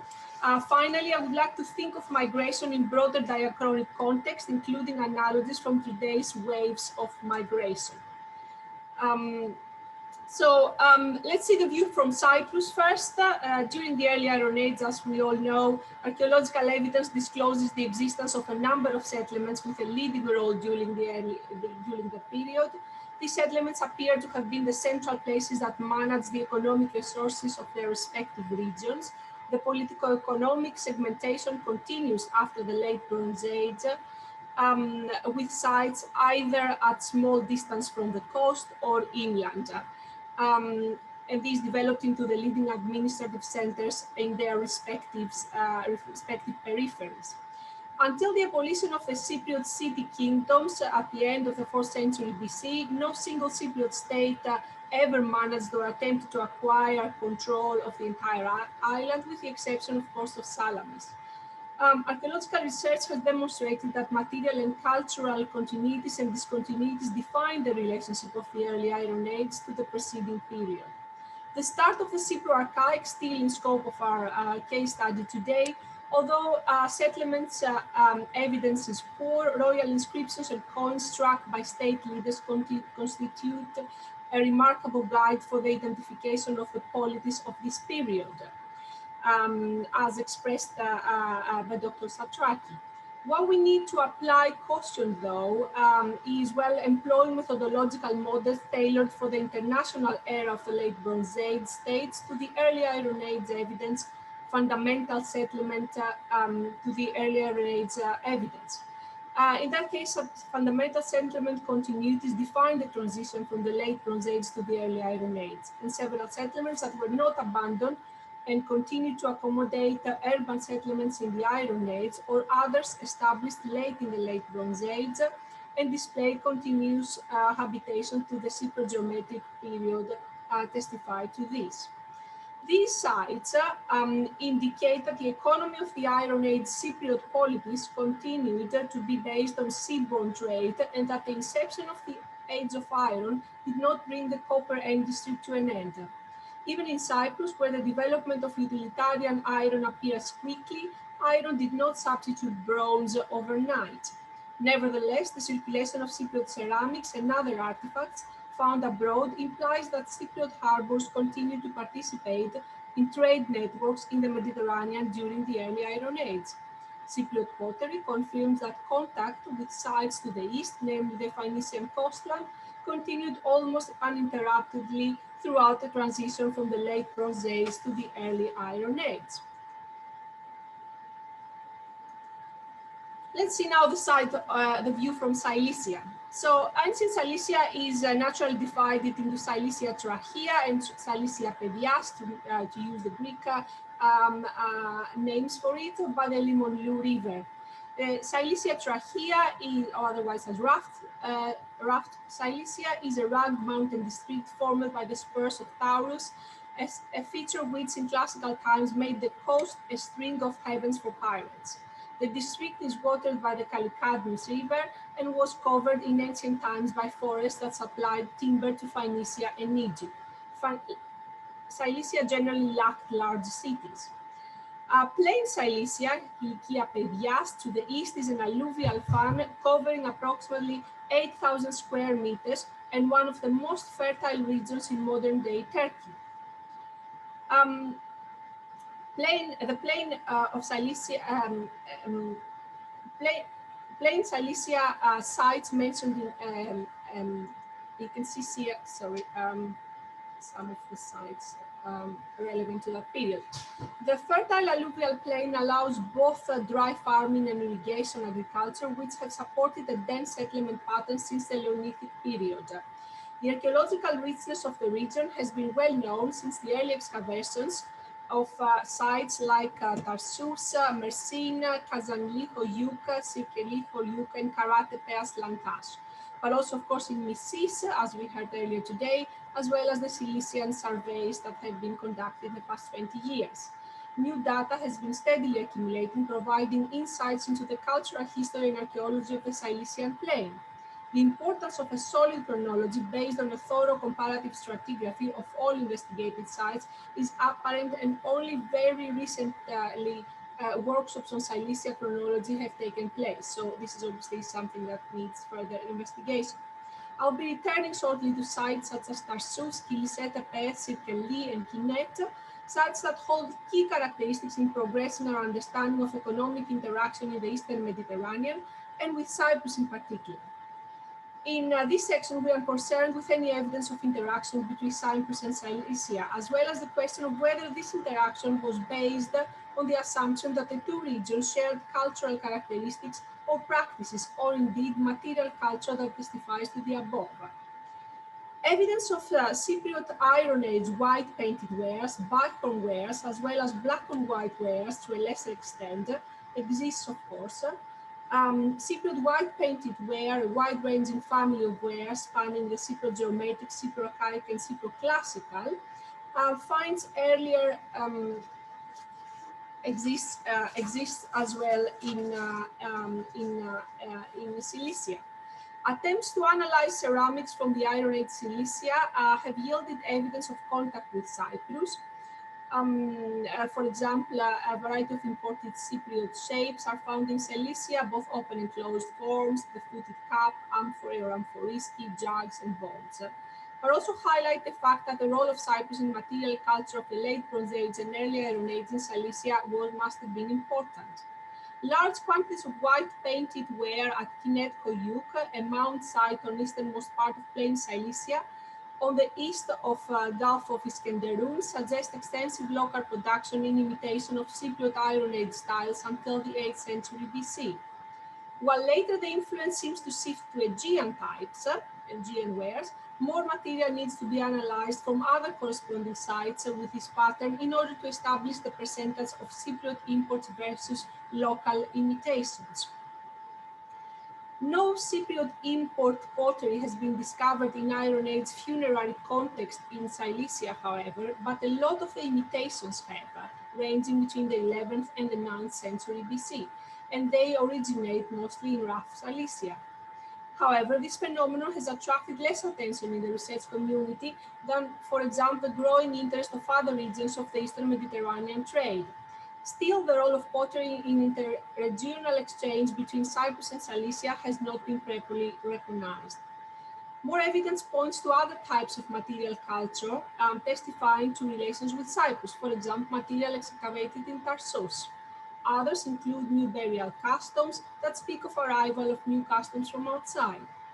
We need to be mindful that as numerous Cypriot antiquities were smuggled from Cyprus in the 1970s and are being stored today in regional museums in Cilicia, Adana for example, the possibility that some of these objects might have been brought in from Cyprus in modern times and not actually found in Cilicia cannot be excluded. Other types of evidence require even more investigation than the traditional quest for pottery interaction, for instance. For example, wine and olive oil production and distribution between Cyprus and Cilicia is something we need to investigate more. But we also need more integrated pottery and residue archaeobotanical remain analysis in order to understand better the relationship between transport vessels, movement, and interaction of people. Archaeological sources, specifically amphorae, are the most problematic. The so-called basket handle amphorae, dated between the 7th and the 3rd century BC, might have carried both olive oil and wine. They originate in Cyprus, and for a long time they were considered simply as Cypriot amphoras. However, the island was not the only place of their production. It seems that they were also manufactured in rough Cilicia, particularly the area of Hellenic, and maybe other centers such as Phoenicia, the southern coast of Israel and Alexandria. While more work, of course, needs to be done with other categories of material culture testifying to these connections, here is an example from our own collection at the Fitzwilliam, a scaraboid stamp seal featuring a fishman with Cypriot syllabic inscription. This dates between the 7th and the 5th century BC, and has been found in Cilicia, but unfortunately we don't have information of its particular find spot in the museum. In this seal, one can see the fishman's head. The owner of the seal is named as Philos. Writing is incorporated into the object's decoration, and the Cypriot syllabic script is testimony to the object bearing a connection with the island of Cyprus. Seals are particularly interesting, I think, as objects that can speak of these connections and of movement of people, particularly seals that are of a common type, such as the one here, which can be indicative of the identity of artisans, craftsmen, or laborers, because these people might have demonstrated high possibilities of mobility. Another example, during the 2007 excavations at Kilisé Tepe in the Goksu Valley, a shirt has been excavated containing a Cyprus-syllabic short inscription. It was part of a shallow bowl with incised signs in the interior part just below the rim.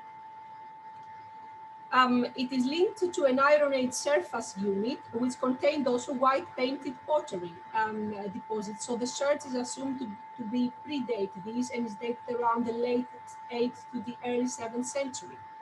In the 8th century, the region was unified under the rule of the dynasty of Mopsus and credited as the founder of Mopsiestia, though the capital was Adana.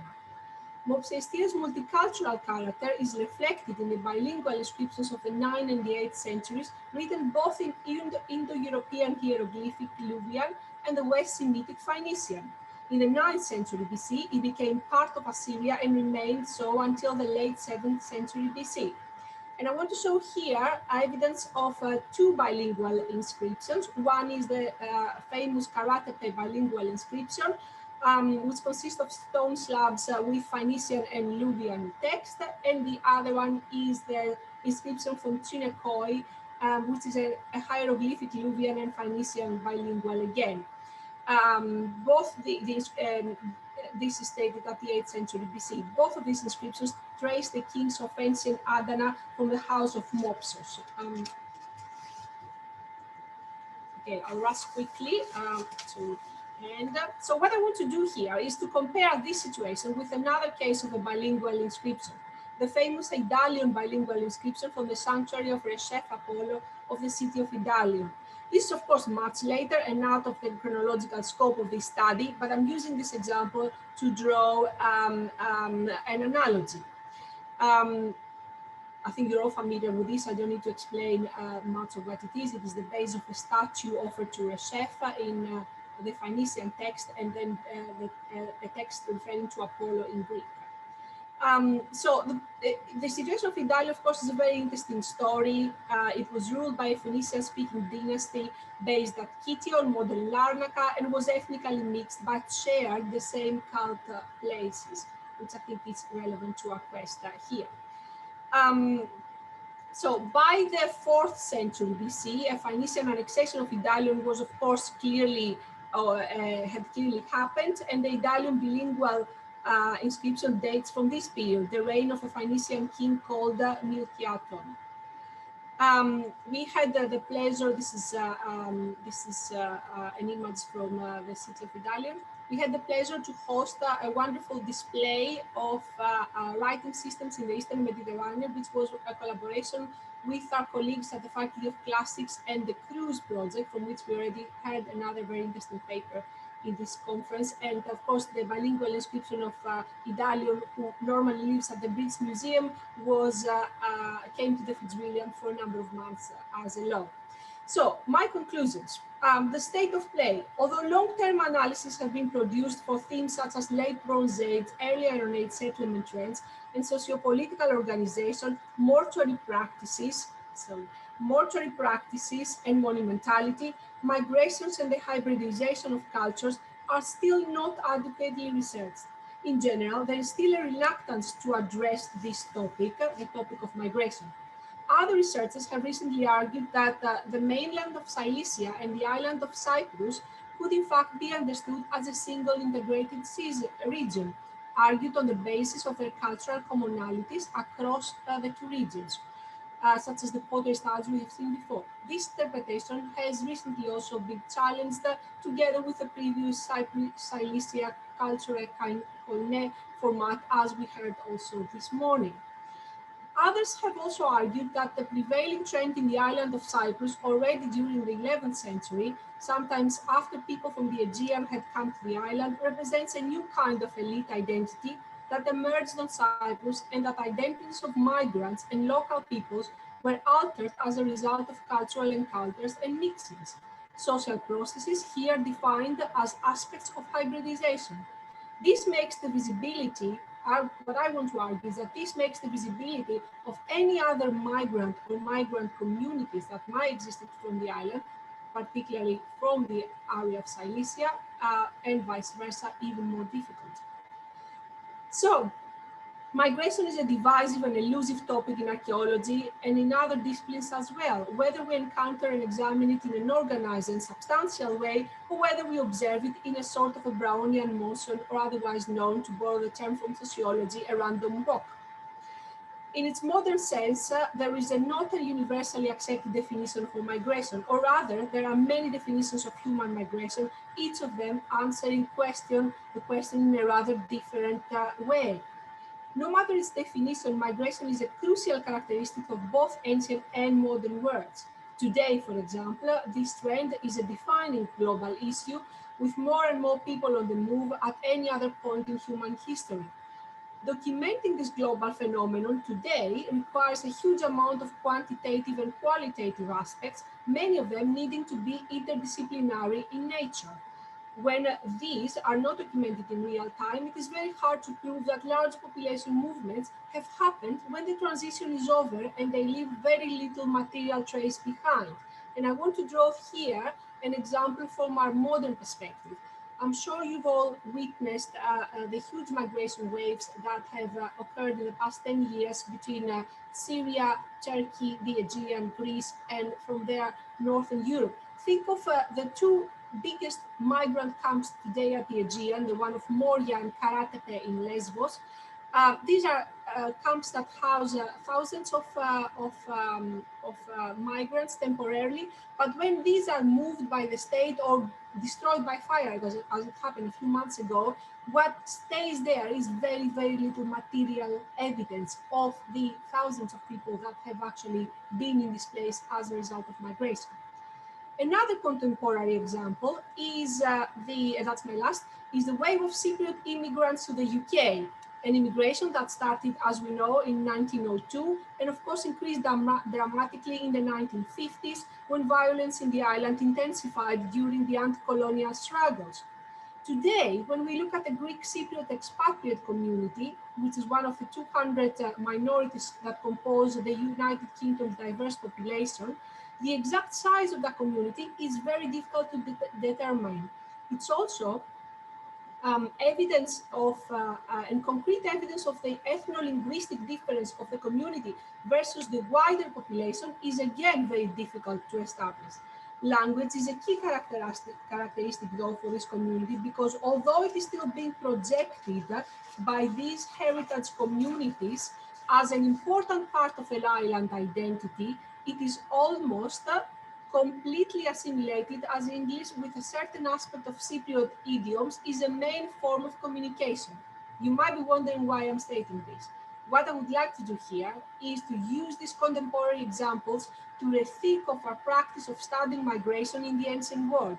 In archaeology, we use the topic of migration as a marker of distinct cultural change, claiming that the movement of people and the establishment of the new communities immediately signifies the arrival of new cultural norms and behaviors.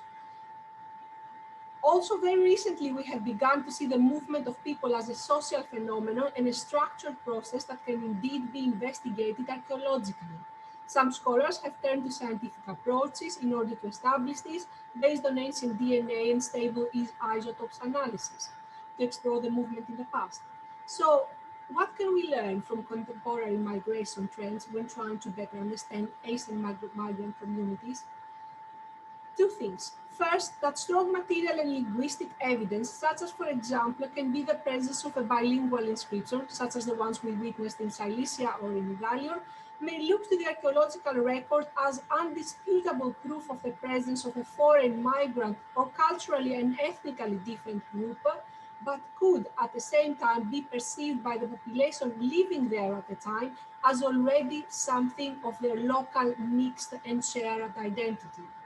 Secondly, while a migrant community may still retain and project strong cultural ties and memories with the motherland, that may not display material or linguistic evidence of these affinities anymore. While they display strong cultural and ties and memories with the mainland, they may not display material evidence or linguistic evidence with these affinities anymore. This is a case. So if you transfer that to an archaeological investigation, it makes these communities invisible to us. So think of the example of the modern Cypriot migration to the UK and the use of the language after a few generations have passed. Finally, as my colleague Dr. Yana Mokrisova has remarked, we need to be asking ourselves to what degree does material cultural distribution correlate to the actual movement of people, and we also need to be skeptical of the type of material culture people tend to carry when they relocate, because of course they're more likely to carry portable objects that make it far more difficult for us to establish a pattern of migration. So suggestions conclude slowly, Anastasia. Yeah. It's my last freelance. So suggestions forward. Iron Age to classical Cyprus, other than just focusing on Greek and Phoenician colonization episodes or cultural encounters with Ethio-Cypriots, we also need to pay attention to groups who, as Professor Iakovou has very rightly stated, they are neither invaders nor colonists, and who infiltrated economically vibrant Cypriot centers and subsequently produced hybridized identities. We also need to reconceptualize people's movements and memories in terms of connectivity and co-presence. Only then the more elusive interactions of Cyprus with the Near East and Cilicia in particular can be better understood. Thank you very much. Thank you for your very interesting paper that touches upon a series of questions, important questions, not only for antiquity, but also for the contemporary period, as you stressed towards the end. Now, if you could please stop the screen sharing so I can see more, although not all of the people present here in one way or another. And we would like to start the discussion of our four papers. In order not to completely lose the overview of who wants to ask a specific question, I propose we are doing this in the series of the presentations. Hence, we should start with the paper by Dr. Fotini Servaki. If you do have questions, suggestions, or comments to her paper, you can either try to raise your blue hand, and I hope I would see it, or you can type into the chat function of your Zoom connection, or you can use the question and answer tool from the same screen. We already do have some questions, though I do not seem to see any for Dr. Servaki. So please, now this is the moment to ask for Fotini Servaki's paper. I do not really have a question myself since Jan Sienkiewicz has a question. Please activate your microphone. Oh, thank you very much. And thank you, Dr. Servaki, for this really interesting presentation. It's nice to see that sort of gap between late Bronze Age and Iron Age being filled and sort of more material coming to light. I just wanted to ask whether you are able to speak a bit more, and apologies if I've missed that, about the remaining shaft graves found at Agathi, the ones that are not have not been covered in your 2011 publication, at least either the state of the graves, whether they've mostly been intact or disturbed in some way, or... There were very few that were intact. The thing is that we found the vases that were trapped in this very hard filling. So we had to destroy them to take them out. We have the information. It's possible that we might have missed a bit or two, but I don't think we missed much. They were used, the same types of vases, tombs, sorry. Both shaft graves and pit caves were used for adults and children. What else would you like to know? Oh, if I could just ask one more, which is because I understand it will take some time to reconstruct the objects from recovered from those. No, it's everything that could be done has been done. Oh, okay. Right. So just wanted to ask one more question, and that is whether tomb 3 that you've covered in your publication, and we've seen the pictures of, whether it still remains the sort of the tomb that yielded the most objects. Yes, yes. It's by far the richest of the tombs. Most of the tombs gave 1 to 3 vases, maybe 4. Tomb 3 had 10 vases in all, and lots of other things, mostly imported. Okay, fantastic. Thank you very much. You're welcome. Thank you, indeed. We have another question by Irini Lemos, who asks for Dr. Servaki, who asks whether the tombs at Lindos were reused. Maybe you can develop a little bit on that. I don't think they were used. They were, obviously, they were discovered at least when the theater was built in antiquity. They were looted, but not everything was taken. Probably a few more expensive things were taken. Some of the vases, at least the stirrup jar, I think was older and was reused in the tomb, but I don't think they were used. The tomb 2, which contained 3 burials, a woman, a man, and a child, they were all deposited at the same time. And this is a feature that is also found in the Kamiros chamber tombs. It's mentioned in the publication that in the Kamiros tombs, family burials were done at the same time and not reused, and that is peculiar. Thank you very much. Are there other questions to our first speaker? If this is not the case, thank you very much once again for your interesting paper.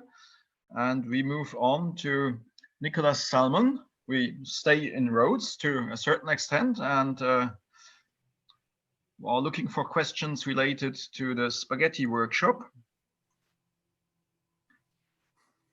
You made a strong point for only the aribaloi being exported, while the other products of the workshop seem to be a Rhodian phenomenon or remain a Rhodian phenomenon. Could this strengthen the hypothesis that as for the aribaloi, it was maybe more the content than the pot who was attractive for export? And related to this, do you have an idea what was the content of these aribaloi? Yes, I think that's certainly a reasonable hypothesis for that. And I think, to my knowledge, that there's no other aspect of production of the workshop that has been exported. No other find besides the aribaloi outside of Rhodes, and there has been other scholars who've looked at the faience that has been made on Rhodes, and I think arguing for perfume workshops, perfume factories on the island, so that's definitely an argument to be made there for that they're exporting those perfumes that were made on the island. I mean, it would be interesting to do a residue analysis of some of these vessels. To my knowledge, they haven't been done, that could show some interesting results there.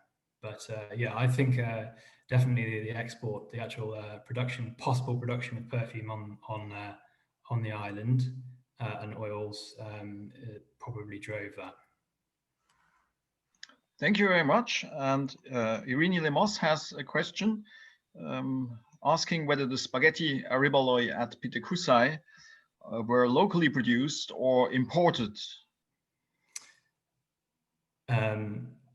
I have to be completely honest there, and I would say I don't know off the top of my head. I mean, as I say, there are other areas producing their own versions, so it is very likely. I think that very possible that they could be sort of a local iteration there. Yeah, I think again, I think this is something just opening the door on a wider thing, which is that there are obviously other variants of this that it would be interesting to look at the phenomenon more widely throughout the Aegean, moving beyond Rhodes.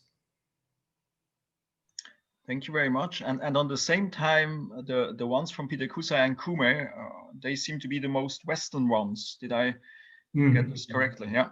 Okay. Thank you. If I do not see you and you want to ask a question, then as a ultimate thing to do, you can activate your microphone. I'm trying to check here all the manifold participants. Otherwise, we would move on to the paper by Giorgos Burianis. Are there any questions for Giorgos? This would be the moment to raise your virtual hand or make yourself visible.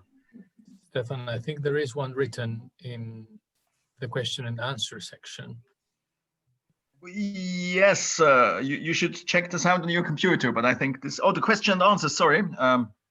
Oh, yeah. I'm sorry. The question, how do you view the relationship between Euboea and the other Greek islands in terms of the earliest phase of contacts with Cyprus and the Levant? Yeah. Yes, I read this question and I was slightly frightened because I'm not sure I should dare to answer in the virtual presence of Susan Sherratt and Irene Lemos and Sarah Morris. I mean, I'm not an expert on Euboea pottery or on the Euboeans at all. So what I will only try to say is that for the period we are discussing, I don't really see a reason why we could question the plurality of agents. And since we're talking about plurality of agents, again, I don't see why the Euboean should be excluded. Although, again, one has to be more precise and focus on shorter periods of time in order to try and produce a more precise result, I think. But yeah, I don't see why Euboeans should be excluded from all this interplay. I'm not sure we can really say who were the primary agents of all these activity, but I'm almost sure that the Euboeans were part of this process. Thank you very much, Yorgos. Well, in any case, what your study showed, in addition to other elements, you mentioned networks, that the networks were important. Of course, that is self-understood. But if you see, for instance, at the shift from a presence of your pottery in the 9th century at Lefkandi, and in the 8th century, it's present in nearby Eretria, which of course is related to the history of the two sides, but it clearly means that it was important to have the connection to that area of Euboea by one reason or another. So the network had to continue working, and if one partner wasn't there anymore, well, you shift to the next one. It's true with Ugarit, Ras Shamra, and neighboring cities as well in other periods, possibly other periods. So the network, this deserves investigation, I guess. I agree. And the focal points of the network remain more or less the same throughout the geometric period, which is also interesting. It's more a matter of if we are capable of identifying the agents. That's, I think, the trickiest part. But the focal points of the network are there, and they are steadier than the agents, perhaps. Right. But this is probably something for an entire other conference. Yeah. Hopefully not on the screen. Other questions for Giorgos Burogiannis to be typed or spoken out? If this is not the case, we move on to the paper by Anastasia Christofilopoulou, and there we already do have a remark in the chat by Stella Domestica, who thanks for the presentation and adds that imitations of the basket handle amphora outside Cyprus mainly concern the classical rather than the archaic period. The production at Kalendaris remains hypothetical and concerns some short flat-based variants and not the common widely traded transport containers. I don't know, Anastasia, if you want to add something to this. Yes, no, actually, I wanted to explain that I'm aware this was a slight mishap. I obviously, used an example that's out of the chronological framework I was supposed to present, but also I'm just starting to read on material from Kalendaris, so I don't have a full picture yet. But so yeah, I apologize for that. I know that this is something that refers to the classical, and it's also it's not exactly proven yet. So apologies for that. I should have left it out. I used a few examples that are out of the chronological scope of what was the abstract of my paper to make a point about how we rethink about migration. So apologies for that. Thank you. Yeah. You proposed, or you compared to a certain extent, modern migration with ancient migration, and it's of course a huge and not always easy task.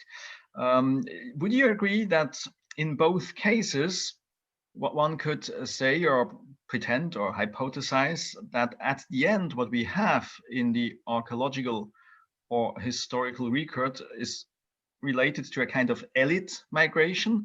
I mean, people who know writing, people who use, well, drinking vessels and other things, and not necessarily plastic and containers and things like that. So can we go in this direction? This is exactly one of the points I was trying to make when I was using the examples of the migrant camps that exist at the moment in the Aegean. Although, of course, I'm not an expert in social anthropology, and I'm not, somebody who has all the evidence of that case. But obviously, living, in connection with Greece, I've seen a lot of this happening. And it's exactly what I was trying to say, that in one of these camps, up until the summer, before a devastating fire occurred, you had 10,000 people living there. When that camp was destroyed, and literally it was bulldozed the next day and cleared by the state, there was very little evidence of what had happened there in the past 2 years. Think about it, how would that look 100 years from now or 500 years from now if someone was excavating the area? So, because this is not the case of an organized or elite or some a migrant wave, it's a huge migrant wave, but it has so much perishable material evidence. And I was really thinking about that in relation with us trying to identify smaller migrants or population movements, not always migration, across the Eastern Mediterranean. When we look at it from the perspective of thousands of years ago later, we really need to be questioning whether, the evidence we have at hand, which might be, in the form of an inscription or something that we so obviously, it's there, it's so evident, is always the case that that situation was not happening 5 kilometers away from that area in another settlement where we don't happen to have an inscription and we don't have concrete evidence of imported pottery or anything else. So I'm really wary of making direct analogies between archaeological evidence and modern world situations. Also because I'm not an expert in the second, but I think in very fluid social phenomena such as migrations in the ancient world, we really have to think about how we perceive the same phenomena happening today, because there might be a lot of things we are missing there. So that's why I was using this example. You're absolutely right. The modern Syrian migration crisis in the Mediterranean and beyond in Europe has a ton of digital evidence. What will happen to that digital evidence 100 years from now? Will we have access to it? It's very doubtful.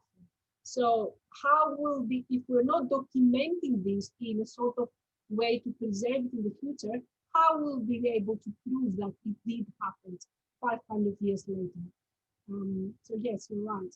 I agree with that. Thank you very much. I'm looking around in the different tools whether there are other questions. Otherwise, Irini Lemos just offered the perfect words in order to end this session, and I may quote from her entry in the question and answer tool. Thanks, Giorgio, for an excellent organized day. I learned a lot today, and I'm happy to join myself, and I'm sure a lot of other colleagues here, to that statement. Although you had a busy day, Yorgos, maybe you want to give us some directions for tomorrow, yes, or for the evening reception or whatever. Thank you very much. We have to miss the one reception, unfortunately. Thank you all very much.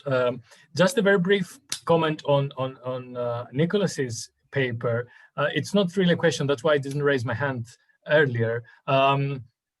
I think he's the brave one dealing with one of the most confusing phases of Rhodian pottery, and he's doing that very, very well. So I think we should acknowledge this effort. Now we came to the end of our third day. Thank you all very, very much for your hard work and for your cooperation. Thank you very much, Stefan, for beautifully chairing the session. I look forward to seeing you all tomorrow, the fourth and final, the concluding day of our conference. Not really much to say. I wish I could welcome you in Athens, but this is not possible. So thank you very much for your cooperation so far. Thank you very much for attending. And tomorrow is the final day. Thank you. See you tomorrow. See you all tomorrow. Thank you. Thank you, Stefan. Bye.